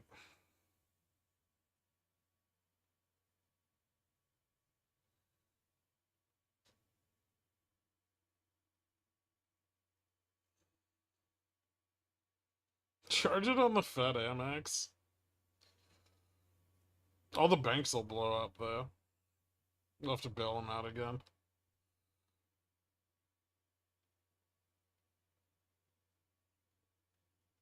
Ooh, if JPM goes to like $5 a share, I'm gonna buy some.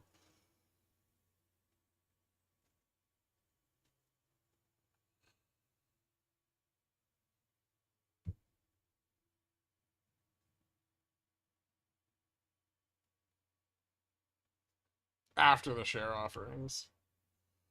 Not before.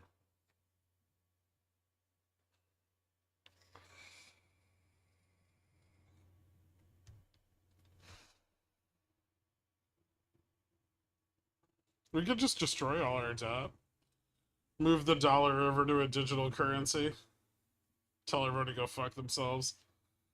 Might not make us very popular for the next 30 to 50 years, but no one likes us anyway.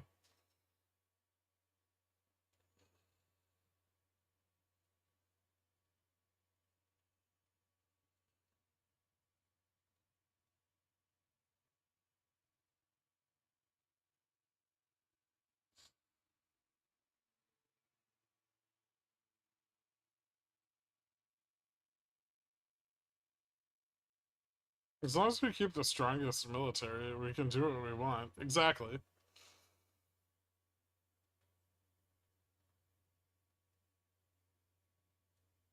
Everyone likes the guy that makes all the food. You mean Ukraine? They're pretty popular.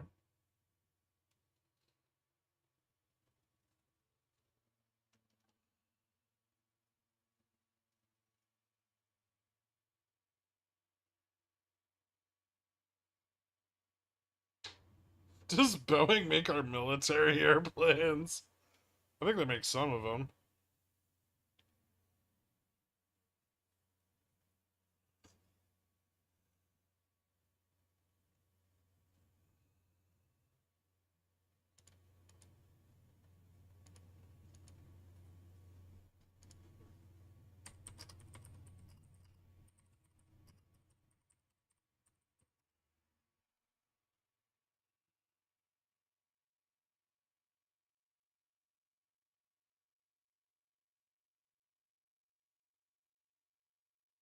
The ticker 8301. That's the Bank of Japan. It's an OTC stock, though.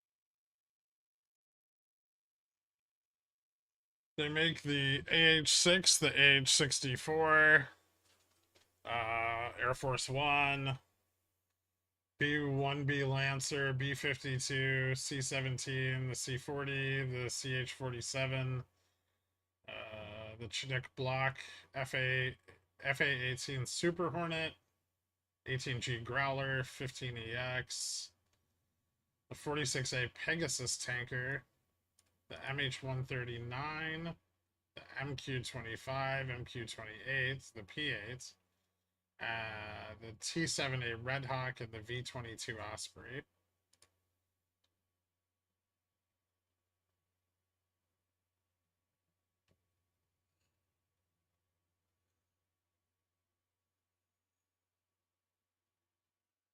The minutes are so beige that everyone's waiting for JPow's pull. Yeah, they're still pretty mixed.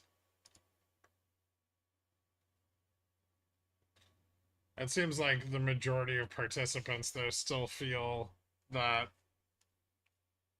waiting to cut may be wise, and that's...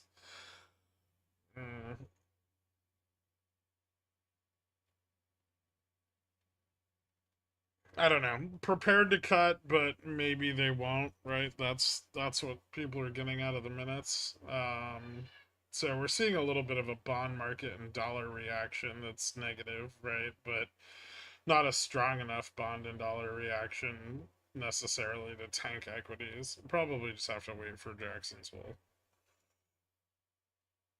Friday, 10 a.m.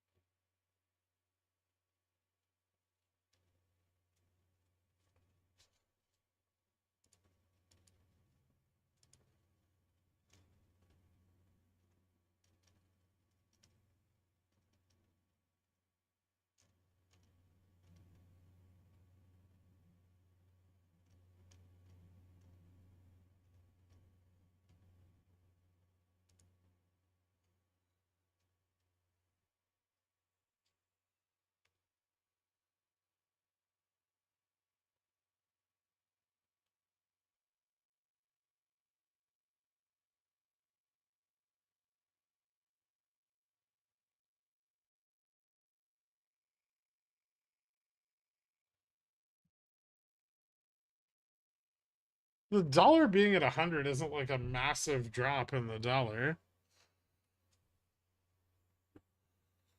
It was at 101 earlier.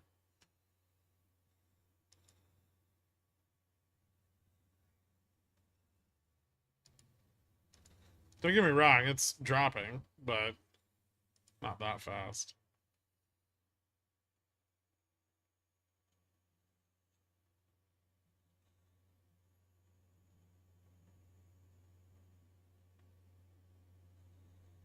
Did you play the JPow song? Oh no, I forgot to. Give me a second.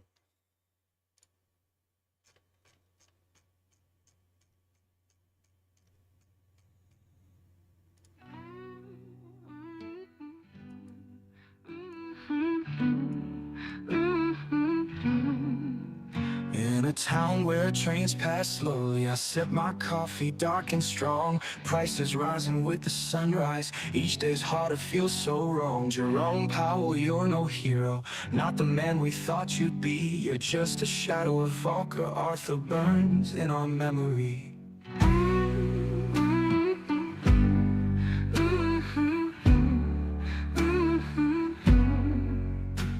I see the shuttered storefronts, places my granddaddy built. Folks are pinching pennies, dreams erode under the silt.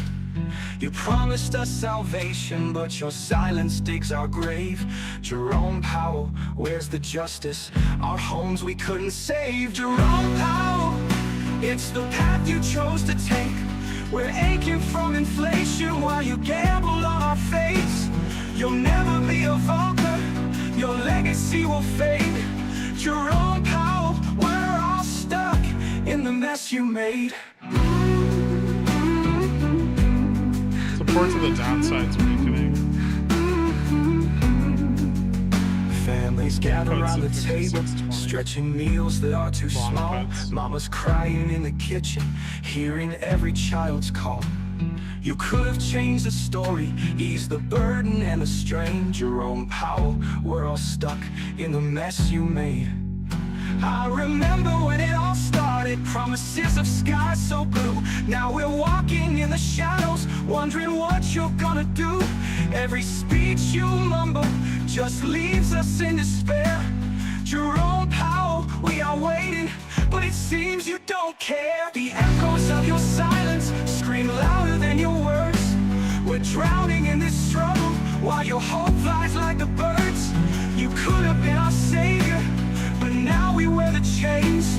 Jerome Powell, just a cautionary tale of a leader who refrains.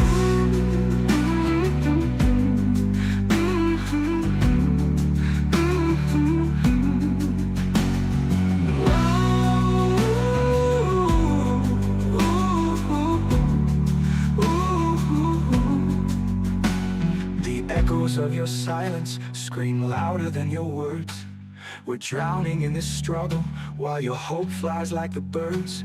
You could have been our savior, but now we wear the chains. Jerome Powell, just a cautionary tale of a leader who refrains. This is going to platinum.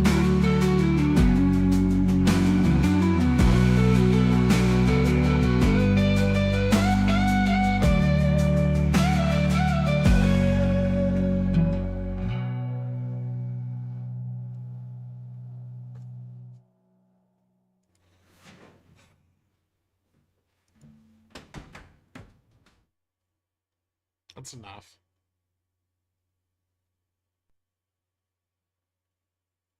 The entire music industry in shambles. It was already a shambles to begin with.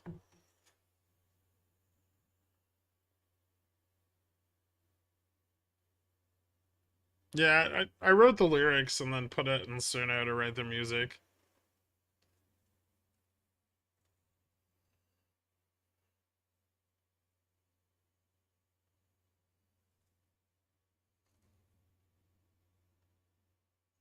Why am I crying?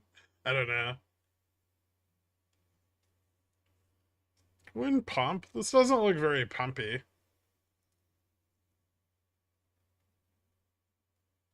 Some of the short in the money or out of the money short puts are starting to pull back, which is opening up a little bit more range for us to push down to like 5605 on a rejection. We're just not getting a rejection yet. Probably because nobody's buying more puts out the money.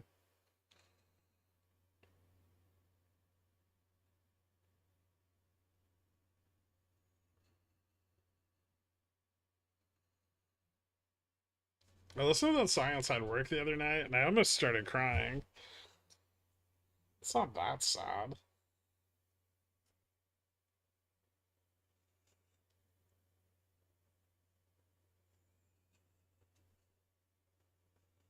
You re-enter crowd yet? No.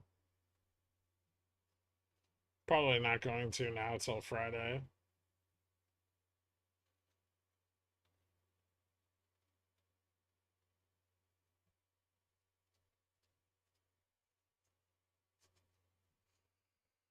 It's a weird little gap up.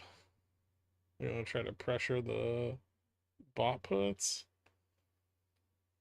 That seems stupid.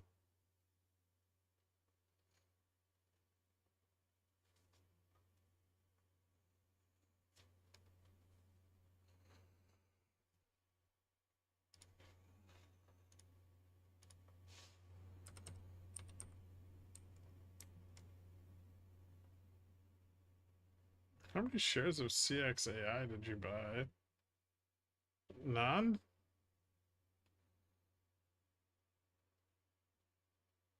The last time you asked me about it, it was at $3.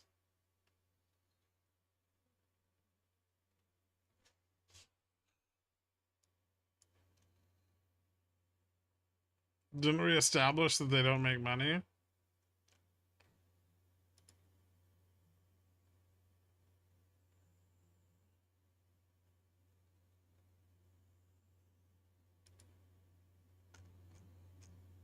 I bought it 220, so you're up 40 cents a share on an over leveraged position in a piece of shit stock. I don't think so. The first time you talked to me about it was like the day after it spiked after earnings.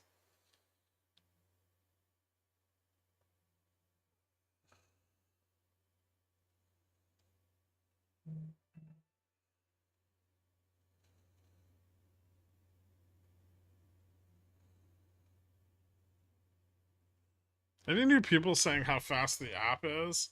Oh, there was someone in the pigeon wheel chat that was just raving about how snappy it was. They use the word snappy.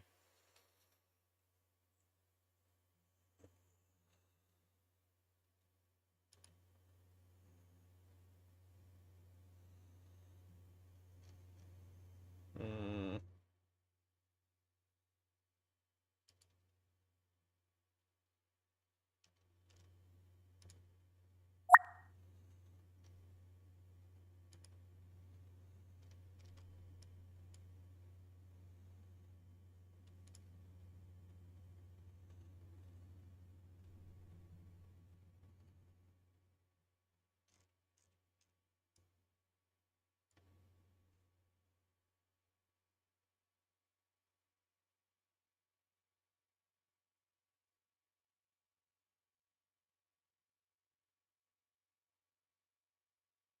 Snappy's good.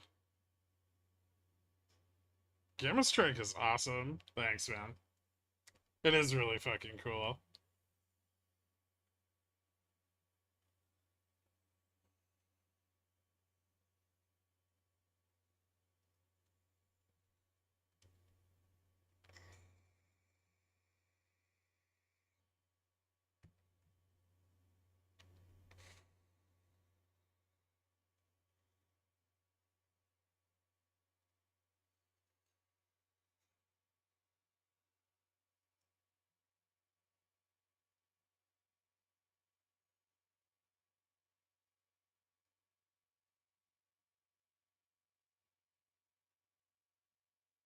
What are the features? We'll have like a reveal video and stuff, and like our stream over the next like couple months. You guys gotta see everything.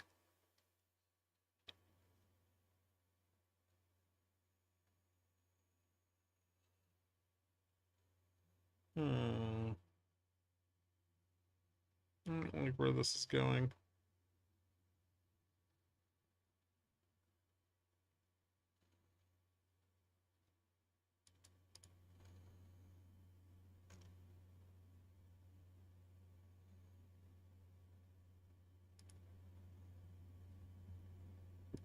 Careful, dispersion's turning down again.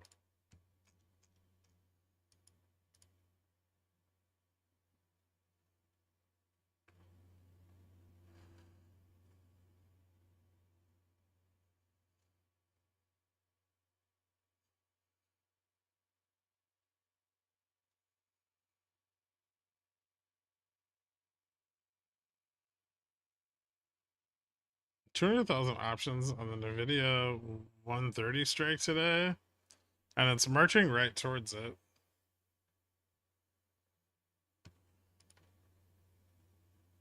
That's nice.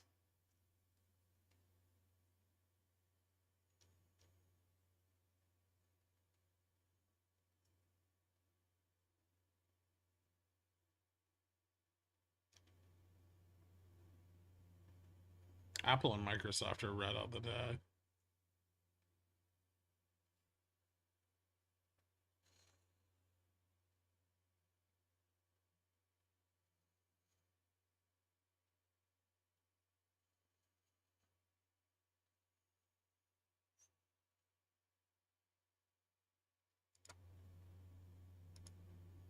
Hmm.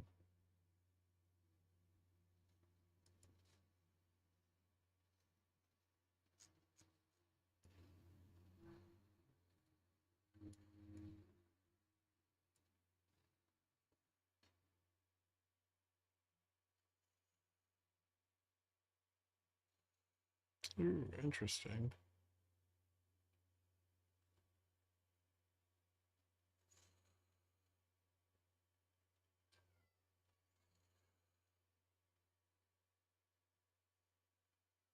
2 gaps to the downside. Fuck are they shorting puts?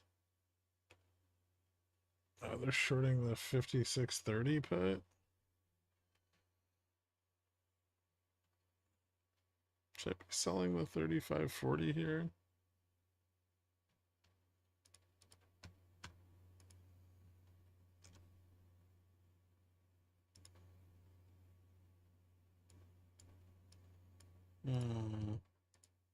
Risky.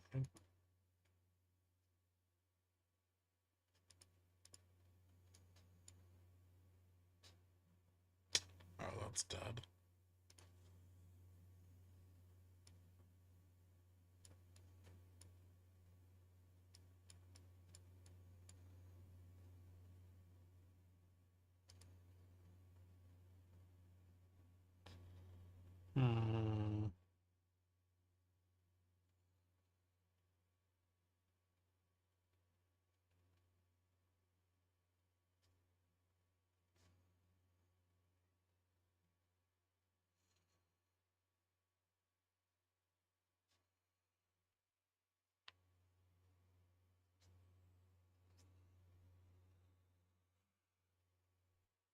Microsoft makes me angry.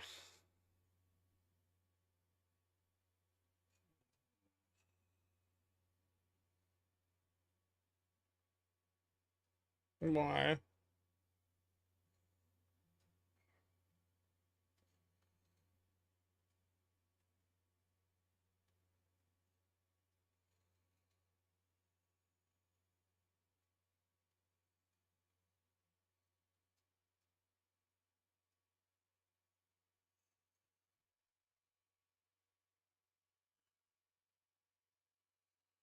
You're trying to put your SX bot puts and or sold calls? Sold calls. The puts, the bot puts are already out of the money. Those were at 25.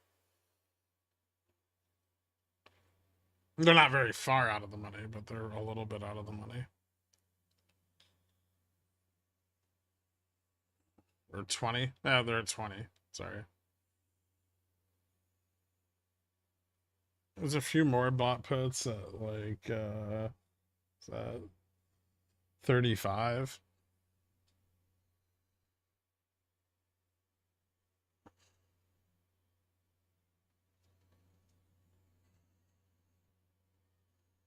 They're not doing a great job squeezing off the 30 calls here.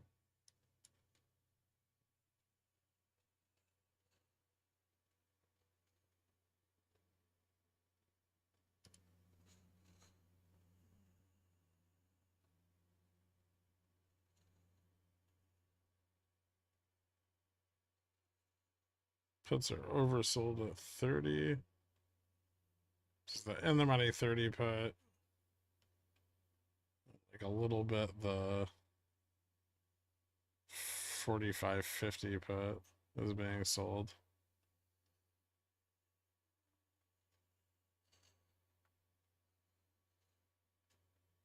That seems dumb. Or they sold those earlier, maybe.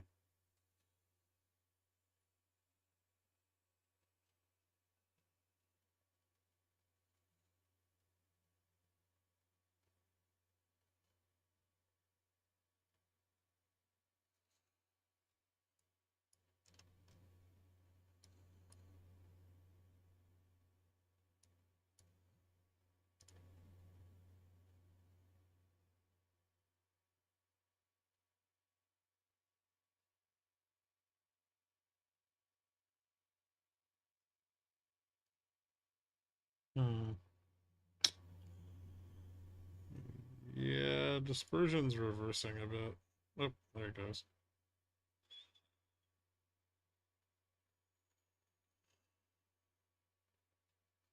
Whee!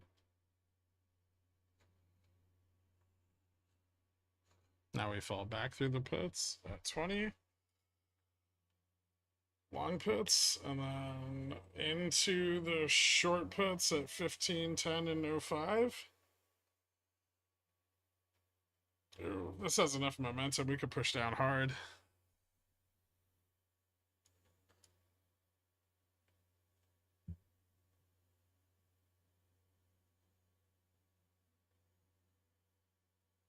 Come on, don't get support. Nope. Dump it.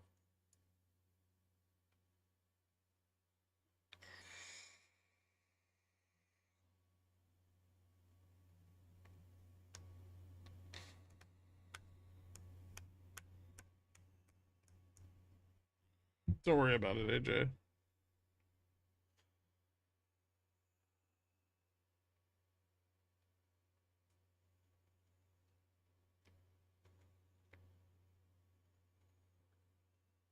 It's not even that there's bears here. There's really not a lot of bears. Gamma is just positive, right? So the MM buys the dips, which inherently makes bullish positioning stronger. That doesn't mean that short vol sold at the money is any less risky.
Getting a lot of puts at 56.20.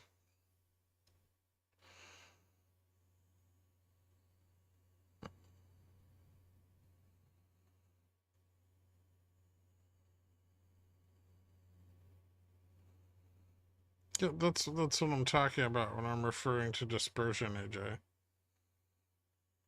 Woo! Let's go!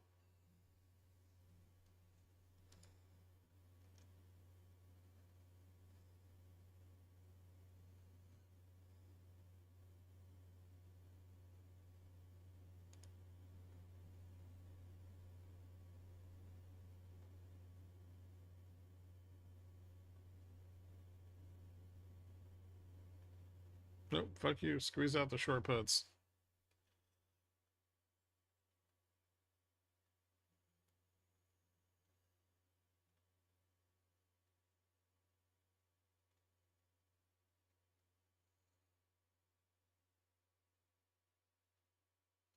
I'm okay robbing your hood. I think I have a solution planned.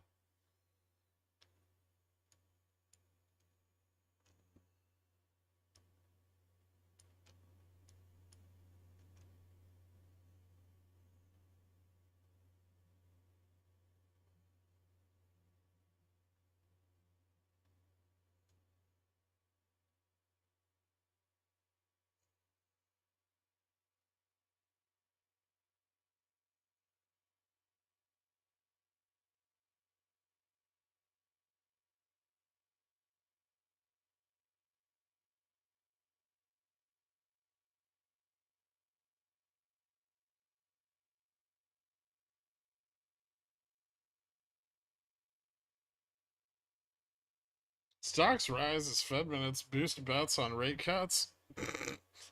That's kind of the opposite, but sure.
Selling the 5605 still pretty heavily.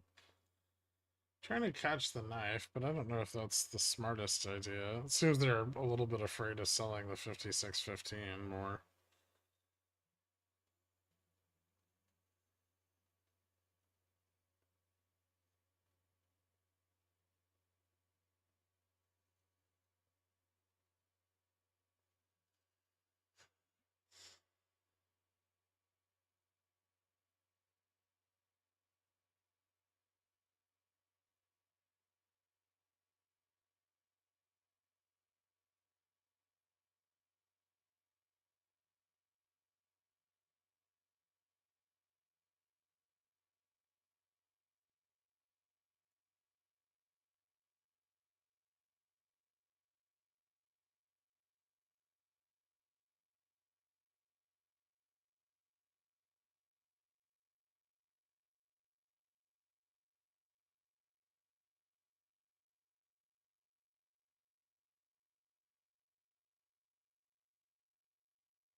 There we go. Nice.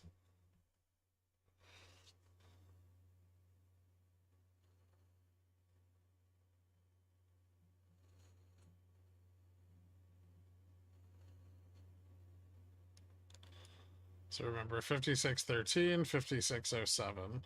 Big levels.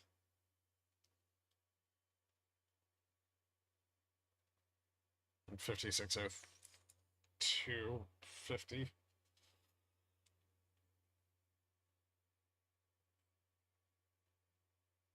Each one of those is kind of like another block of short puts that can squeeze out.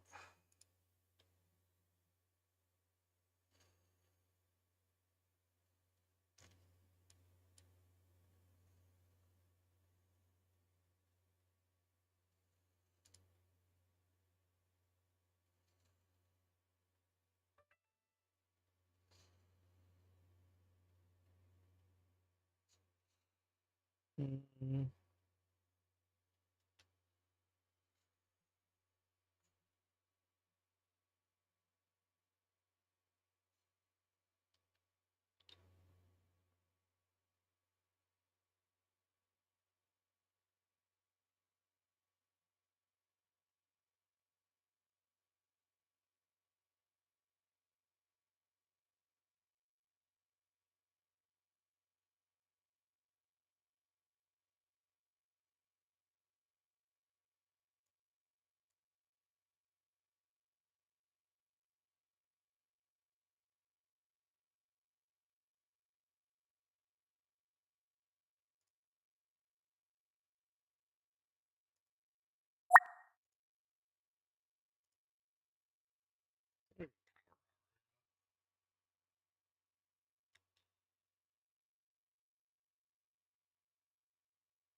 Hmm.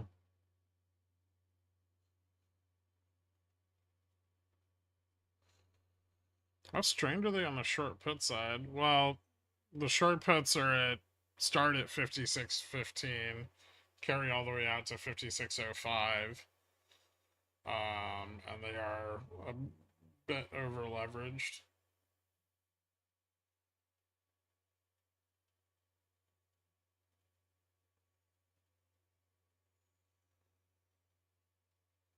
Probably still need more puts at 56.20 to push down through them.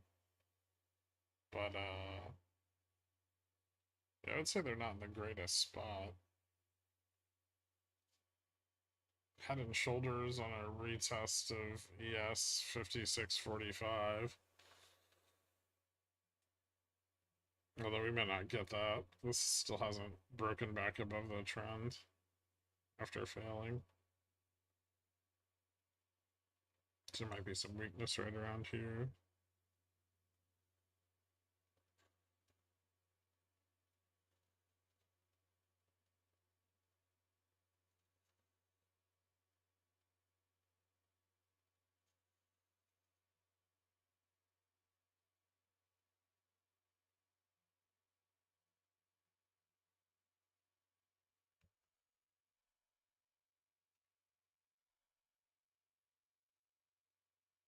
No problem, Riley.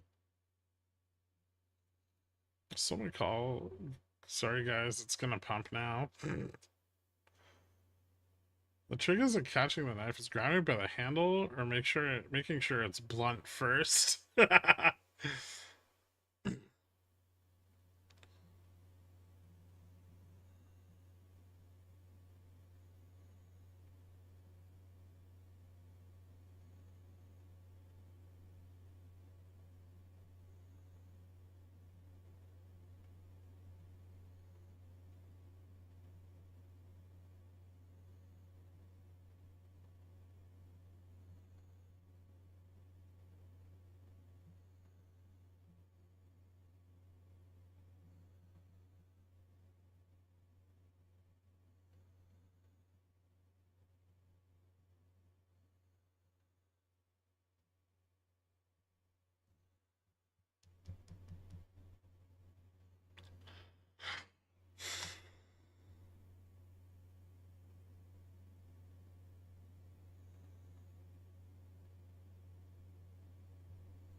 Shit.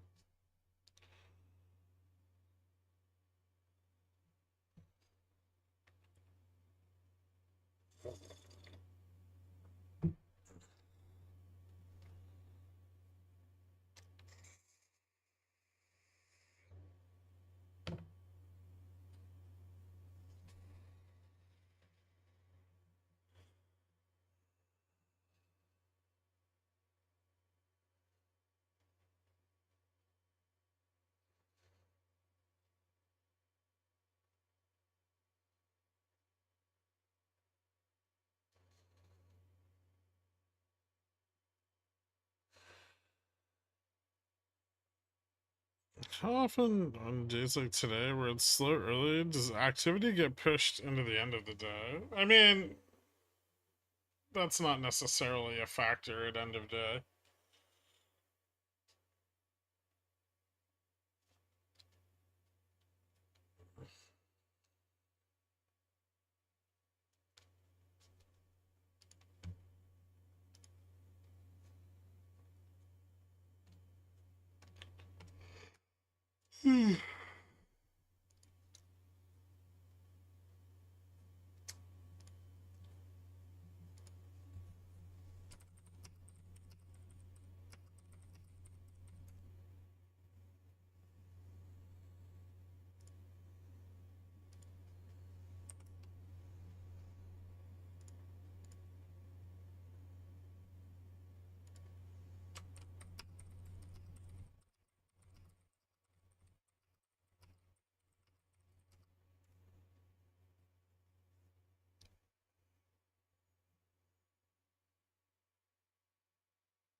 There's no more info coming out today.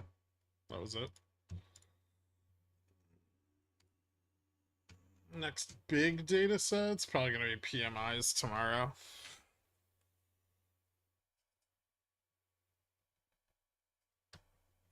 PMIs tomorrow could be pretty impactful, though.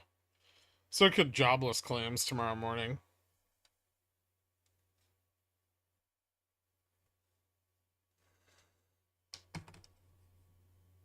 Even though they shouldn't be. Jobs are...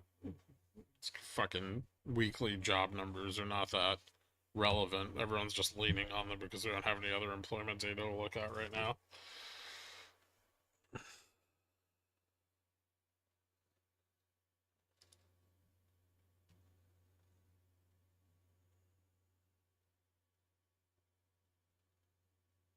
The market cared. It had a pretty fucking fat drop.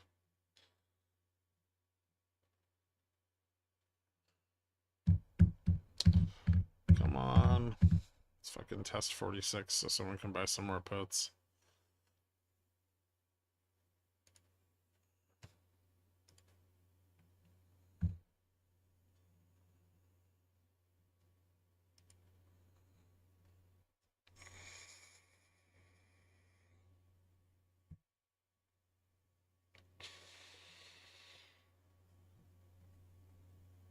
Oh yeah, I do want to sell some calls.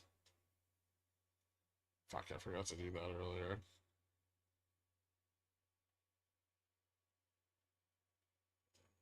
I don't know if I want to sell them at 20 though. It's a bit risky.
I could just sell puts at 5,600.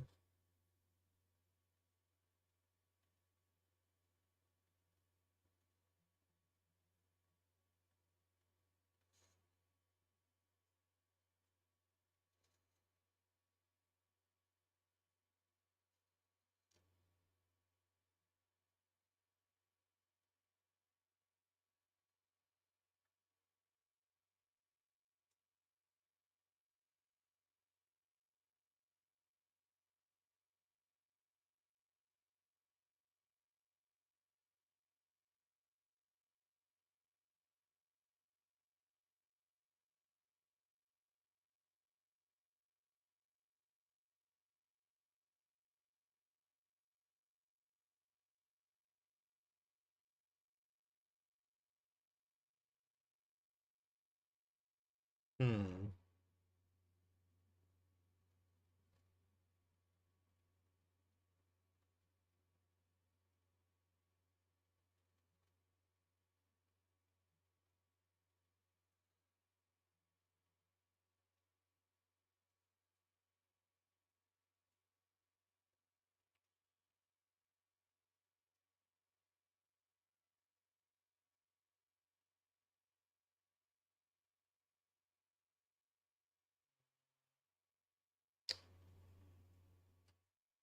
Q looks a little bearish. Not enough though. I'm trying to turn dispersion around here on the drop. Momentum's falling off there, but it caught back up on the 5-minute. Bearish on the 15.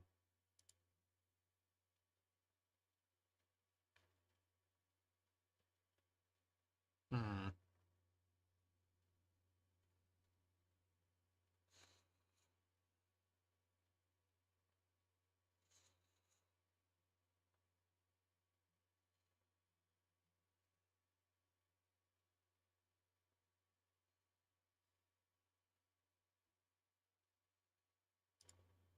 So if I open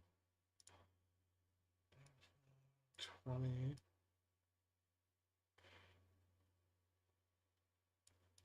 2030, 2010.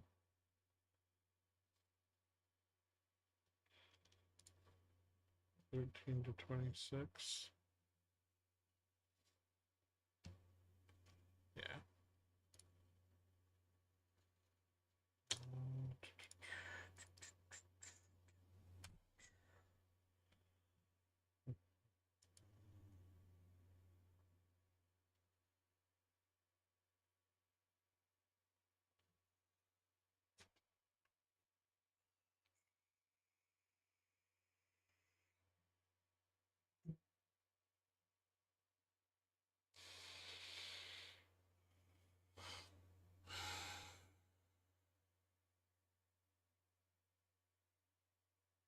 I'm really expecting a test above 5640.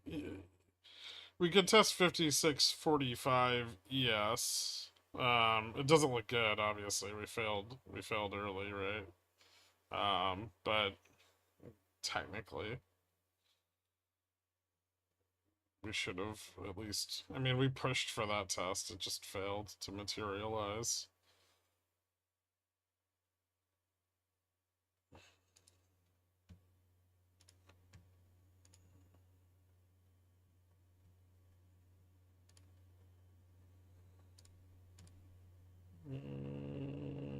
That's correct.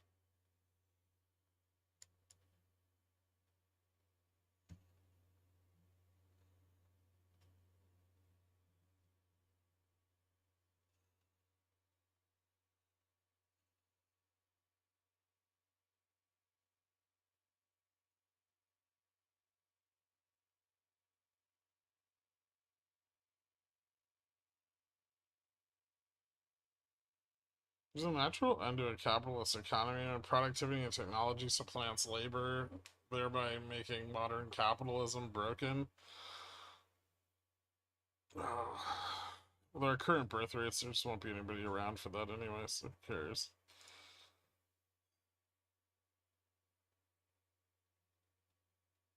Big wedge. It's not really a wedge. There's a head and shoulders on the 5 minute.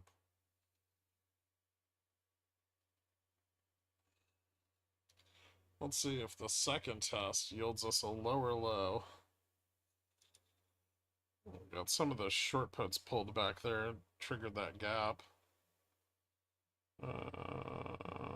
Start to push into the short puts.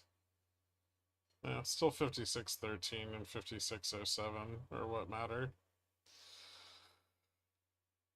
For I mean, it's not a huge downside move, but we could potentially retest like 56.02, 5600 if we break both of those levels. Probably bounce right back though.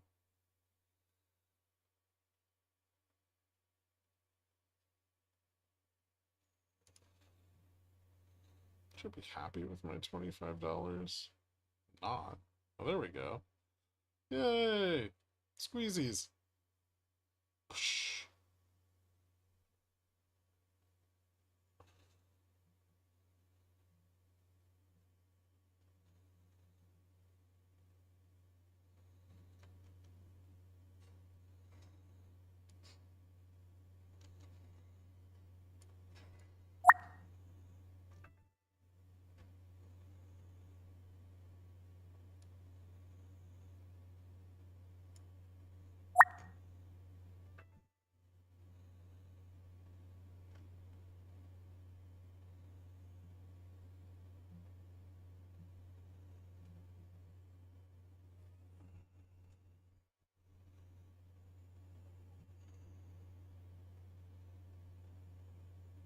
No, 56.13.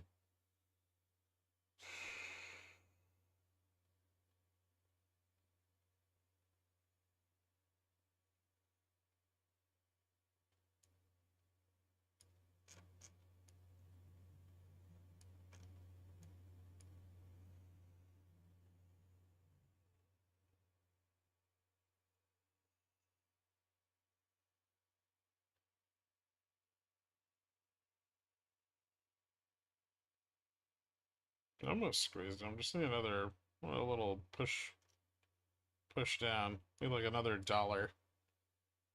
Lower low, but a dollar lower. Like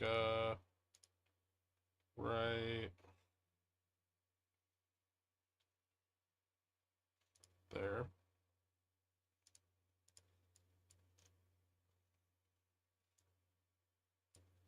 There.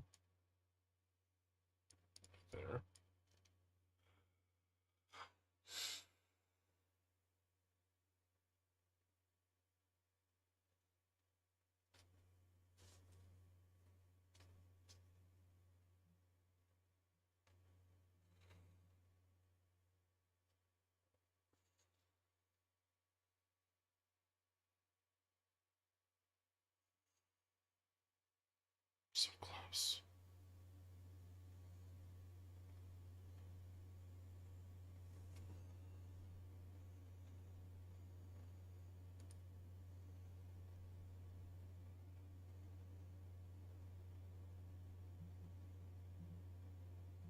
Nope, that wasn't fucking low enough.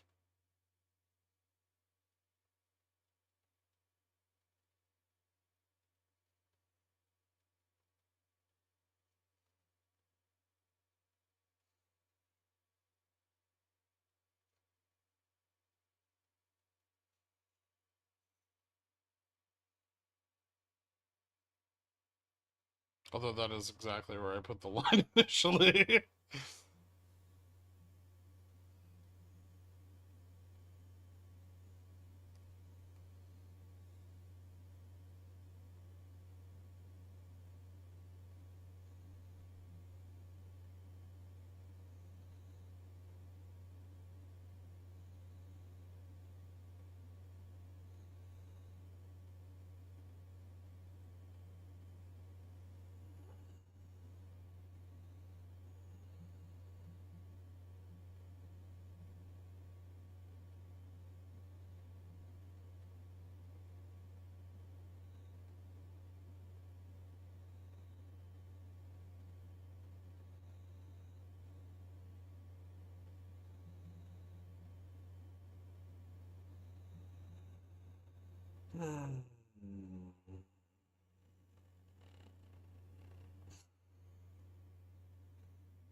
Dump it.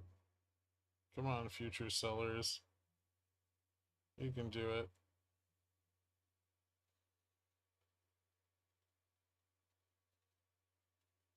A little faster.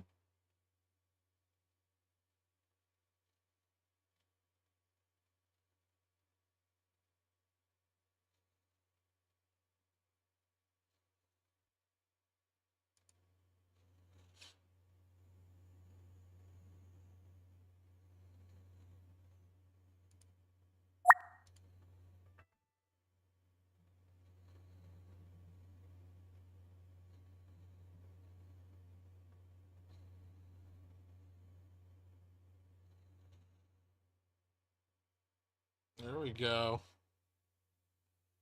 That's the good stuff. Keep going. Don't you fucking dare bounce.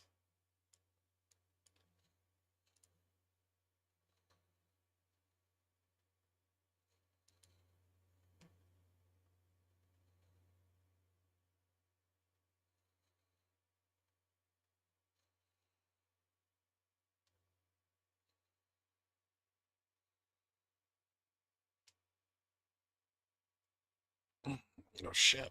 I've puts.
Yay!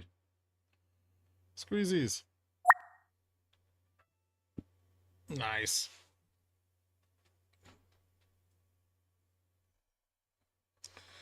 Now 5607 is the next one.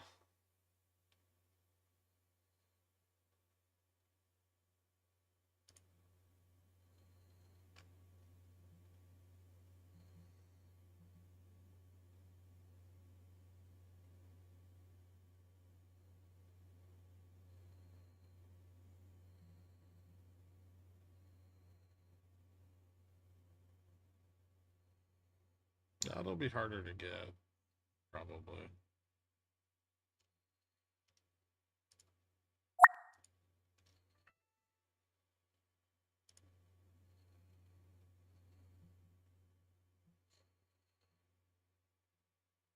I like these fucking downside gaps.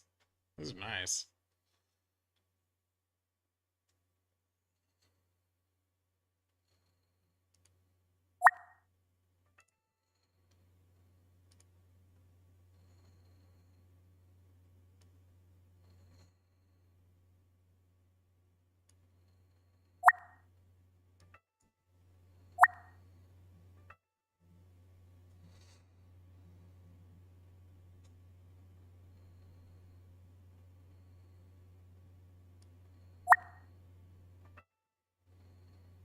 Upside gap fill. Now we push back to 20. Let's go.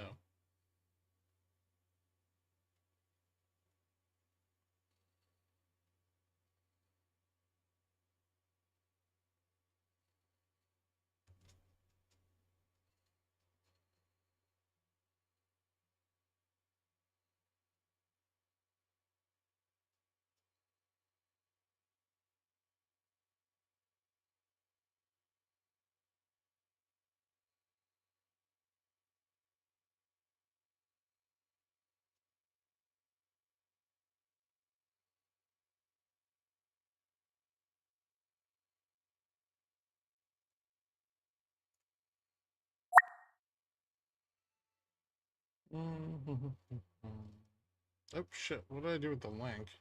Ironicus, welcome to Zillionaire, man. Give me 1 second and I'll play you a song.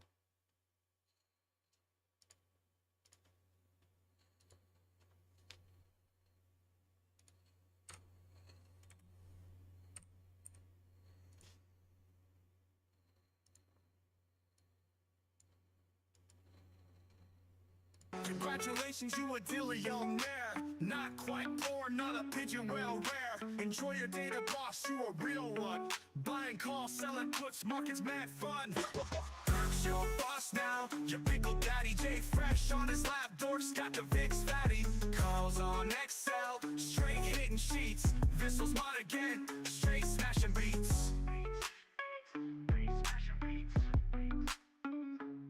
We got dance in the dumpster, pores getting jerked, pickle jar turned up, V-bop getting twerked. Stocks jump high, roller coaster thriller. Got the market moving, call me Stockzilla. Continuation? Unlikely.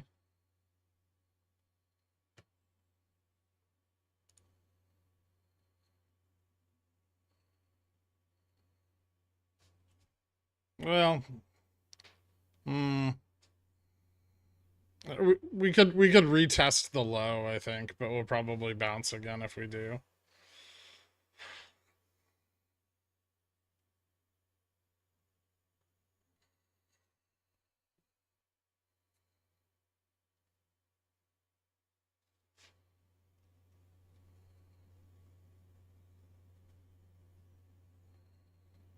Why would you say that out loud? What?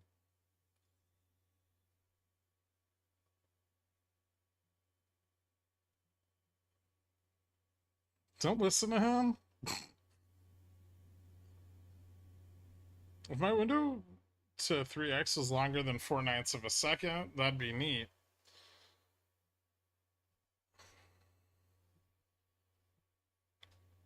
Puddin' flops, we're not here to play for second place.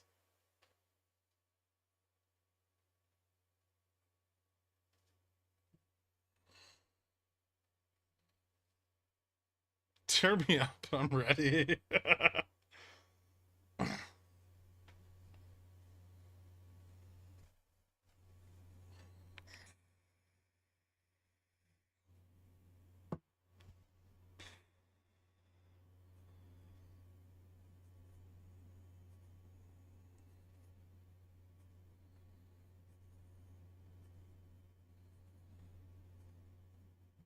I heard my grandpa say something really relevant to my uncle once at a fishing competition that he was at. He said, second place was great. You're just a fucking loser.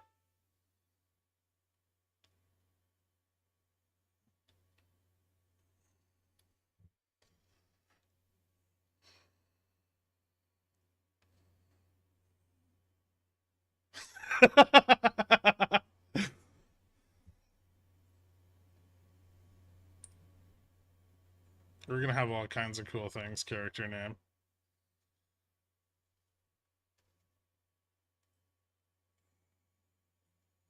Let's retest that low so we can sell some more 5605 puts.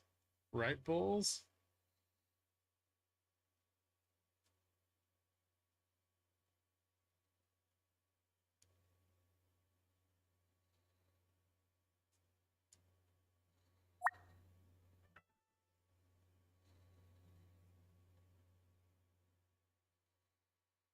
Double bottom.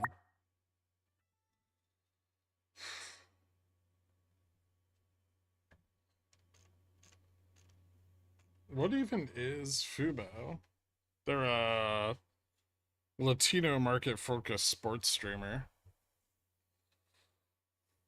for football. Not Fubu. Yeah, that's the clothing.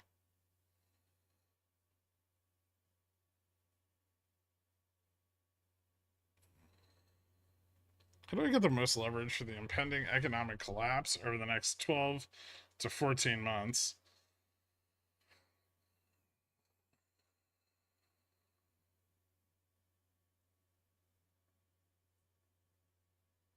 If you, I mean, it depends if you truly think the economy is collapsing or not.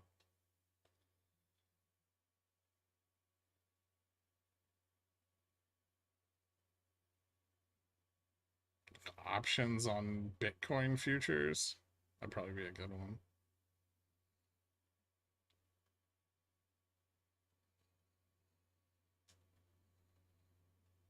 Did you sell Zom CCs in the money or out of the money? Always in the money. You don't sell out of the money fucking covered calls. Like a scrub. I'm not 80. I'm not like trying to preserve my IBM position.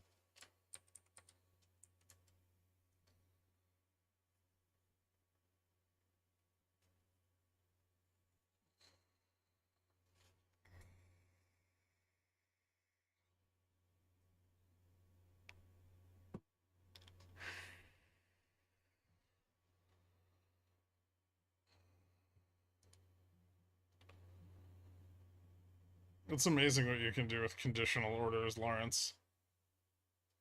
Remember the other day when I told you where the lines were? Right? You sell covered calls, and then you sell more covered calls. Now I just have covered calls.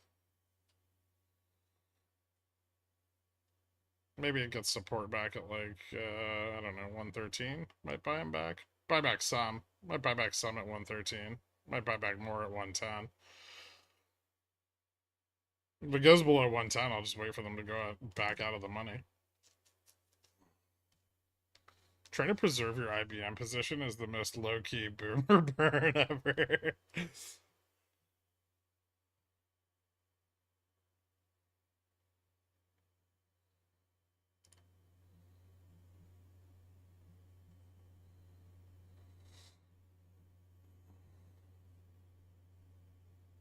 I sold 300 CCs. Nice. Wait, 300 strike? I think it means quantity.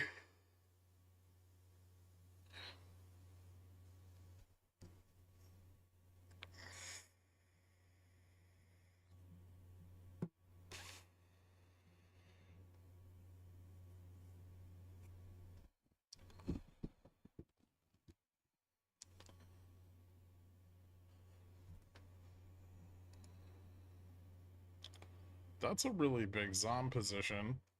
It's bigger than mine.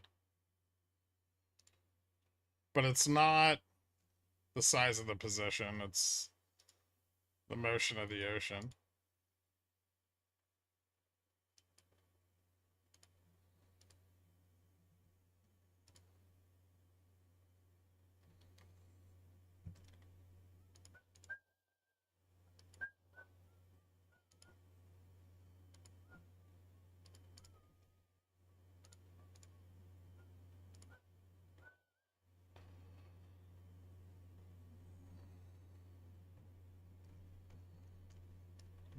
Elephant's foot. Toe pick.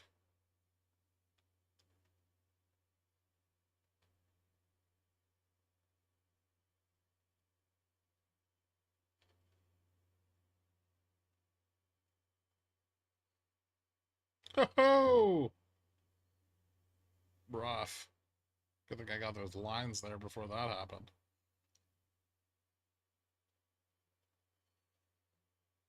Quick. Some more CSPs. Ooh, I want to do that on the... Put. Sell put. Buy put.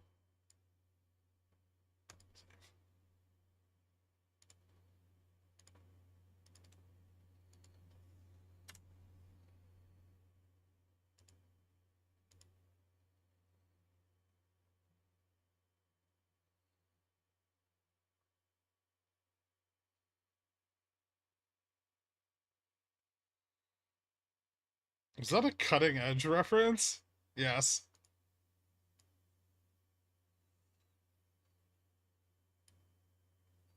I'm almost as proud of it as you are.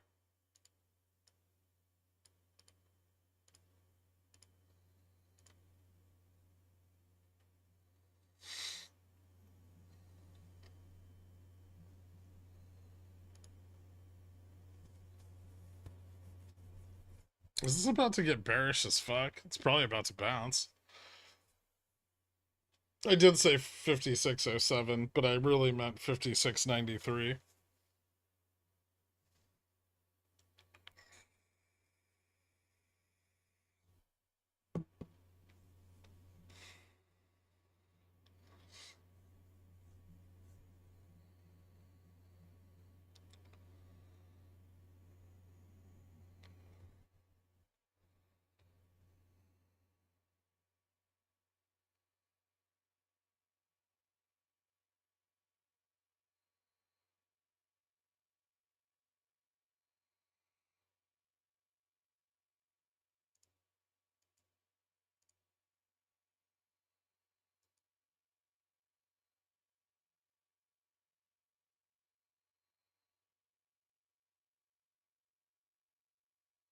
Ew.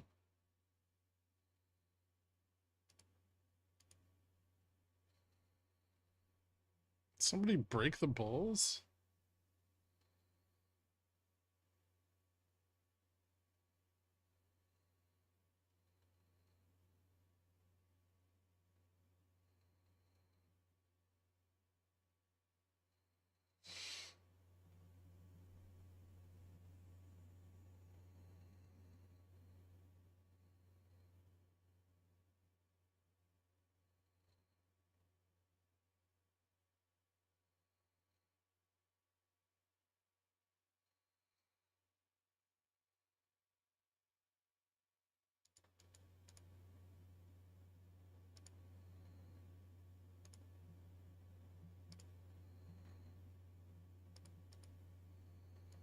Hmm.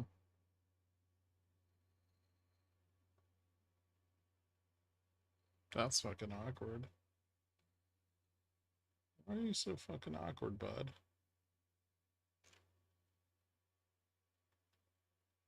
Oh, there we go. Inverse head and shoulders, right?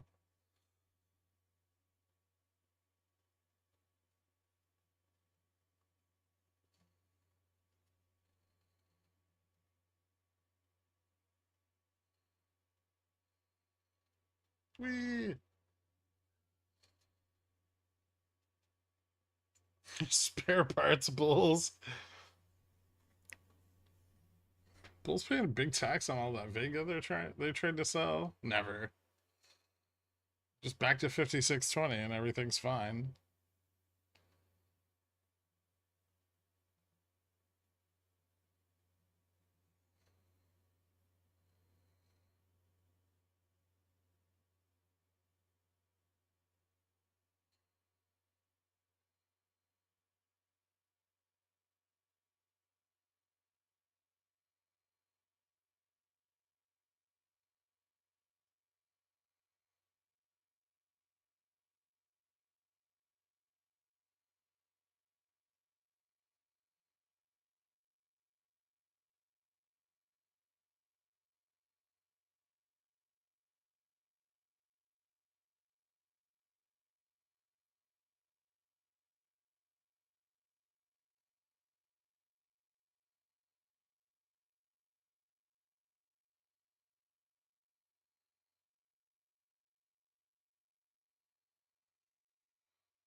I like how we had like a secret bottom there. That was cool.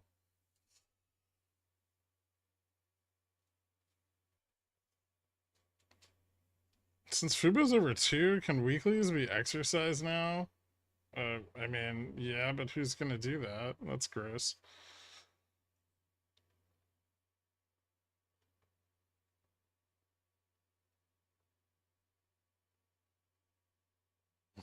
Secret bottom is what my stepdad used to call me. What the fuck?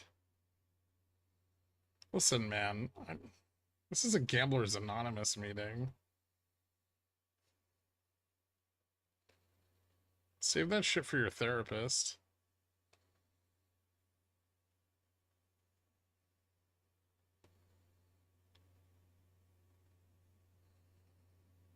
Sir, this is a Wendy's.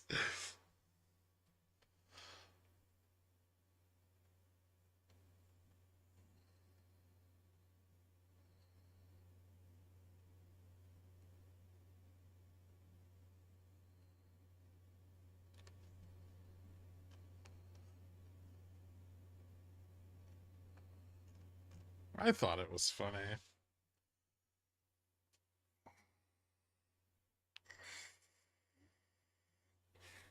I thought my response was funny.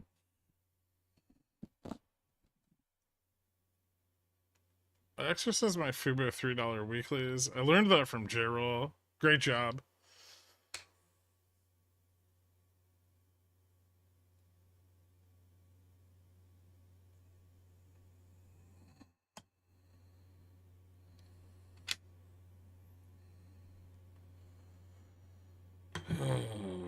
God damn it, taking off Friday, really? Tomorrow flat or push to all-time high for JPOW speech on Friday. I don't see any reason not to push for an all-time high if PMIs are good.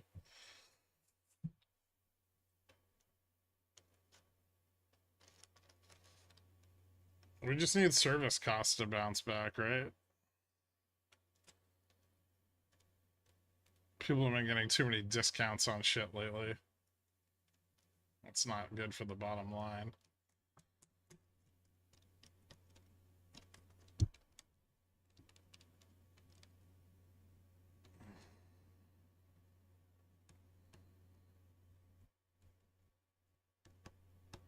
Are you thinking they will? Yeah, because it's from like the wealth effect from last month.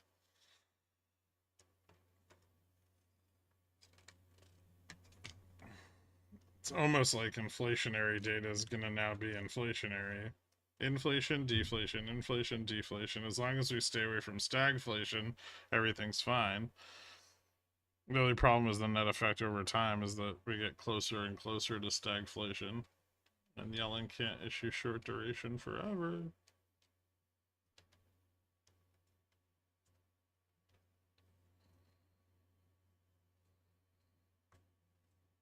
I don't hear any stag or inflation in the room. They're very sneaky.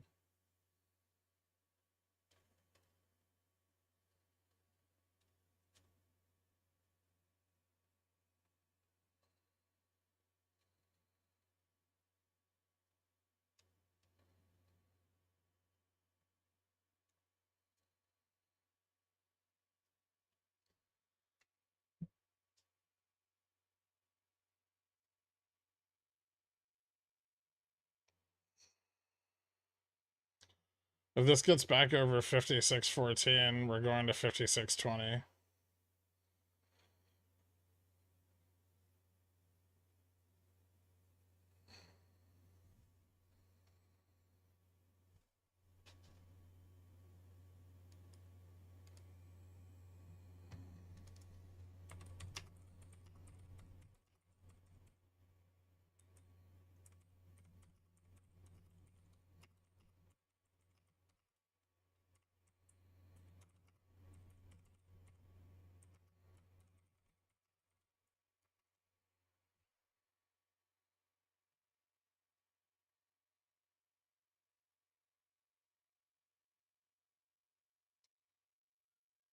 Still got 30 minutes left.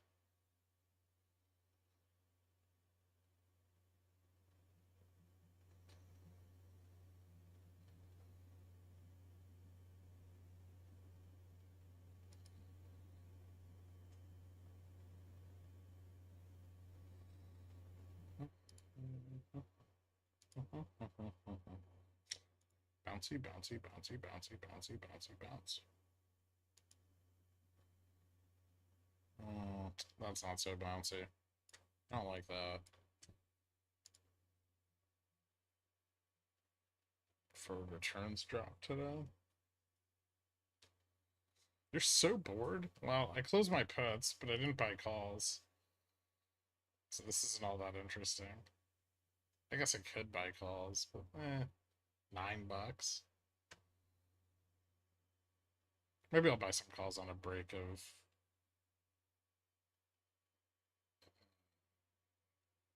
56.14. Just buy the 15 at the money. Ooh, I could buy the 20 and then hope that the momentum takes it up to 24 before we close at 20 or 22 or 18.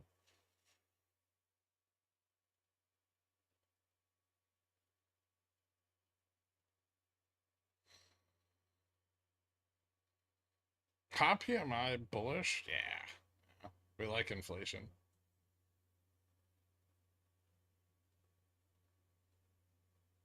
We're closing at 5,600. You shut your fucking face. Alright?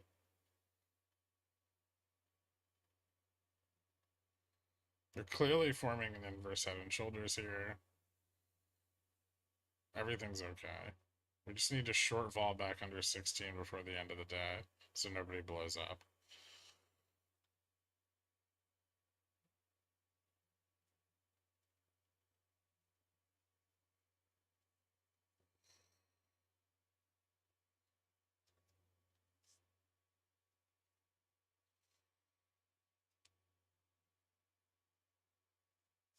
I've called all the price action for the last like hour within like $1 or two. And now you're gonna question me?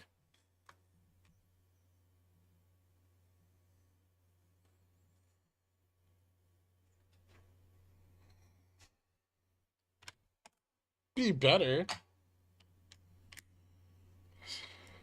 I don't know if it's possible.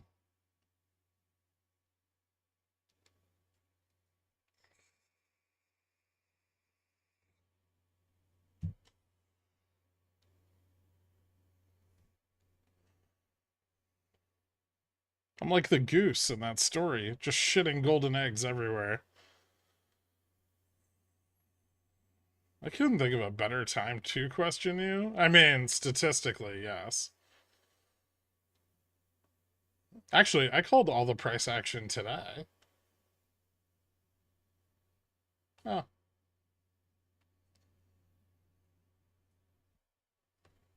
I called Fubo within $1 or two. It's not that impressive. That's all the prices Fubo's been for the last 8 months.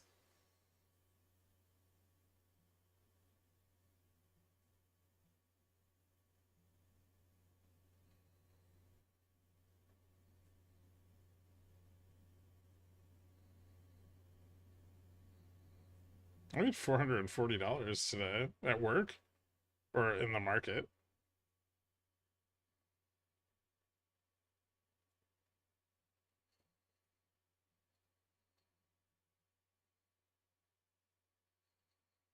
Nice. That wasn't a burn.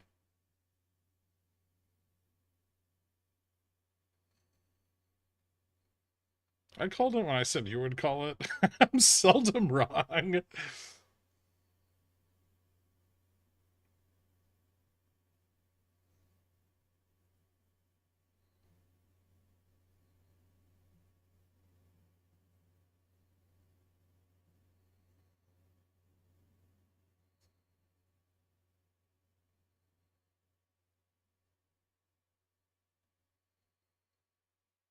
Longing the short calls when they started repositioning, and longing the short puts when they started repositioning.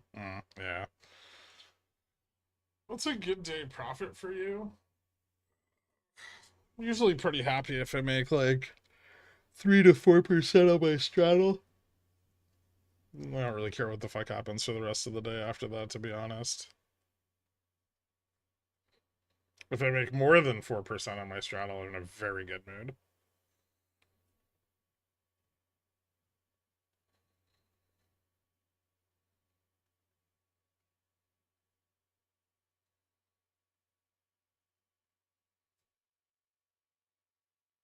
And today, I made more than 4% on my straddle. Hence the good mood.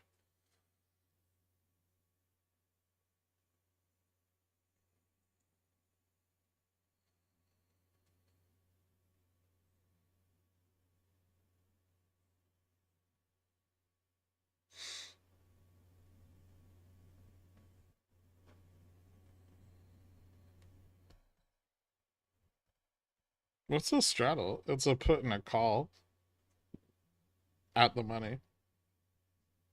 Long.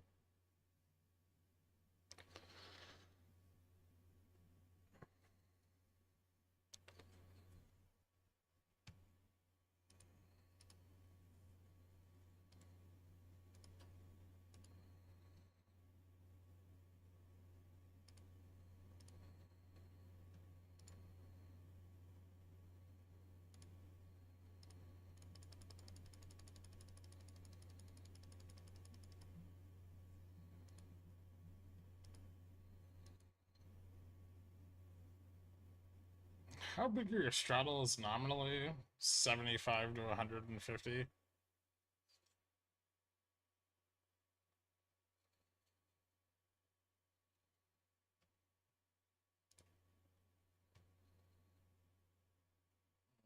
I don't like this. Weakness. Fucking amazing, Gary. Thanks for the solid updates throughout the day and your consistency. No problem, man.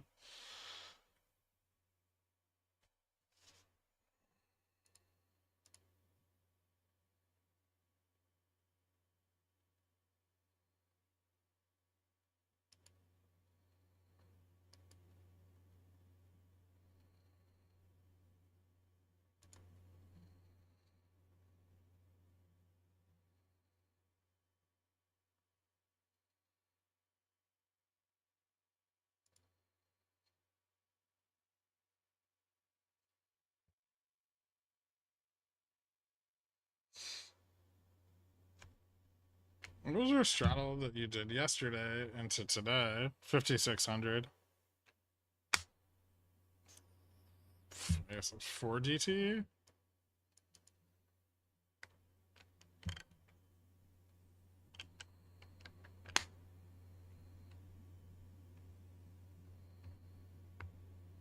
Friday expiry.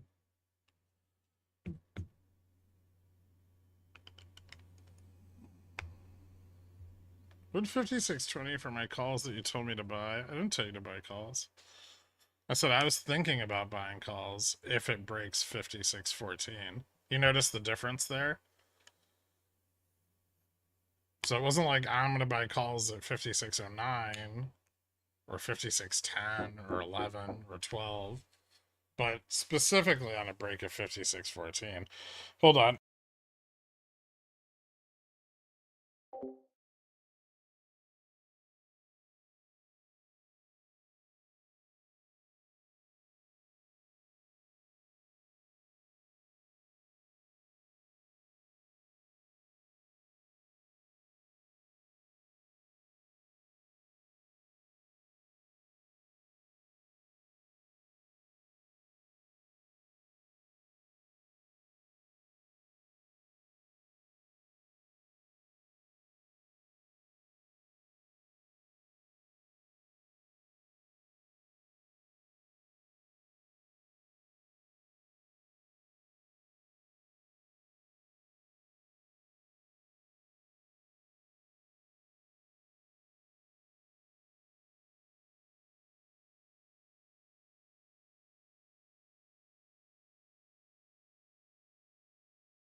See, it's 3:40. My ice didn't last long enough.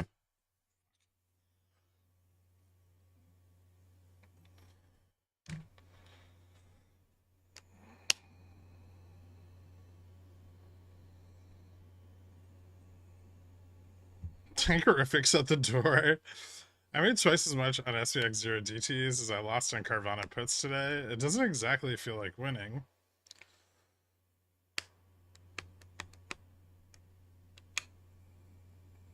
Was that your ice delivery person? No. Just an Amazon package. Speaking of Amazon packages, I have a bunch of shit I need to return. I'm gonna just throw it out.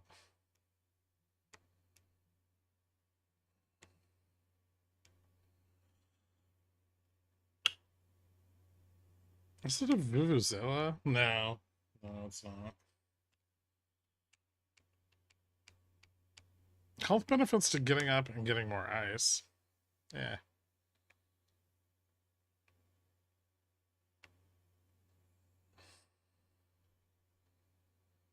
Everyone liked the video to make Gherk really angry. I don't know if that'd make me angry. I wonder if anybody's gonna buy some out of the money calls. Ooh, someone is. Someone's buying the 5615 call. But someone's also still selling the 5620 call.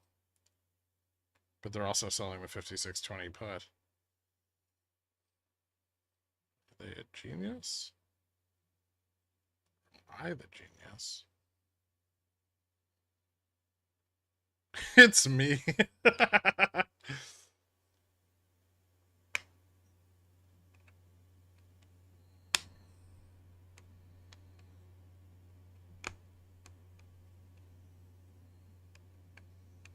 The trade's already pinned to the top of chat.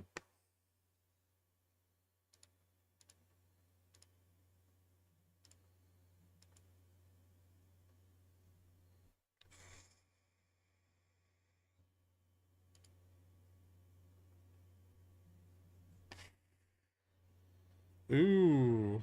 Someone's getting spicy selling some 5610 calls. It's not Dave. Unless Dave is Jamie Dimon.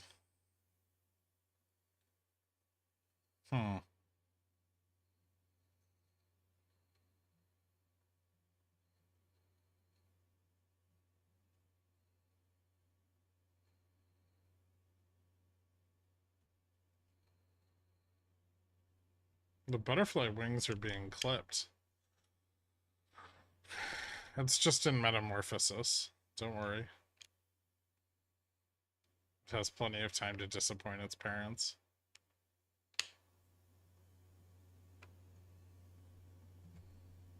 Davey Chapman. These are all 0 GTs? Yeah. So it's the world's deepest and most liquid market.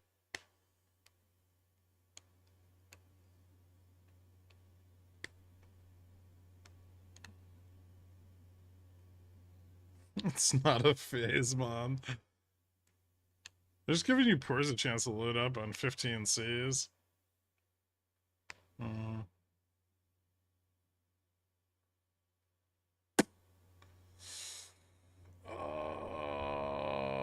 Ew, NQ failed VWAP? Gross.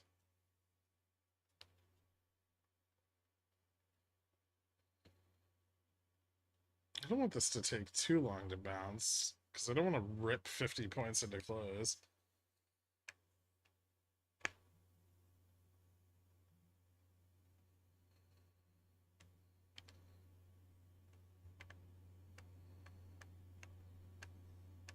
Time for Kenny to get his gap. They're just there waiting for him.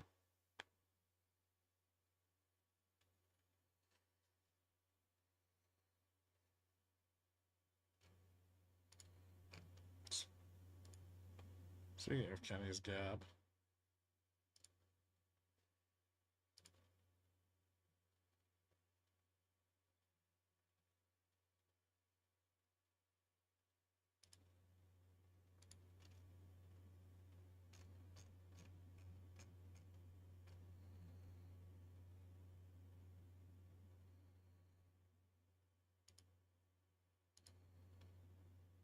Interesting.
It's not good.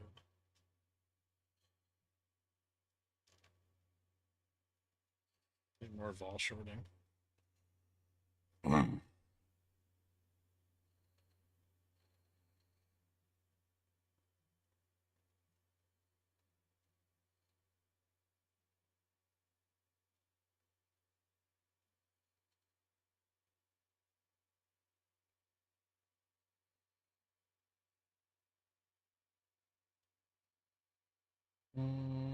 NQ's back above VWAP.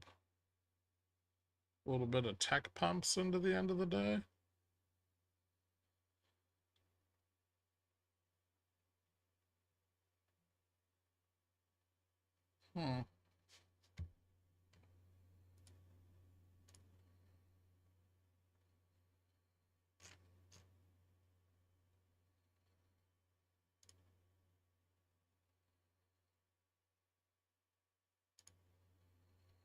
Delta's still positive here, but Charm is not.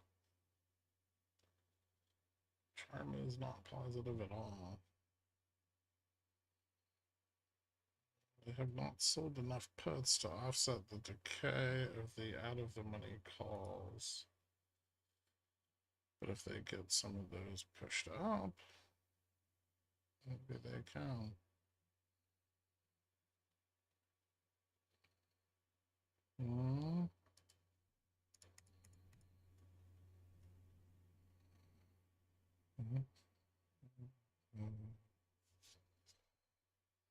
Surely move this where I want it, which is 14.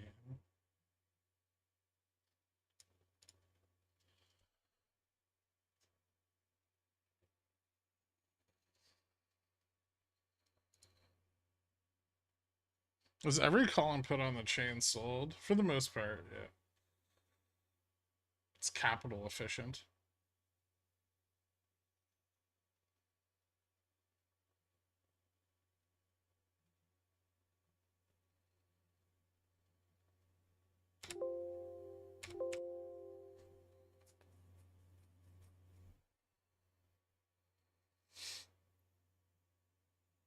Yes. See how that works? It's so cool. It's like a cheat code. Wait, hold on. Stop that. Oh, I got stopped out. Fantastic. I hit my target.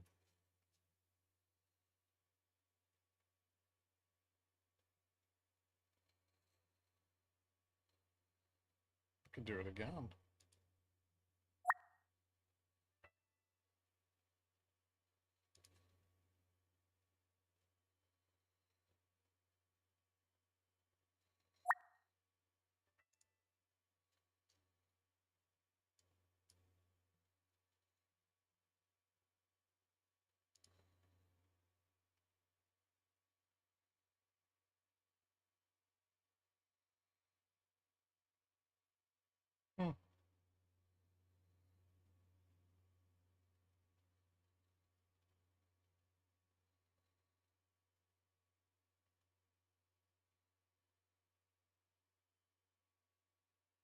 Is that the penis that was promised? Yes. That was the prodigal penis.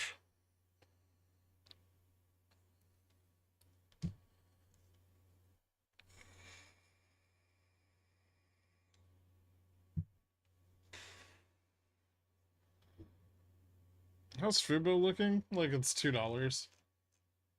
Yep, still $2.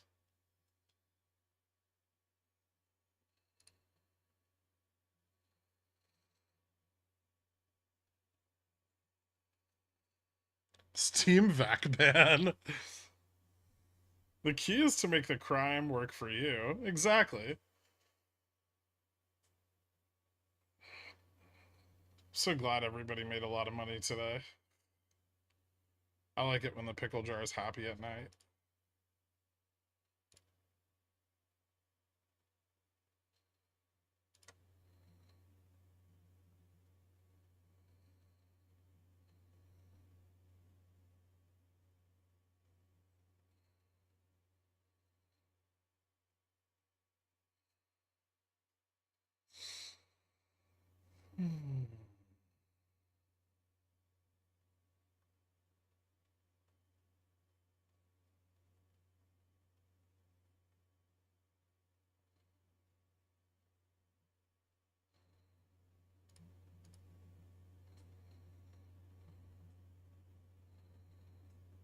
Who all did what now? Exactly.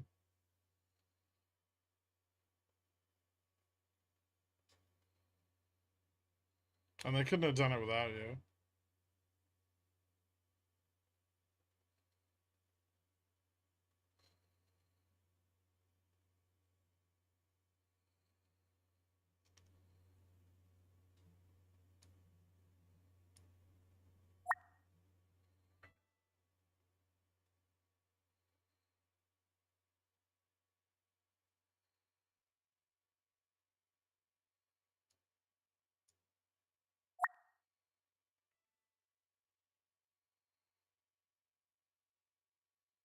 No! Go back up. I'm not gonna lie, made $40. Perfect. Gherk, you were right. I know.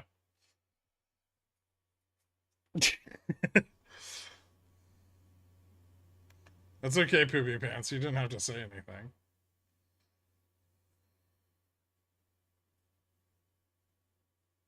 Way too long at AMD, but still very positive. Well done, man. I only made $700 today. How much did you make at your job?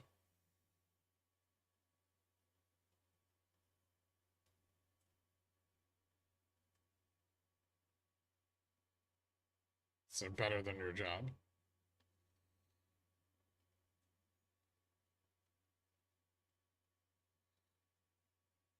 Ooh, yeah. Nice.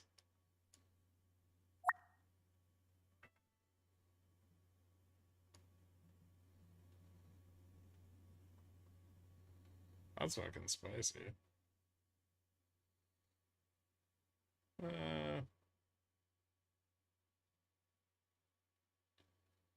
Where's my target?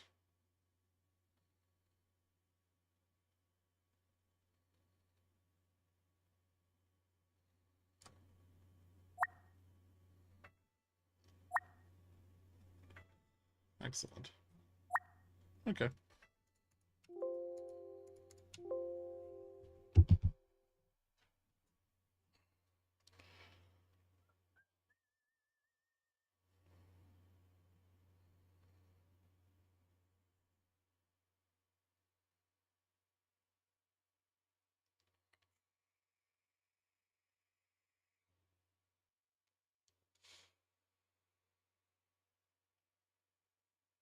What now?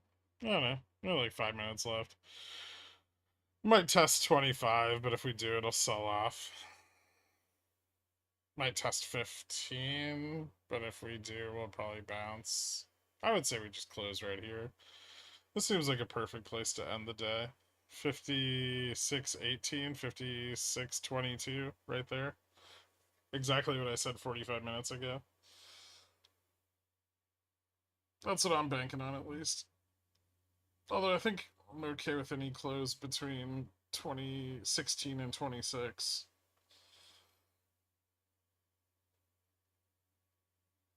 I can't believe you talked me out of holding this 5620C. You talked me into buying. This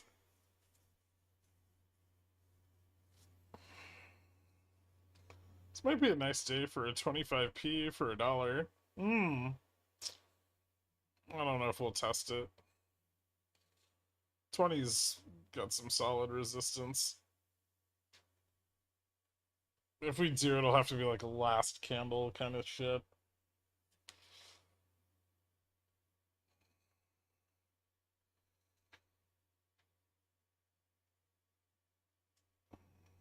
Our Gherkin, who aren't near Wall Street, hallowed be his name. Give us this day our daily gains, and forgive us our risky trades, as we forgive those who pump the market. There's an original one of those. Haha, no joke, got stopped out. Super lame. Wait, really? How'd you get stopped out?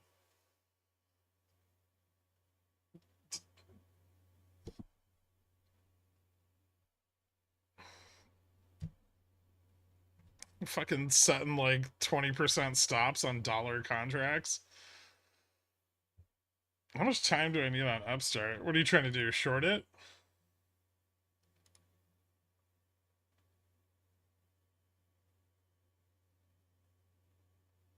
Probably like 45 days at least.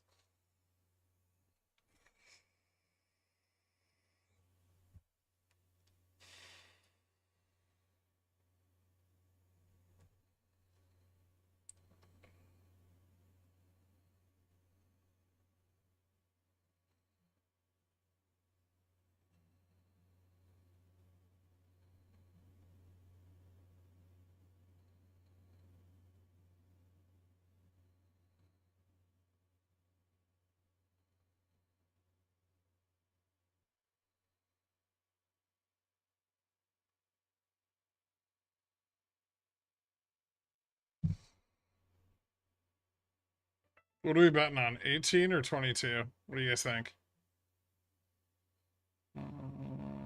Market maker's got to get something out of this, right? 18? 22. 22.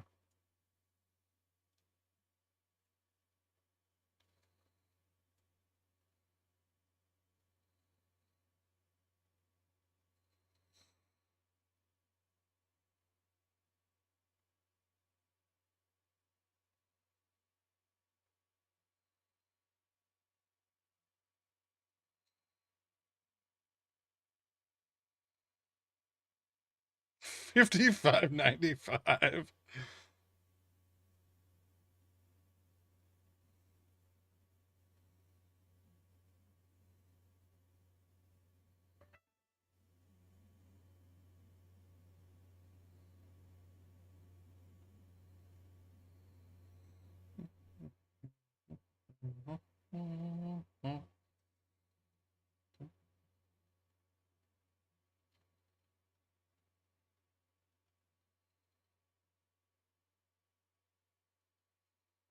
Ding ding. 1966. Well, not 20, I guess. 3 days in a row of nothing. What? Today was fantastic. I don't know what you're talking about.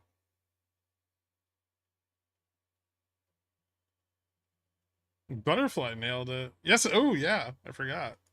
Idiot trade. Boom. Some nice returns on that.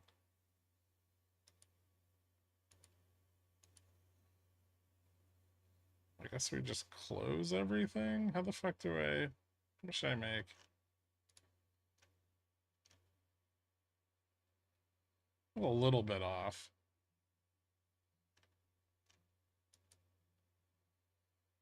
Well, yeah, I know I made... Oh, I made... Well, not quite max profit. 703.30.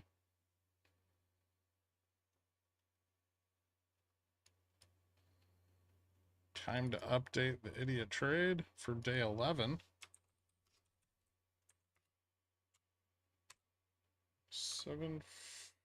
What would I say? 703? 703.30.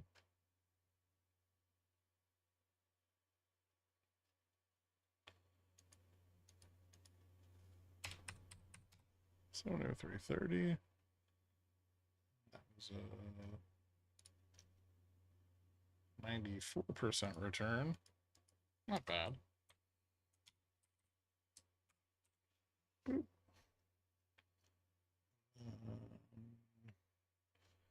So 359 plus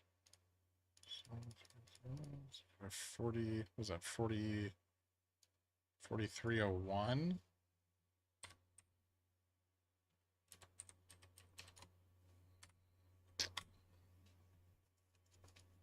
Cool. Is there a better color for this? I feel like this doesn't contrast well. Maybe like a yellow. Like a mustardy yellow.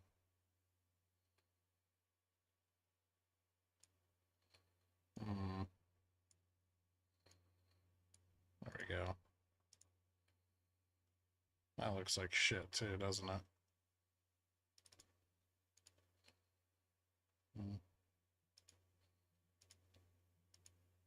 That's pretty good.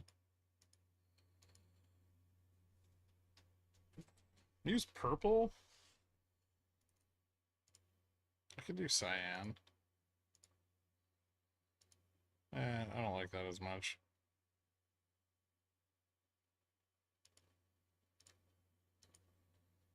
That's too hard to see.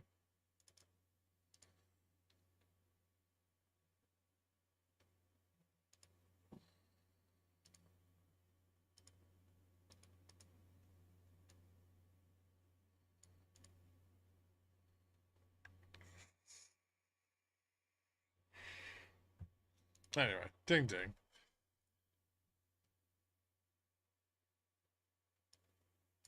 You won't be able to see black at all. Anyway. Where were we? Okay, so moved up a little bit on SPX today. Not a ton, but within the expected move for the day, and kind of had our peak this morning right at the expected move. Failed and then closed kind of in between. A little bit of stagnation here as ES reaches a test of the long-term trend. We may get a breakdown, over like the next few days into next week. A little bit of a pullback, I think, would be good here. Maybe like 54.34 ES by sometime next week. Before another leg up. So maybe a pullback after Jackson Hole, but before we get out to the one second.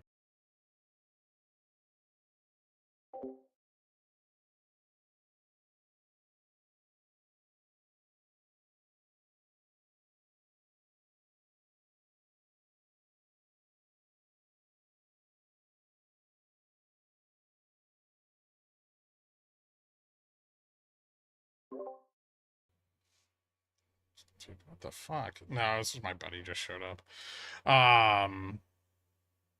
Anyway, yeah, I could see this breaking down into the next week. 55.34 would kind of be a bullish test. 54.33 maybe a little bit more bearish or neutral. 53.60 very bearish. Commodities pretty flat today, not much to say about that. Dollar obviously down hard on the day, but did turn around into the end of the day a little bit after the Fed minutes were mixed and leaned towards no rate cuts. Dispersion breaking down or pushing down a little bit more on correlation, so dispersion up. It's inverse correlation. But we did get a pretty big breakdown in it today, and I think this might be starting to bottom out a little bit. To get more liquidity to the upside, we're probably going to need some kind of pullback from our current levels, especially if we're going to push for an all-time high before September OPEX. The USD carry trade obviously turning around with those self-same Fed minutes, and forward yield on volatility ending the day just slightly positive. And we got, yeah, just a tiny bit of backwardation between cash VIX and the VIX contract in front there. Bond vol up again, but moving in line with correlation on the 3-month. Looks like some tail risk hedging was pulled back yesterday. 77.53% of the S&P over its 20-day moving average. VIX correlation still extremely positive and kind of flat on last week. And rate cuts. Fed Fund Futures pricing in quite a few more rate cuts today with the jobs data. Now, this isn't significant yet, but if we get above here, then people are starting to bet on a recession. Below here, pretty bullish. Like 1 or 2 cuts, even 3 by Jan. This is by Jan 25. This isn't so bad, right? Like this isn't that bullish. But 1 and 2 cuts is bullish, at least in the short term. Definitely for small caps and mid caps.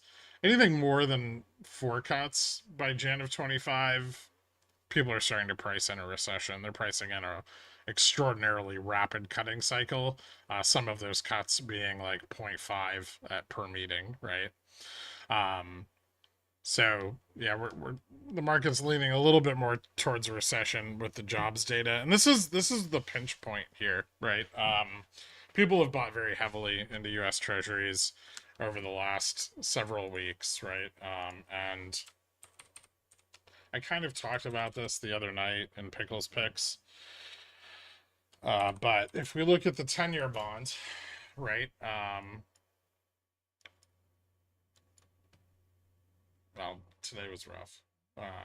But this thing's fucking crashed like 4 times since 2022. 5 times. Maybe 6. And the cyclicality of this, it's a little bit easier to see out here on the weekly, but the cyclicality of this is really, really rough on bondholders. Now, it's great for banks, right? Because they can, they can average out their hold to maturity securities on these peaks, and then, they can buy back into the bonds on the troughs, right?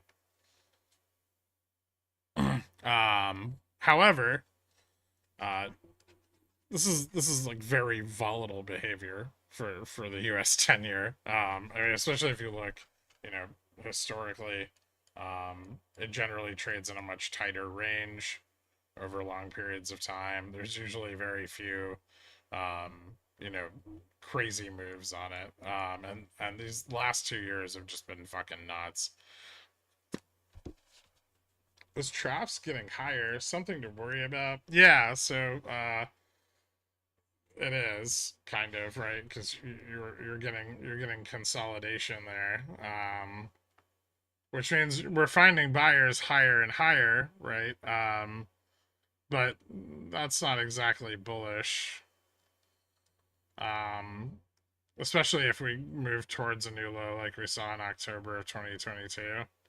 And this is where the banks are really at risk, right? So yeah, not exactly great. It could be stabilizing, but I don't think it is. And I think if the Fed doesn't cut rates at the September meeting, we're very likely to revisit here, or here, and that's a big breakdown.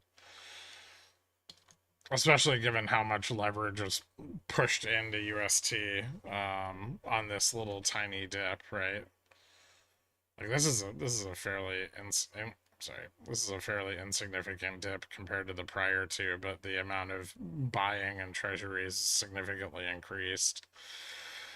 Which means there's more money at risk should treasury prices decline rapidly again. And if the Fed doesn't cut, we're going to get, something similar to these events or like the bank failure, right?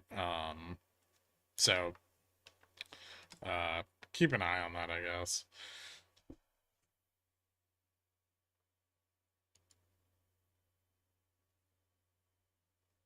If Uber doesn't move before Jackson Hole, is it likely to stay back below $2?